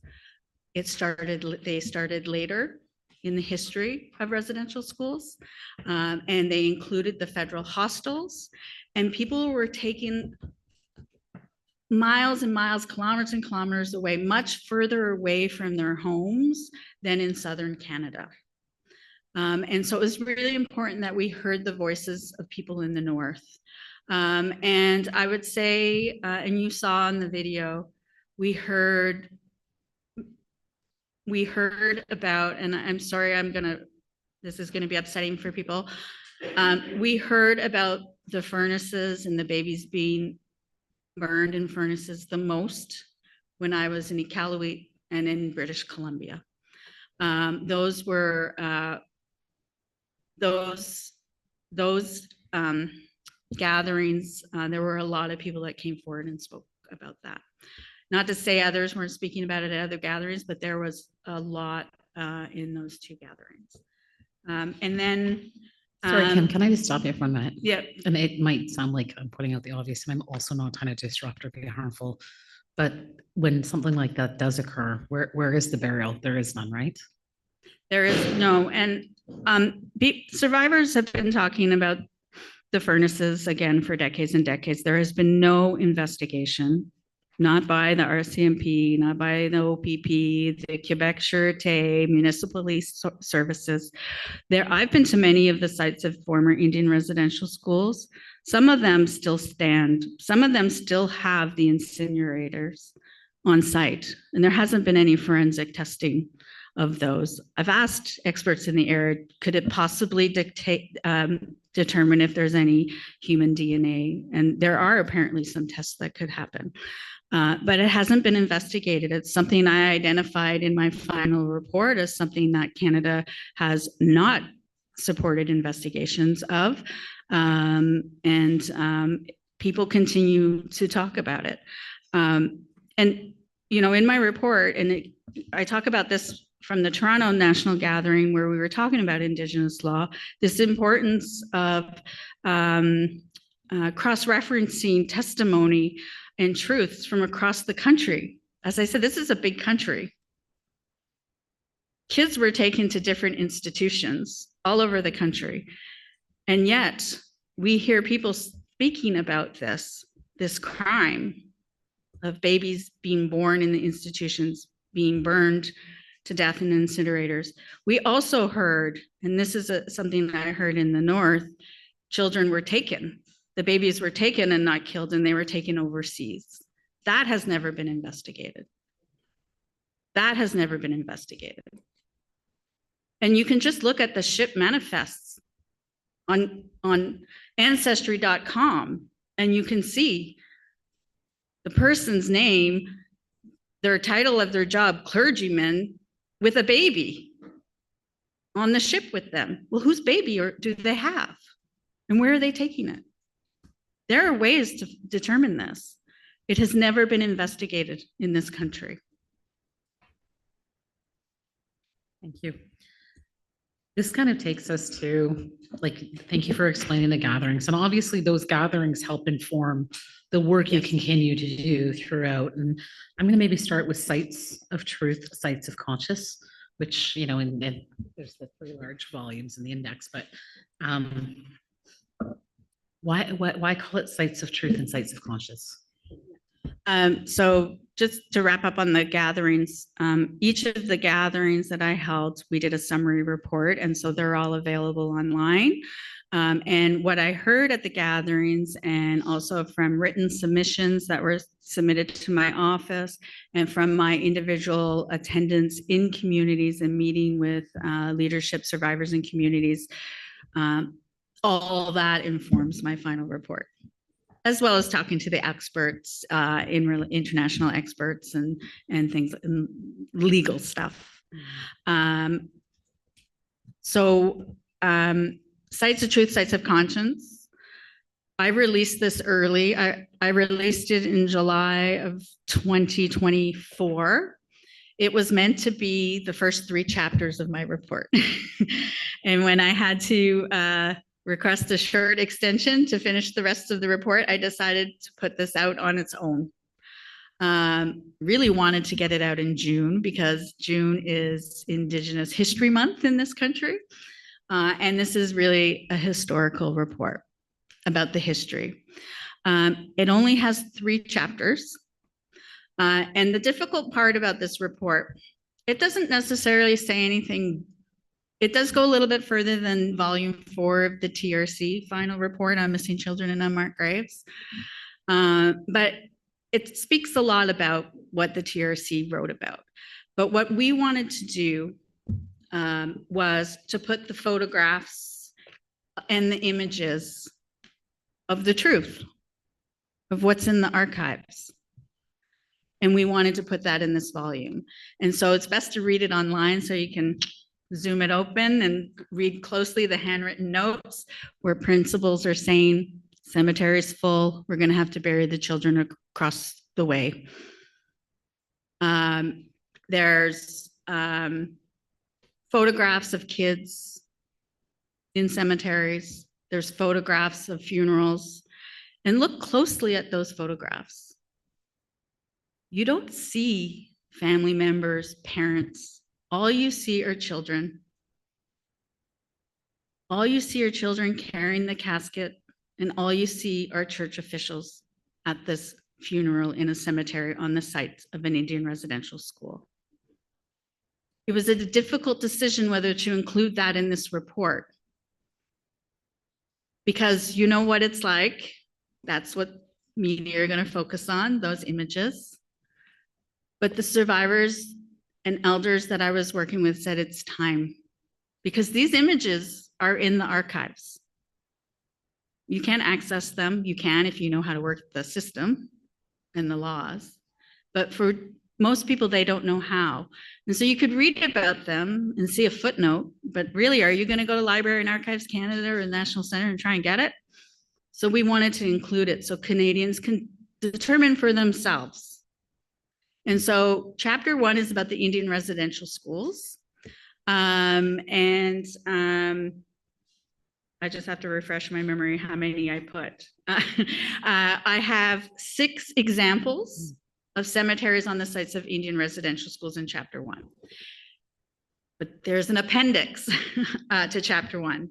And I talk about 14 other institutions, all residential schools, where we know there's a cemetery on the site, because we have this documentary proof.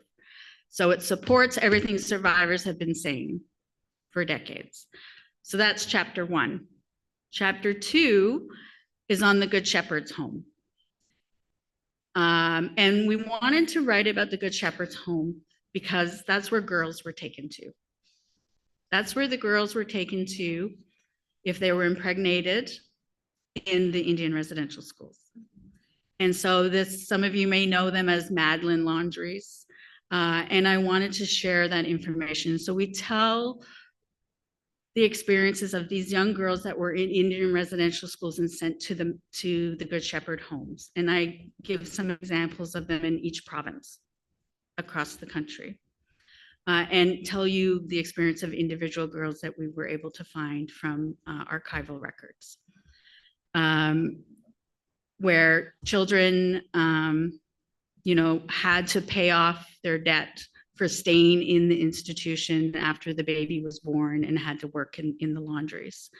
And so I wanted to show this gendered approach and how this was very different. This experience for girls, it was another type of institution that girls were sent to. by the Indian agent, by the principal, and sometimes by judges. Judges would order girls to be sent there if they were deemed to be of immoral character.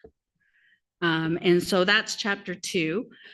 And then chapter 3 is where, as you said, Chris said, the big mandate of all these other institutions. I tried to cover off some examples of other institutions that we know that children were taken to, transferred from Indian residential schools. So reformatories, you know, if you stole some food, the first time maybe you just got beat. The second time you could be sent to a reformatory. And so we have these reformatories across all provinces and all the provinces that were operated by provincial entities where kids were sent to. If they set a fire, they were sent to the reformatories. Many of the kids tried to stop what was happening and tried to burn down these institutions. And they were sent by judges and convicted and sent to reformatories. We even know of one that was sent to the Kingston Penitentiary, which is a federal jail in the country. A boy being sent to a federal penitentiary. We talk about, we write about the outings. And sorry, if I can just get you to pause for one moment, Kimberly, and I'll ask AV to help us by pulling up visual aid 2. Oh, okay. And then we will get to the outings, I promise. Oh, okay.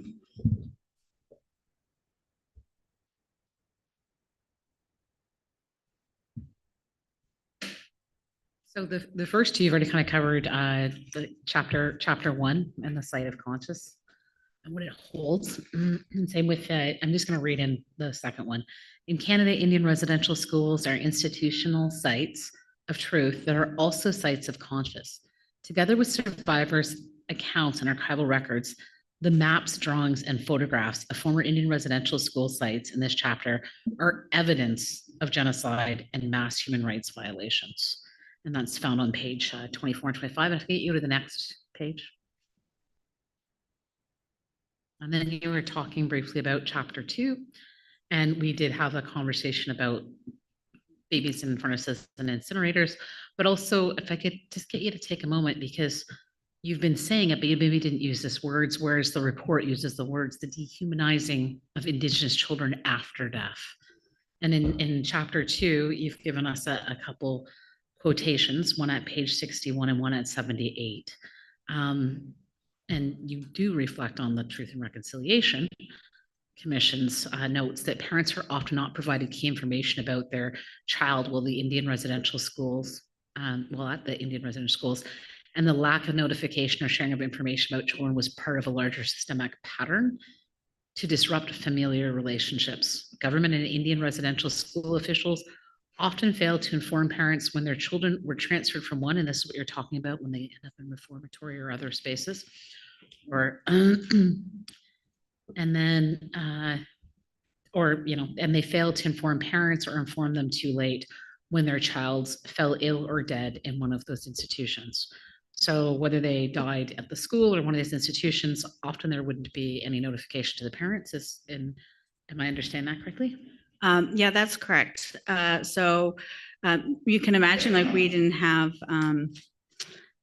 internet, we didn't have cell phones, we didn't have phones in many cases, we didn't have fax machines.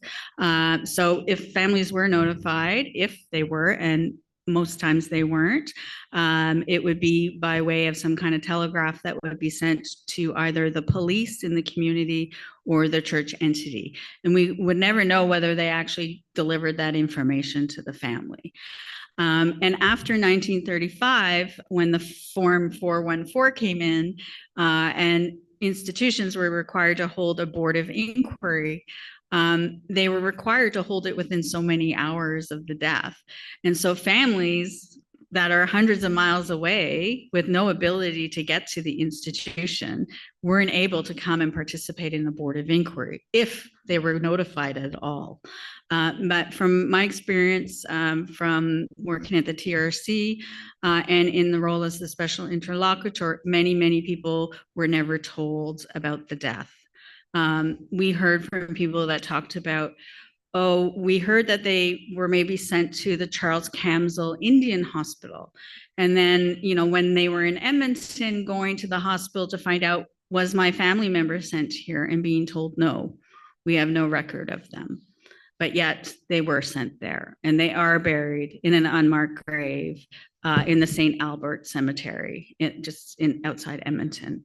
And so, so the treatment of the children on their death, being buried mostly in unmarked graves, often in graves with other children, and sometimes in mass graves. And I write about a couple examples of those mass graves. One comes to mind immediately is Mary Yvonne Akalak. I'm going by memory now, so I maybe got her name wrong. Where she was taken to a residential school, was injured in the residential school up in the north, was taken to Manitoba Children's Hospital, just multiple transfers between different types of institutions, gets sick in the hospital, ends up here in Quebec at a private hospital called the Cecil Butters Memorial Hospital.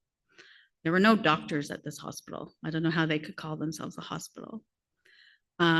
She dies there. And her family looked for her for 20, 30, 40 years. And they were able to find her from her Eskimo number. Canada assigns Indian numbers to Indians and Eskimo numbers to Eskimo, the Inuit. And so she was able to finally, with the help of a researcher, find her here in Quebec, buried in a cemetery. And she's in a mass grave with up to 30 people buried in the grave. It's unmarked. They don't actually know where it is in the cemetery. It's a church cemetery. And she can't exhume, they can't open up the graves because of the fact that there's so many other children in the grave. And the church is saying, the cemetery is saying, until we know and have consent of all the families. But nobody knows who all the other children are in the grave. And so, that's an example that I write about, and there's many others.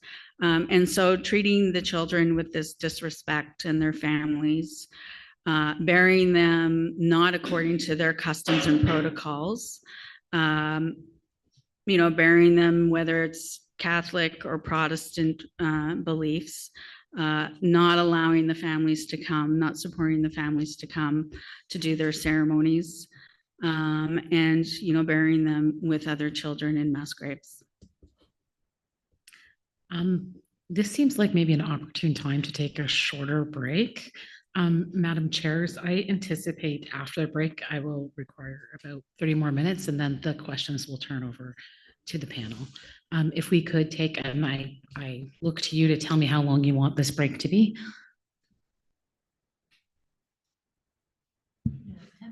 10 minutes. Okay.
Okay. Tell me. I think, no, Yate, okay, ono yoyo de. What kwano hordado? Wana kagiro nyawa koa Kimberly for what you shared thus far as this session's first expert witness. All in attendance have heard some heavy truths about missing Oglahaway children and unmarked graves. So listeners may be experiencing heavy feelings and heavy hearts. So we recognize this moment carries various emotions. So whether here in person or listening from afar, we encourage you to let those words settle while also taking a breath before we regroup for the next half of Kim's sharing. So we're going to take a 10-minute break and Yawakoa.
And if I could just ask the AV team to pull up, sorry, we have a echo back.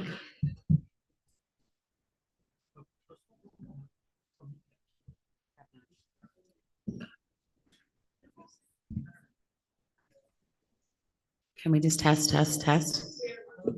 So if you can hear and hear though, can you step in, Maddie?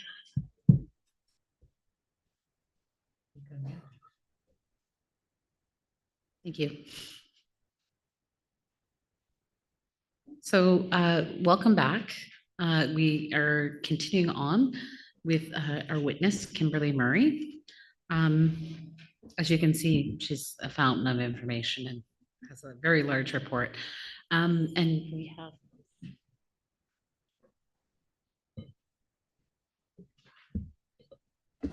sorry.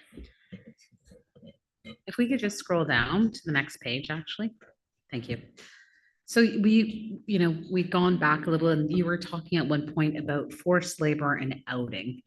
And so the quotation we have up on the screen right now is from page 122 of Sites of Truth and Sites of Conscience. And it just really kind of describes what the outing system was. But can you just explain for everyone what's outing? Canada adopted from what was happening in the Indian boarding schools in the United States, this outing system or boarding system where children in the institutions, sorry, that's just interfering with my brain.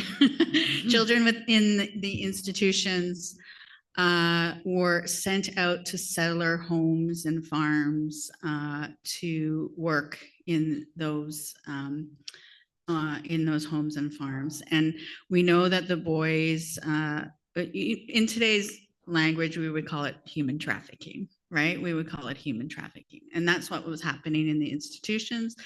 The children were trafficked, boys were sent to do farm work, and girls were sent to do domestic work. In the work that I did, I do believe that there needs to be more investigation into this because I do believe that the girls were, and probably the boys too, were trafficked for sex. There are some records that indicate that girls were sent to homes of wealthy people in wealthy areas in the summer months, and they were taken to be all fixed up before they were sent there, getting their teeth done and their hair done and buying them pretty clothes to go live in people's cottages in very affluent families' homes. So we know that sometimes it was always the principal and the Indian agent that brokered the deal for the children to be sent to the farms and the homes. And there is indication that possibly some of them were given some compensation, but the government of Canada kept that money. And the money was put into what we called Canada Post Savings Accounts. And it was used against the children to make sure they stayed in the institutions. They were told they would not get their money if they left. So it was to control them. We have no idea if those funds were ever given to those children when they were finally released, if released from the institutions. When I worked at the TRC, we tried to access those Canada Post savings accounts, and Canada Post would not provide us the documents because they were not one of the departments. They were not a department of the government and were not required to provide records to the TRC. So another area of exploration around this enforced labor that the kids were required to do. We know from the TRC report, kids died while in these placements because they were young children having to work on these farms with heavy equipment. And so we see lots of records, whether it's injury or death of children in those situations. Thank you. So we're going to move forward from there and into upholding sacred obligations. And you already explained to our distinguished judges why you decided to call it sacred obligations. And yeah, I'll have you scroll down on the AV, please. Thank you. And the very first quotation, it's maybe a discussion point, is the children did not just vanish. They were not disappeared by accident. The forced removal and transfer of Indigenous children was Canadian law and policy. And the second quotation here, there is an important distinction between the term missing and disappeared. You already talked about that earlier. But I do want to keep reading this one because will both refer to the absence of a person. Being disappeared specifically requires the absence to be the result of force against the will of the person. Terms like missing and vanished may be accurate in a literal sense, and the term missing helpfully describes the longing of families for their loved ones.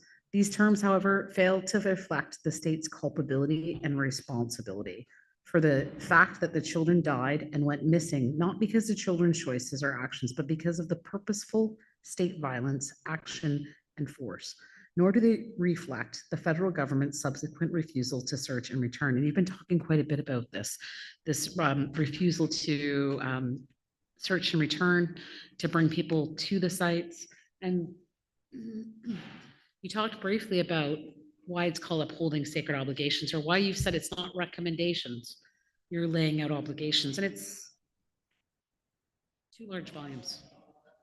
And so where we want to explore now is what those obligations are. And again, I'm not going to ask you to give us all 47, but I think it's important that we get an opportunity and that the judges understand the issues we have and what you're talking about. So you've talked a bit about enforced disappearance of children, but let's talk a little more about why is there a legal obligation for the state to do anything if the disappearance of these children was indeed enforced disappearance?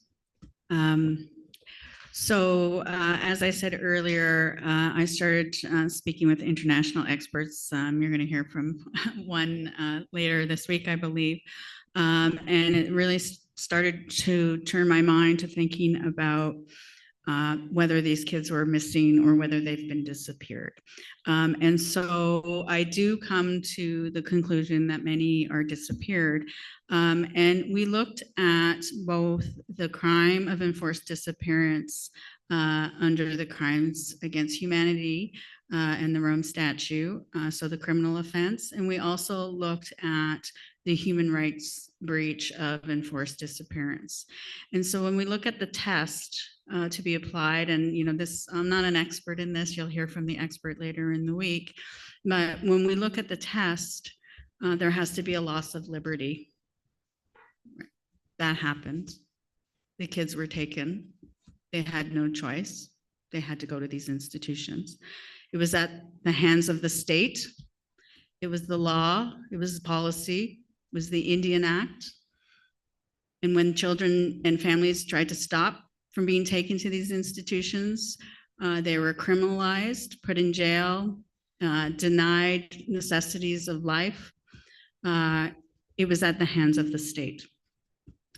And there has to be also the unwillingness to acknowledge that it happened, or the concealment of the fate of the children. And I write a lot about the fact that, these archives in Canada and the churches have been concealing the fate of what happened to these children for decades. Even in the records that we have, on our death certificates that we have, they were signed by the Indian agent or the principal of the institution. The causes of death are recorded by a principal or a government bureaucrat, not by a medical doctor.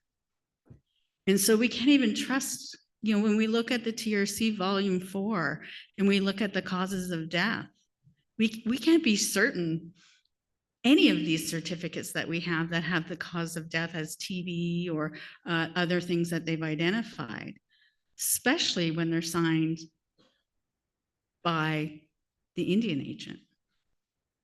And so Canada has not changed its laws for access to records, and so they're continuing to conceal the fate. And, you know, we're not able to get hospital records. Many records have been destroyed, could have been protected from destruction. You know, this has been discussed for a long time, but Canada destroyed numerous records. And when it comes to the criminal offense, also, so the next, you know, when we look at the legal test, the person had to be denied the protection of the law. And that certainly happens. Parents actually would file complaints with the police and nothing would be done. When kids died in the institutions, and I write about this in our failed death investigations, you know, there wouldn't be proper coroner investigations, police investigations that would happen. And when we turn to the criminal offense of enforced disappearance, it was widespread and systematic. It happened across the country for over 100 years. And no First Nations, Métis, Inuit person wasn't under the guise or, you know, they were all susceptible to being taken to these institutions. So I make that argument, both criminally and under human rights law, that many of these children were disappeared by the state. I also say, and this is where I say the International Criminal Court got it wrong. I say that that crime of enforced disappearance didn't just happen back when the Indian residential schools were operating. I say it's continuing to happen because we still don't know the fate of the children. We still don't know where they're buried. We still don't have access to the records. And so I say that's a continuing crime and a continuing offense. It happened yesterday, it's happening right now as you sit in this room, and it's going to happen tomorrow. Because there are communities continuing to fight to get access to sites, to do searches, to get access to records, to verify who's buried on those grounds. And we continue to see the governments, provincial, federal, and church entities stopping this access. And so that's what I write about in relation to enforced disappearance, and you'll hear from the expert later in the week. Thank you, Kimberly. One of the things I'd like to transition from that to the settler amnesty and the culture of impunity. And I want to start again with the TRC briefly. So the TRC found that the number of convictions was highly disproportionate to the scale of abuse, right? Fewer than 50 former staff members were convicted. So at the time the TRC was released, so 2015, that was the information available in that report, that only 50 former staff members. Interestingly, the Indian Residential School Settlement Agreement, a component of it was the independent assessment process. We had a little conversation about this. And almost 28,000 claimants made a claim for physical, sexual, or mental harm that would potentially be compensatory if it was proven. And 23,000 of those actually received compensation. So if we look at the numbers of what's recognized as compensable and the fact that only 50 individuals were ever convicted of the assaults, the context for impunity and settler amnesty, particularly as it relates to those in the schools, whether they were the priests, the teachers, the folks, or in communities with Indian agents, that the TRC, made that finding of the disproportionality. They also concluded that the low conviction rates were the result of delayed investigations, lost or destroyed records, and system apathy within the Canadian legal and policing systems. And understanding your report, you agree with that position. And can you tell us what you mean when you talk about settler amnesty or the culture of impunity in Canada? Certainly. I think those numbers were maybe misstated. It was higher in relation to the number of survivors that came forward for compensation for being physically or sexually abused. I think it was closer to 38,000. And bear in mind, those are the living survivors at the time. Many people died already, died while the IAP was happening, and so they never were heard. And so when we look at that, and I believe it was 31 convictions in the appendix to the TRC report of people that were prosecuted. The TRC was not allowed to name perpetrators other than those that were convicted. That was the gag order on them. And survivors spoke about perpetrators when they spoke to the TRC, and we were not allowed to identify them unless the Canadian criminal court system put them through and they were found guilty. So that's one part of what I say shows the settler amnesty that we have in this country. I talk about how settler amnesty basically describes how the Canadian state has protected itself from accountability. I say in my final report that it has given itself a blanket amnesty, that it covers every person that worked in the institution, other than these 31 convictions, and there were a couple more later, but it covers no matter what level you were in the government or the church or in the institution, you were covered by this amnesty that Canada has created. Canada did more to protect the perpetrators than it ever did to protect the children in the institution. And the TRC writes about this, and I write about this. We know even when we had police investigations, and we did have one called E Division, the RCMP in British Columbia, even when there was an investigation into the perpetrators, Canada interfered in that investigation. And the TRC writes about this. Canada took away the resources of E Division and moved those police officers that were working on investigating the crimes that happened in the institution and moved those officers into defending Canada in the civil litigation that was happening at the time.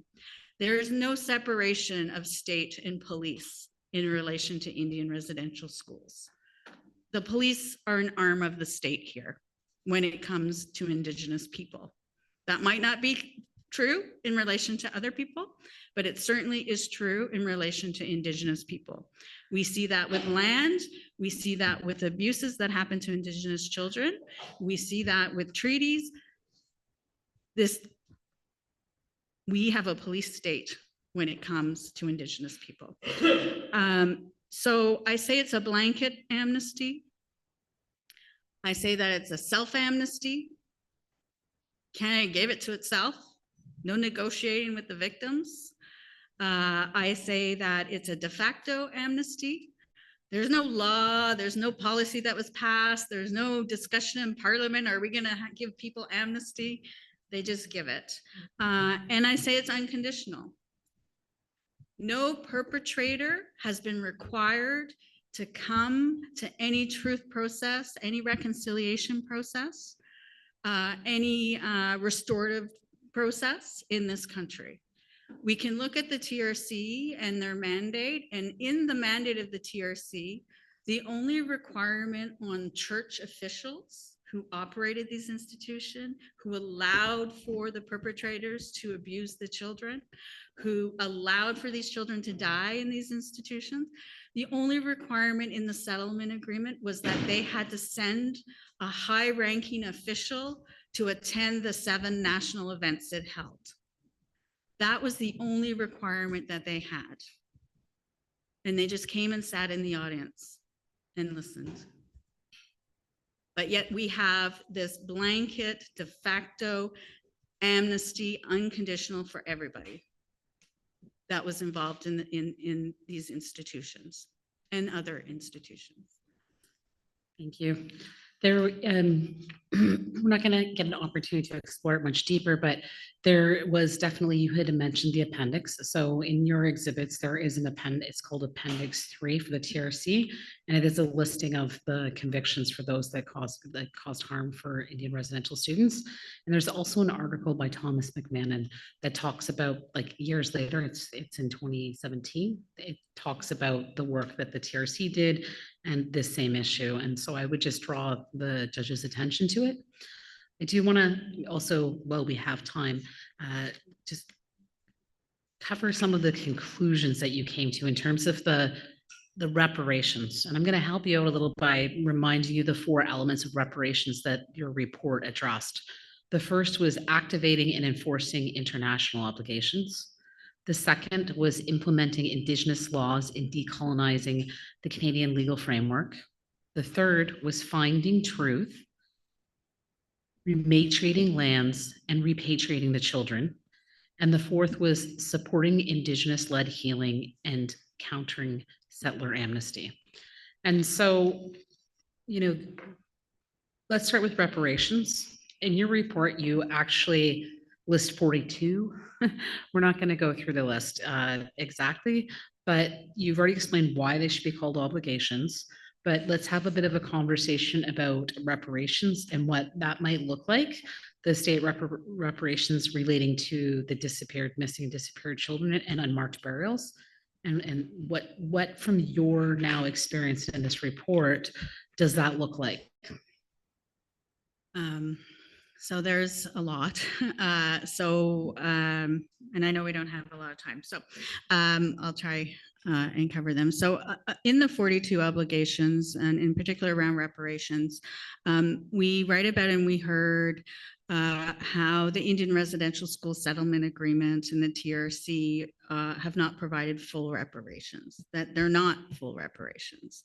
It's just this piecemeal approach to the harms that have been inflicted and perpetrated against Indigenous people in this country. And so when we look at what the TRC and the calls to action around reparations, none of them have been implemented fully around commemoration, apology, compensation. I mean, our apology that the Prime Minister, Stephen Harper, issued to Indian residential school survivors and communities said one line about kids that died. Oh, and some of them died. And that was the extent of it. There was no commitment for action or to help communities find the children that were disappeared and where they're buried.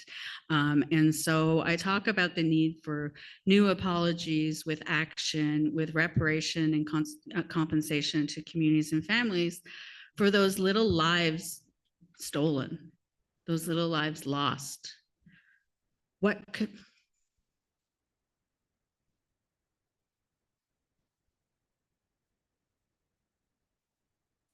Who could they have become?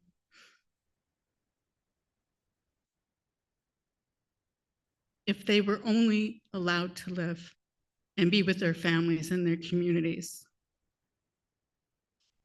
What great things could they have done if their lives weren't taken by the state? Communities have a big hole in their heart and their land and their communities because these children were taken. I mean, Canada has done nothing in relation to reparations. Appointing me as the special interlocutor did not fill that gap. More has to be done. We have to stop the culture of impunity that happens in this country. Canada has bubble wrapped itself from accountability so it can ignore its obligations that it has internationally. From when we signed on to the Genocide Convention, we did not incorporate domestically the transfer of children from one group to another because Canada knows it committed genocide. Canada refuses to sign on to the Convention Against Enforced Disappearances because it knows it disappeared children. Canada has not signed on to the American Convention of Human Rights because it knows Indigenous people would be the first people there to file a complaint with the tribunal about enforced disappearances of children. It has bubble wrapped itself, and the international community has allowed it to do that. And Indigenous people have to continually go to court, piece by piece, day by day, to show each and every crime against humanity that has happened against them. And it has to stop. We have to have full reparations for the harms that have happened. Land back, protect our ancestors, change the laws, the colonial laws, to tell non-Indigenous people what their obligations are to the original peoples of this land. We don't need laws for Indigenous people. We have our laws. Non-Indigenous people need laws to tell them what they have to do and what their obligations are.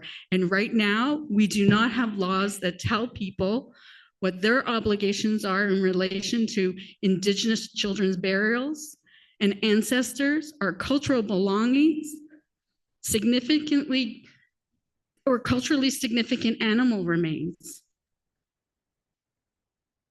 I write about those things. That's needed. We need our data back. We need our records.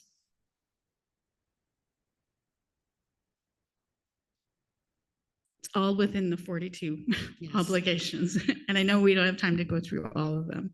No, but what we could do is we could have AV help us by pulling up your exhibit KM9, which is the placemat, right? And the placemat, this exhibit,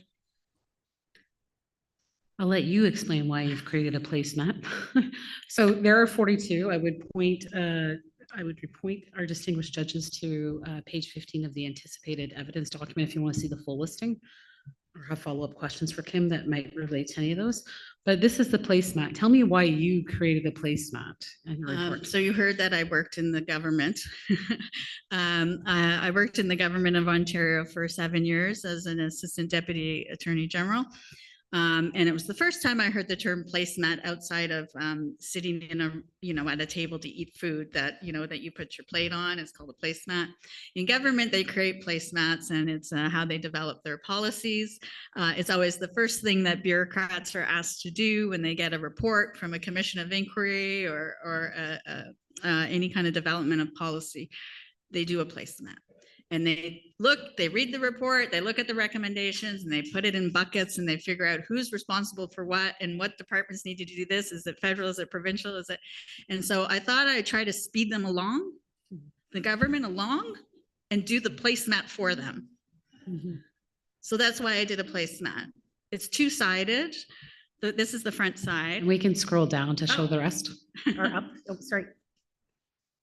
And so I just wanted to, we just wanted to put it in a visual about the main broad categories that need to be changed, and the laws that need to be changed, the international conventions that need to be signed on, the support that needs to go to survivors. The very first obligation, I say, is to the survivors, so that they can continue to come together in gatherings and ceremony, so that they can continue to do this important and sacred work of finding the disappeared children.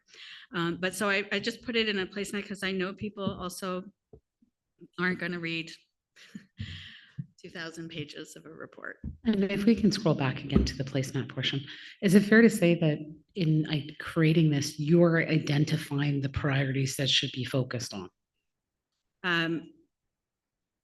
Well, I think all the obligations are priorities. And so this was just a way,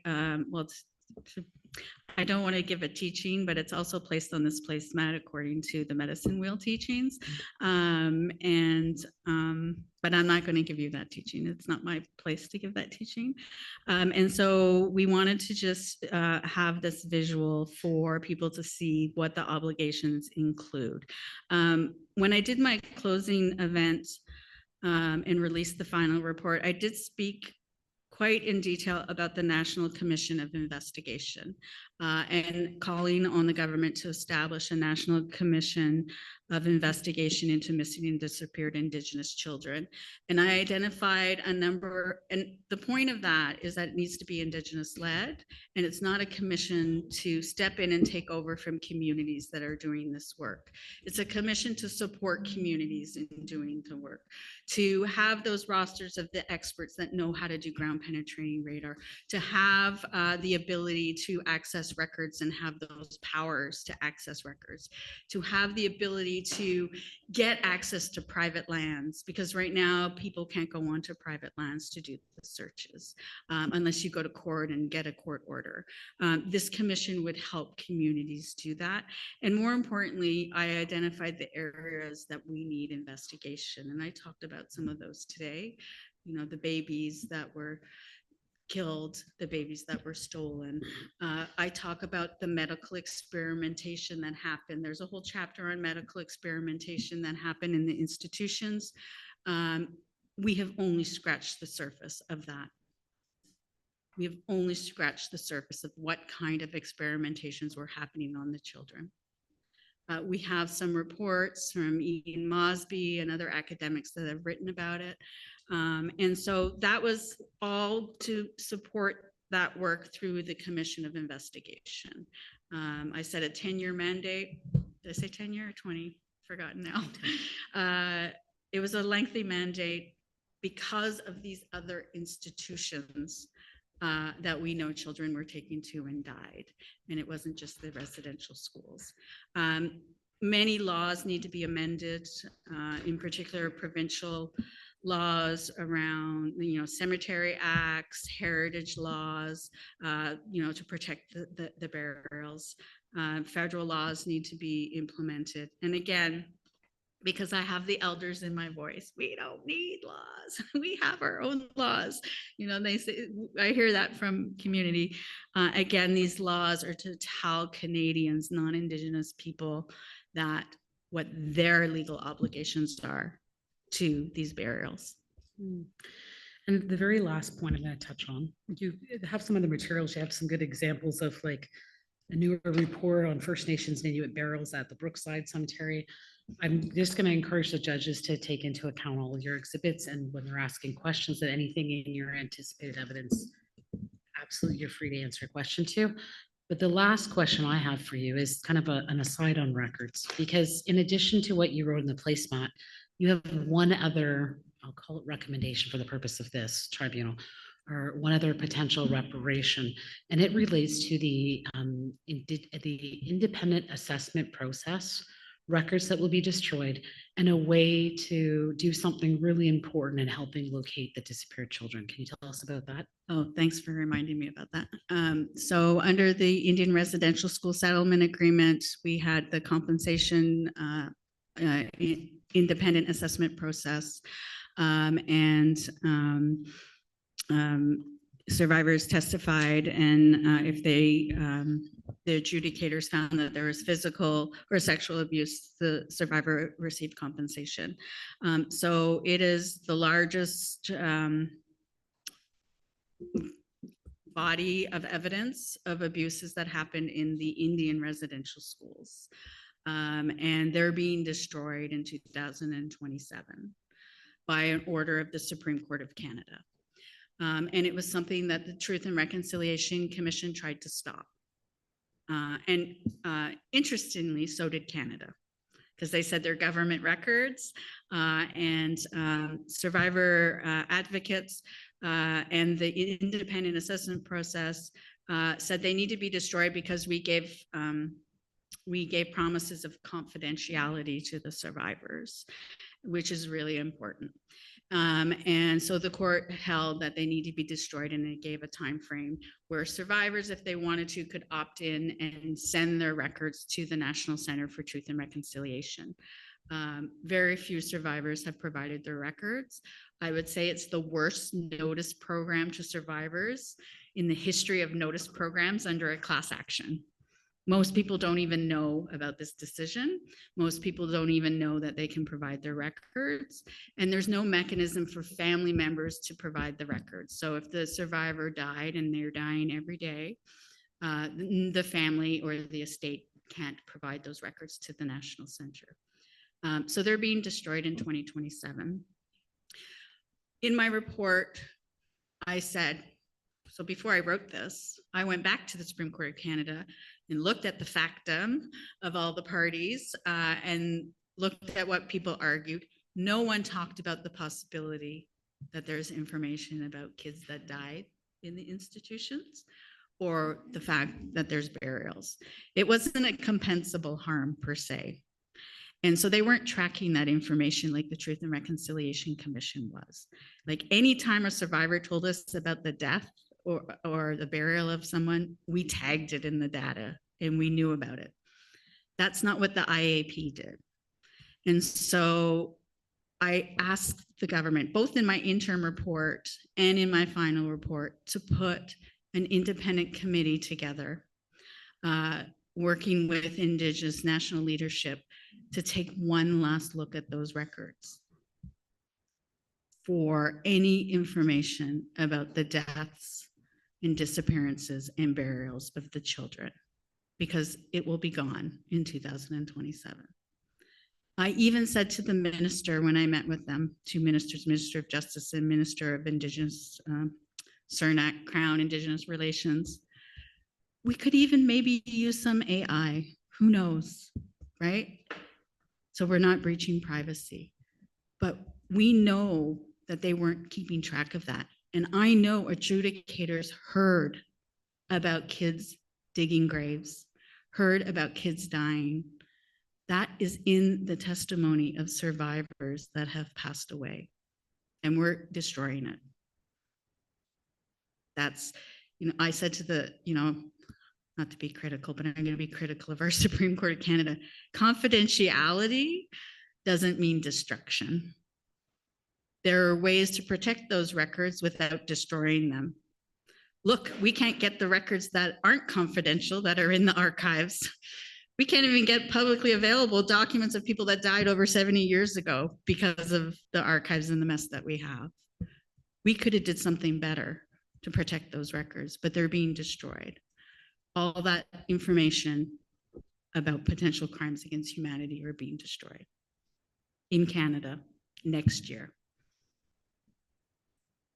Thank you, Kimberly. I'm actually going to turn it to Madam Chairs so that your panel has an opportunity to follow up questions. Again, I encourage you, basically anything in Kimberly's anticipated evidence or exhibits, she would be able to answer. And if she can't, she'll refer you to who should be answering it.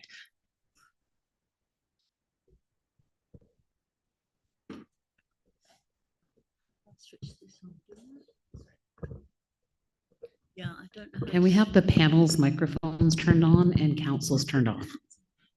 Is that on? Okay. Thank you.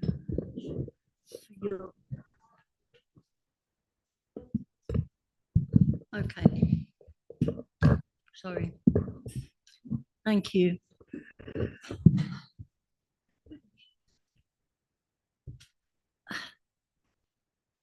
After your testimony,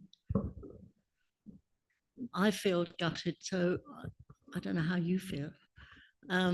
Yeah, very, very powerful. Thank you very much. Couple of follow-up questions first, and then what I propose to do is then to open it out to the other judges. My co-chair has put me in the spot this time. Can you just say what the Supreme Court's response was, just following up on your last answer, when you went back and said confidentiality doesn't necessitate destruction?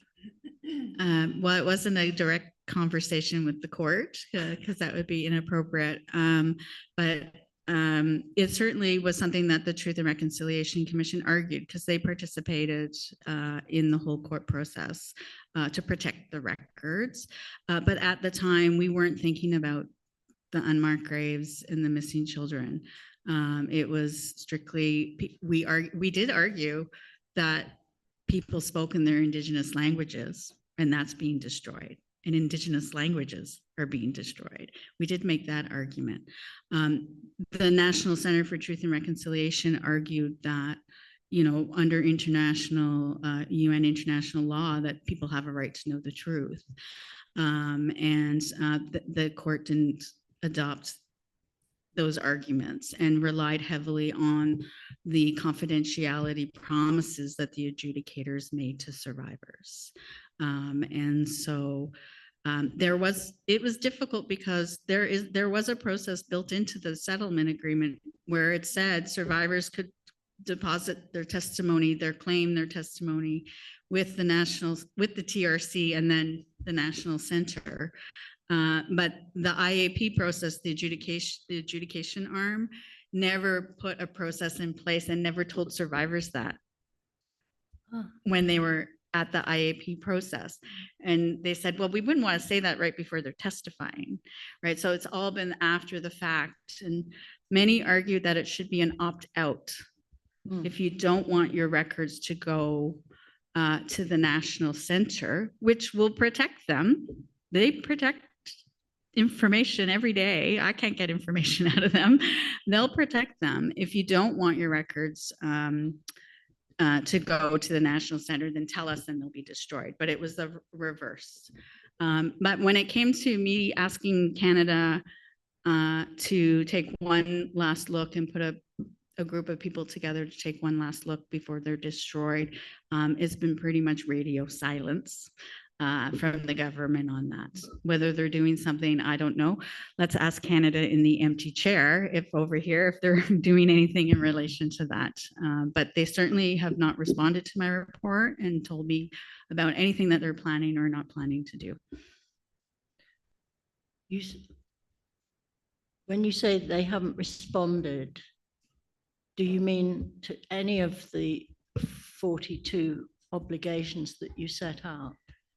We had an election and there's like a new government, a new prime minister. I have not heard from any of the new ministers that are appointed to the departments that are in charge of this file, if you will, to talk government talk. So CERNAC, the Crown Indigenous Relations, or Indigenous Services Canada, or the Department of Justice. I did have with the outgoing government, I mean, it's still a Liberal government. It's the same party that's in power. I did meet with the government after I released the report, but it wasn't a very good meeting in relation to sharing anything with me about what they plan to do. They were more interested in what I could do to convince the NDP to push through one of their bills that they had, and very little on anything in my report. NDP, that's another government party, another party in Canada. But so I haven't received an official response. I'm no longer in the role, and I've continued to work with communities, and communities continue to ask for responses. Thank you. Can I ask fellow judges? Oh, sorry. Hello. You have spoken about human trafficking, so the possible traffic of children for purposes of forced labor, of sexual exploitation, even experimentation. And I think, have you considered the possibility of adoption? I'm sorry, I didn't hear the last part. Have you considered the possibility of many of these missing, or a few or some of these missing children having been illegally adopted?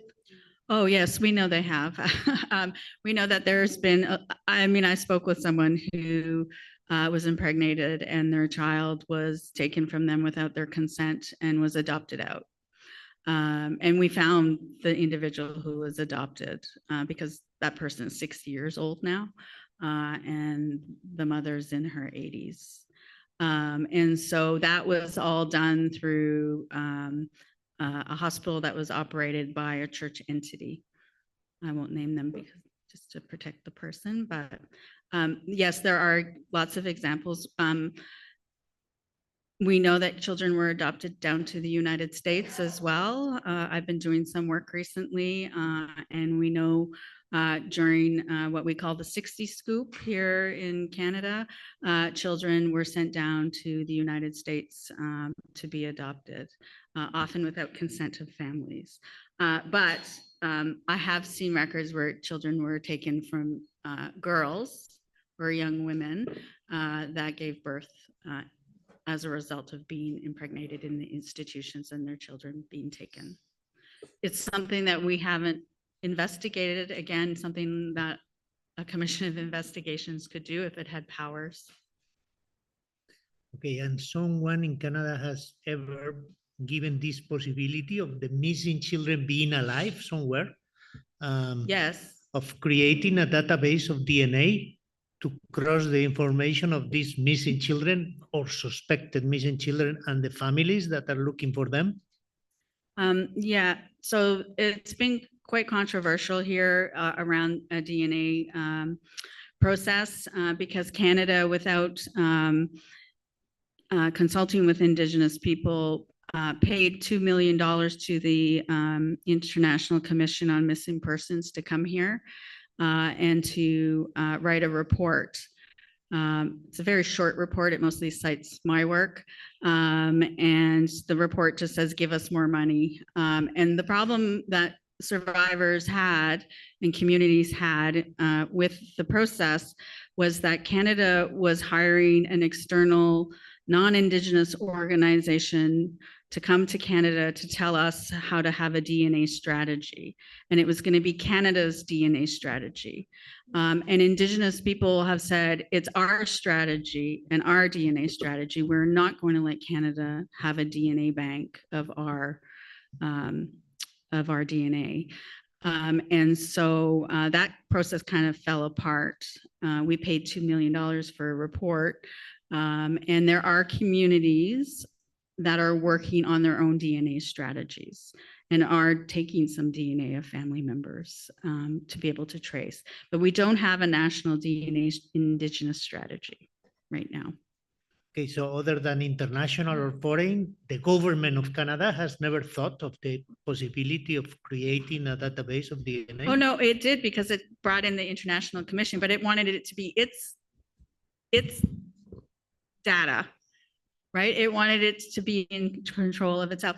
I mean, Indigenous people are criminalized enough. We don't need to give more DNA to the federal government so that they can trace people that they're trying to find to put in jail. Because everything was not Indigenous led and they didn't anticipate it to be Indigenous led, we argued and other people argued, why would we go to the International Commission on Missing Persons? We could go to FA, the Guatemala group, because they know how to do this with Indigenous people. The International Commission on Missing Persons does not know how to do this properly with Indigenous people. And I'm going to tell you what I say to survivors. This is what they do. They come here, they put up a yellow tape around the investigation site, and they keep everybody out for the integrity of the investigation. Indigenous people need to be inside that tape. They needed to be part of the investigation. The families, the communities, the children. And Guatemala knows how to do that, and they've done it. But Canada preferred the ICMP and brought them here. And everyone told them to get out. They don't even understand, when I say the word treaty, they don't even understand what a treaty is in this country, or what Indigenous rights are, or what Section 35 of the Constitution is. And so we can't just favor some of these mechanisms that exist if they're not led by Indigenous people and know how to work with Indigenous people and Indigenous laws and protocols. And so, yes, Canada wanted to have a DNA strategy for itself. Indigenous people want to have their own DNA strategy.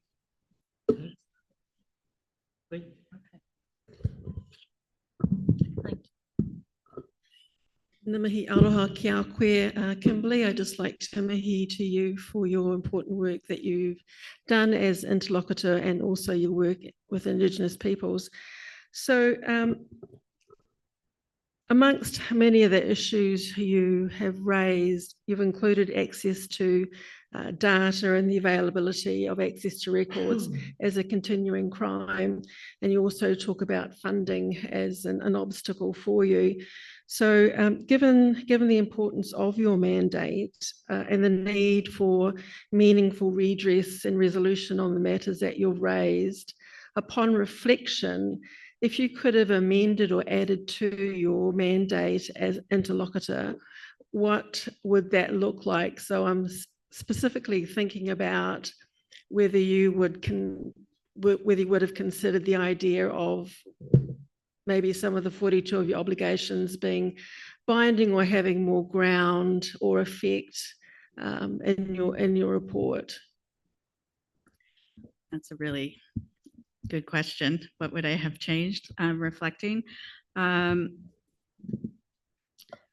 don't like, I would have liked to have been able to have the power to go on sites without trespassing, to be honest with you. I would have liked to have had some powers to issue orders to stop what was happening on those sites. The construction over burial grounds, the camping on burial grounds. I would have liked to have had those powers. Now I just would like someone to have those powers, and those that do have the power refuse to actually use their powers, which is a problem across the country. I write in my report about I think I first mentioned it in my interim report. I say that basically Canada has been a bystander to reconciliation. It's all performative, and we need them to become upstanders. And part of the problem with the bystanding is that they never speak up. They never say anything. Like last week, we had an announcement of from a community of the preliminary work that they've done on finding burials. And every time a community makes an announcement, you know, the deniers come out. But Canada and the churches never stand up and say, we have records. Kids died there. They're buried on those grounds. We know that. It's in Sites of Truth, Sites of Conscience. But we have never seen an official stand up and say that. And so it's always on Indigenous people to advocate and to share this truth. And when we have the pile on of the deniers, the people that are in the know, the people that perpetrated this, just step back and say nothing. So I would like someone to stand up and be an upstander and say something. That they know kids died, we have the records. And there are cemeteries, we have the blueprints of the cemeteries.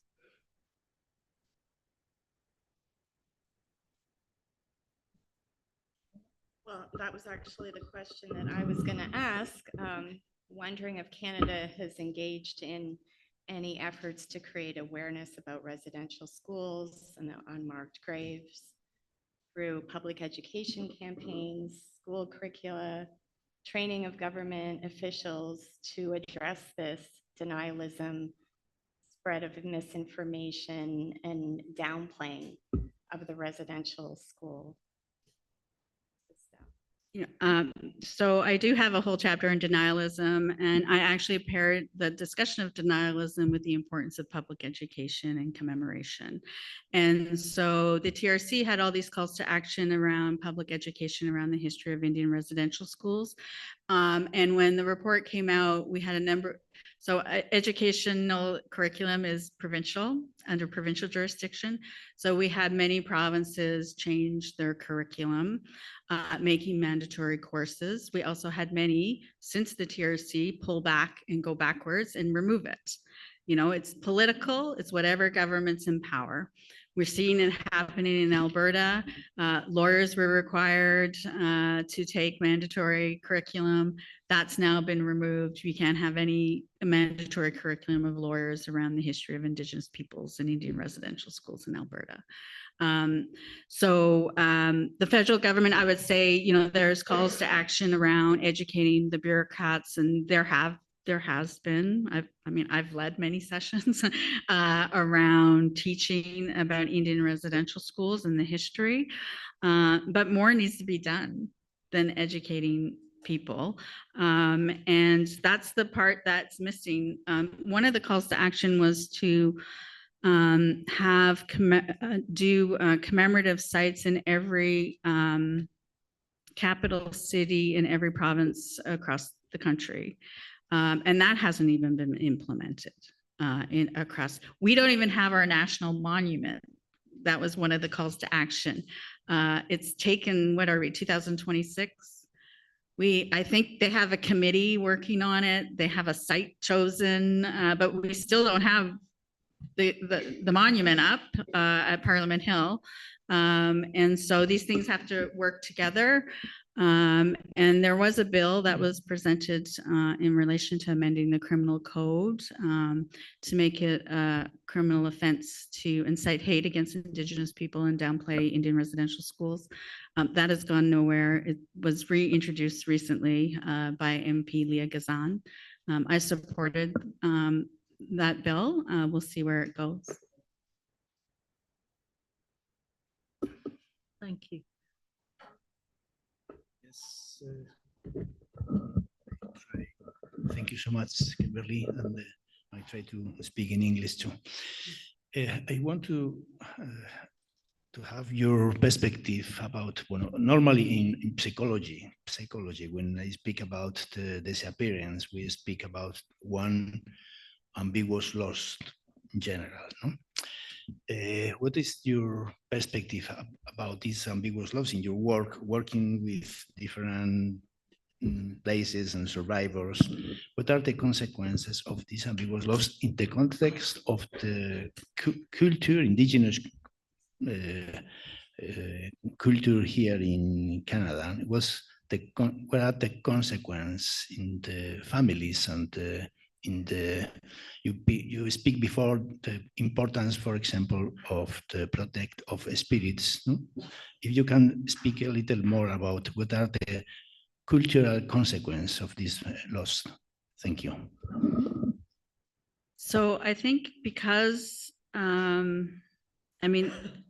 because of this settler amnesty and cultural impunity that we have in this country, and not supporting communities and finding their missing and disappeared loved one, we see this transference of the trauma intergenerationally. We see the searches for the disappeared that maybe started as a search by the parents that got passed to the brothers and sisters, that got passed to, you know, the next generation, the next generation, next generation. And so this ongoing ambiguous loss has been passed down from within the family and the community.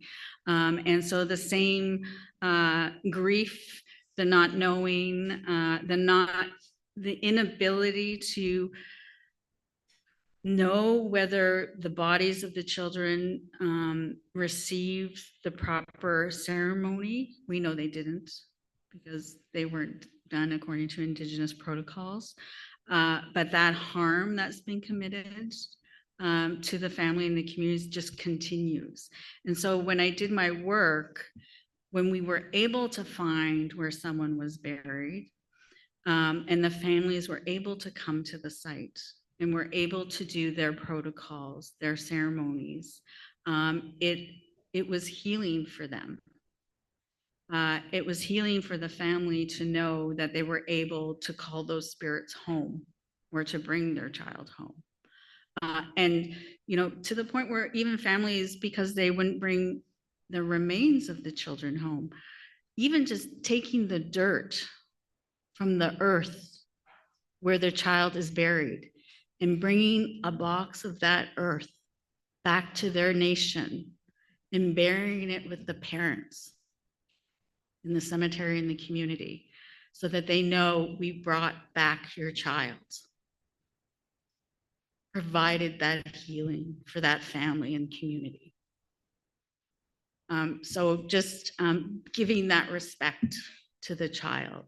But this ongoing denial by the government and not supporting communities in doing this work, they're just re-traumatizing the families and the communities, generations and generations. I mean, you heard on that video some of the people that were speaking. And you heard a young man talking about, we had our ways and our ceremonies, and they have not been done. And we can't do them unless we know where they are. And we have families that are being, also, they may know where their child is buried. They know what cemetery they're at or where their grounds are, but they don't actually know the plot. And for many, that's not good enough, right? They can go to the cemetery, the municipal cemetery, the church cemetery, but it's not enough if they can't actually go to where the remains, the ancestors are.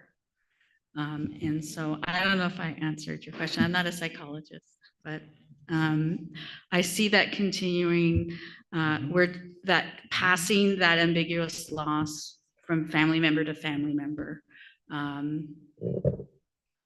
passing that sort of responsibility that people feel to their family member to find them, that commitment they gave to their mother, their auntie, their grandmother, that we will find them.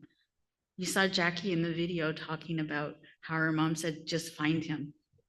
By the way, that we did find that boy.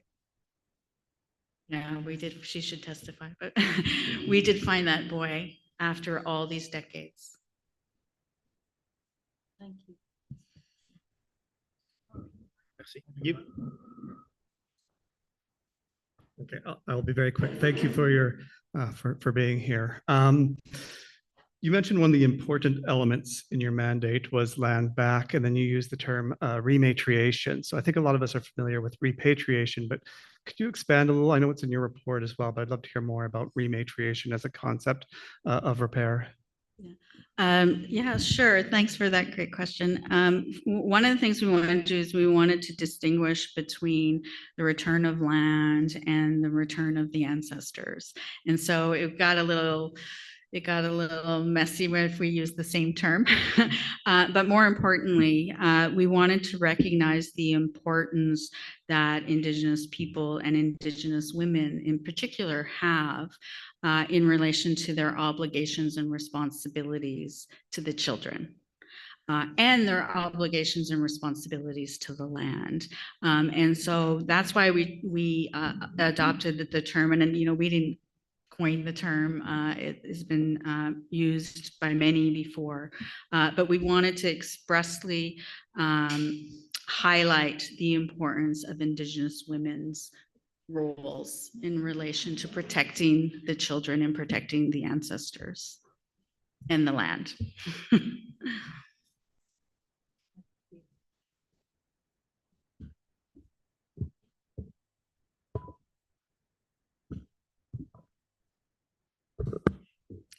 Yoko, Kimberly, for your testimonials. I have a lot of ideas going through my head, but J.R. Miller wrote a book called A National Crime. And as I'm listening to you, I'm thinking about this crime that's been committed of murdered, enforced disappearance, and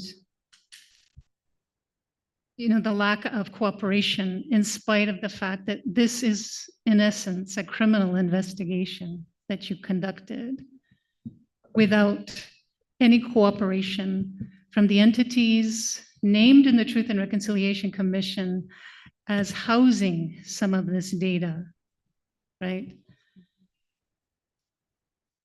What is your solution and recommendation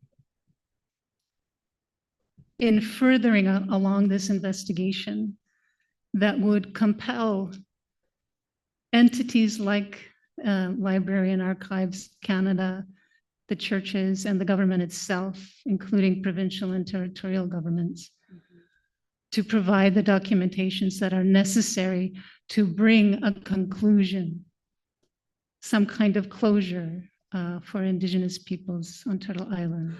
What is your recommendation? Well, I did identify this need to have this national commission with these powers, a commission of investigation into missing and disappeared Indigenous children, to legislate it and provide it with powers. But I also think there's other things that can be done. Like we need an immediate order of moratorium on destruction of records, not just with the federal government, but all provinces and territories and church entities, because records are being destroyed, and we don't know they're being destroyed. Like when we look at our disposition laws around archival records, there is no notice given to Indigenous people that we're about to destroy your records, other than the Supreme Court of Canada decision around IAP. But provincial governments, they make that determination what's of historical value. And if it's not historical value, they destroy records and don't tell anyone they're destroying them. There's nothing online to tell you. So you couldn't even stop it if you do. You couldn't even go to court and get an order to say stop the destruction of those records in relation to the land or in relation to the residential school. And so nothing around that has happened to stop that destruction of records. And again, we don't have a national law like they have in the United States with the Native American Graves Graves Protection Repatriation Act. We need something like that. We need a better act than that one in this country. But we don't have anything to protect an Indigenous burial ground. We don't have any specific laws for Indigenous burial grounds. Of course, we have laws to protect cemeteries, and we have obligations on people that when they find bones, things are supposed to happen. Right? If someone's developing a land and the shovel goes into the ground and they hit remains, they're supposed to stop what they're doing. And every province and territory have a law that says you're supposed to report it. But they're not being enforced and no one's reporting it. And that's what I write about. It's what I say, it's too late. You've already done the harm when the shovel hits the bones of the ancestors. It's too late. We need laws that protect those ancestors. When an Indigenous community says that is our burial ground or there are children buried on that site, the laws should be triggered then, not when the shovels go in the ground and hit the bones, because they've already destroyed them. The harm's been done. We need to do it earlier.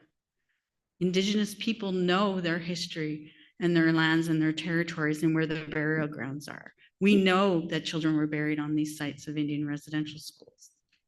They should be protected right now, not waiting for there to be these ground penetrating radar searches and dogs coming in and S4 and all this technology. We need to protect all those sites now. And our heritage laws and calling a site a heritage site doesn't protect from destruction. They're not strong enough.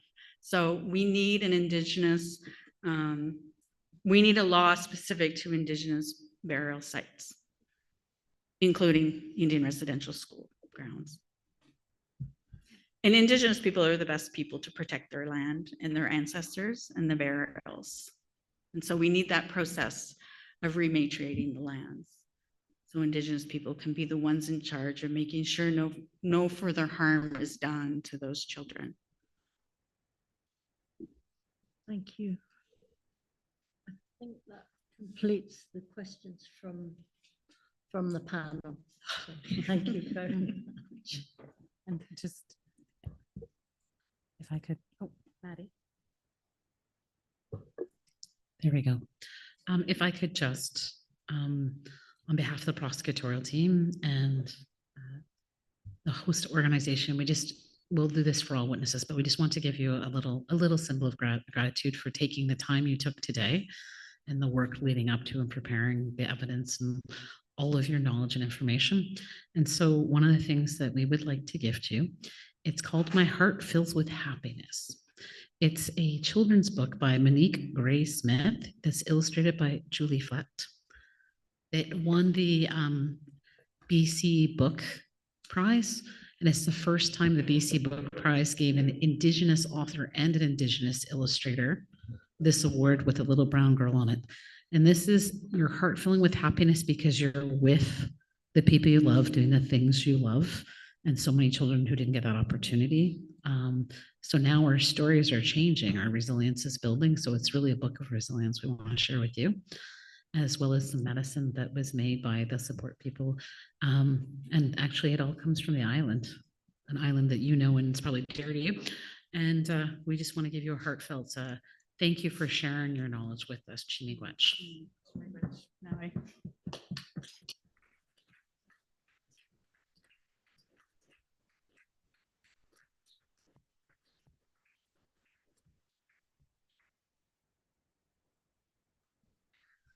That concludes the evidence that was planned for today. Obviously, we will have 2 panels tomorrow as per outlined this morning. And thank you very much to the distinguished judges for listening. And I know a lot of you traveled great distances, so it's a very long day and we appreciate you hearing the truth.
Let's see.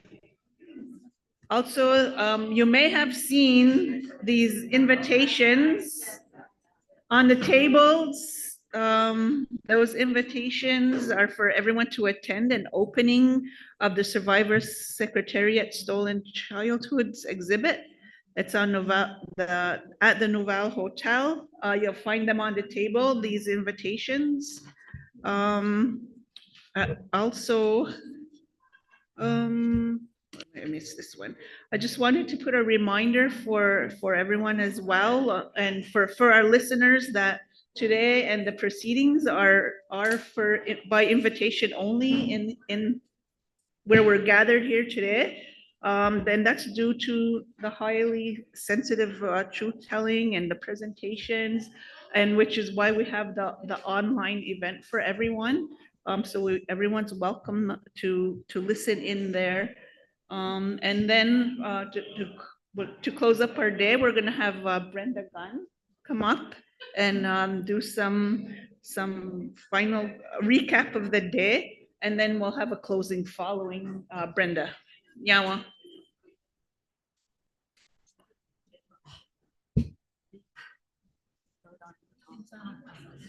They need to change their speakers because there's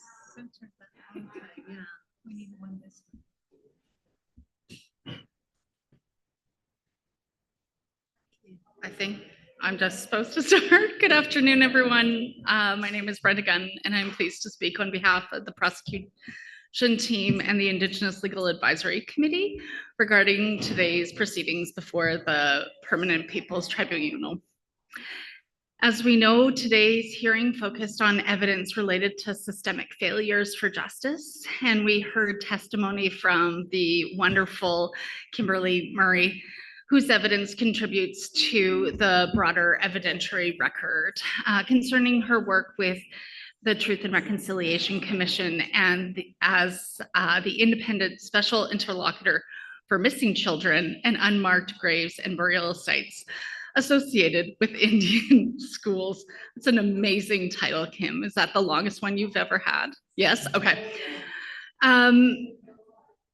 I have been given the privilege and the challenging task of highlighting a few of the key points we heard. And not only was every point poignant and important, my notes deleted when I closed my computer, but I think I have the backup here for a few of the key points that I want to reiterate today and highlight for our audience. I think one of the things that first stood out to me was one of your very first comments around the term that we use so often in Canada around missing children, and that this really fails to recognize and name the state responsibility for disappearing children. That these children did not go missing by choice, but that they were enforceably disappeared at the hands of the state. And in fact, it was state law that was disappearing these children. And that families who tried to protect their children from being sent to these institutions were put in jail or denied the necessities of life. And that Canada not only has done this in the past, but continues to violate the rights of children and their families by failing to address what has happened. I think the other point that really stands out to me was the important context of having you present first to the Permanent People's Tribunal is that question of why are we here? I think there is in Canada a sense that we already have heard so much and done so much through the Truth and Reconciliation, through the National Inquiry, through the Office of the Special Interlocutor. And your testimony today really highlighted for me that despite all of these inquiries and studies and writings of many academics, there is still a lot that we don't know, and that there is still a lot of truth that needs to be identified and shared in a public way. So you set out, I think, many of the challenges that have really impacted the way where we are today. And I think we'll continue to hear about some of those challenges, but really clearly access to records and getting redress in ways that are meaningful to Indigenous peoples continues to be some of the main obstacles. I think one or two further points that really stood out to me was the way in which you set out the stage for the interconnection between the disappearing of children at residential schools and other institutions and systems that exist within Canada. So the Indian hospitals, the TB sanatoriums, the reformatories, all of the systems which exist. And I think made me think of the child welfare system, right? That again, these are not just past issues, but are actually ongoing challenges for our communities today. I think perhaps one or two final points that I would really, I think that I will take with me is that it is very clear looking at the record and having talked to survivors that there was very set policy around Canada's failure to return children home, whether that be children once they were completed in the institutions and graduated out, or whether children passed away at institutions of the residential school or related.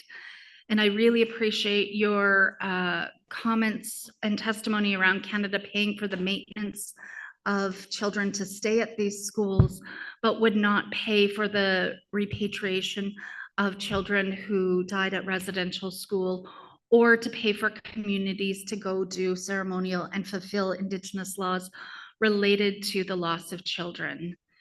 And not only did Canada fail and continue to fail to repatriate the children, but also failed to notify families at the time or today around the information they have around the disappearance of children. And so I just want to thank you so much for your time and your expertise today and over the last multiple decades of your career.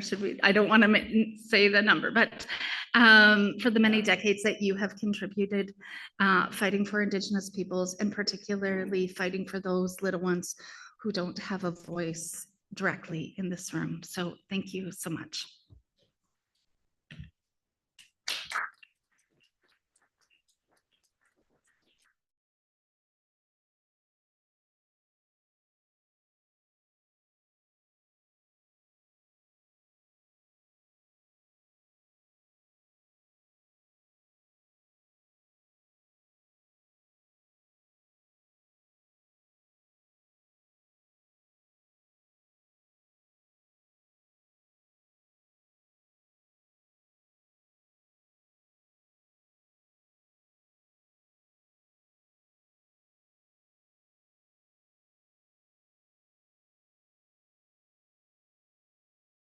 Who are listening online, we began by opening with a sacred fire and with our medicines and with calling on Creator and all of creation to guide us and help us in this journey of learning together, and to learn to develop new minds.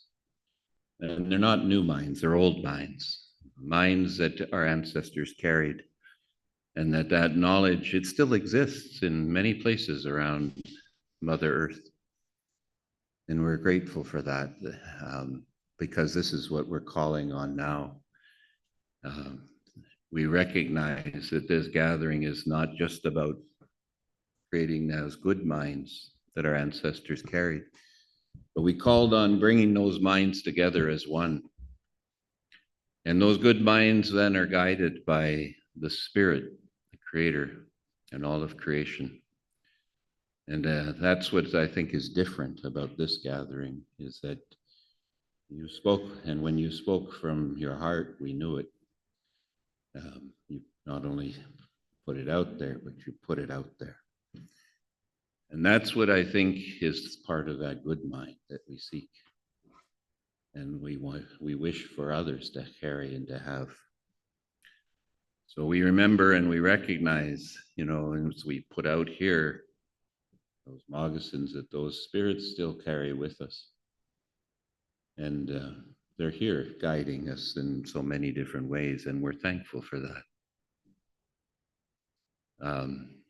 One of my good friends was Murray Sinclair. And I think I know when he journeyed on to the spirit world, he said to many of us, carry my work forward. And it wasn't just his work. He never claimed it to be his own, and you know that. You worked with him. But we know that he's happy today, as many of our ancestors are, to hear what we're speaking of here and what's truly going to help us to change our minds, and then to change the minds of others who really need that for all of creation to actually continue on as we wish it to be, and as Creator wishes it to be. So with those thoughts in mind, we bring our minds together now as one, and we give thanks to Creator for continuing to give us the gifts of life and helping us to then support life to be long and good ones. And with those words, we bring our minds together as one and look forward now to the time we come together tomorrow and then for the days to come. As this process continues to unfold, we give our gratitude. Say, Nyawa, Nyawa Goa to Creator, and I also carry teachings that come from my Anishinaabe friends and relatives. So I say them in their language, Miigwech, as well. And then I bring our minds together, as I said this morning, as we raised the pipe, that we think of all Indigenous people that, that are not only on Turtle Island, but globally. That this is part of, I think, an awakening of that knowledge that exists all around Mother Earth. So with those words, we close the day, give thanks, and gratitude to all. Aho.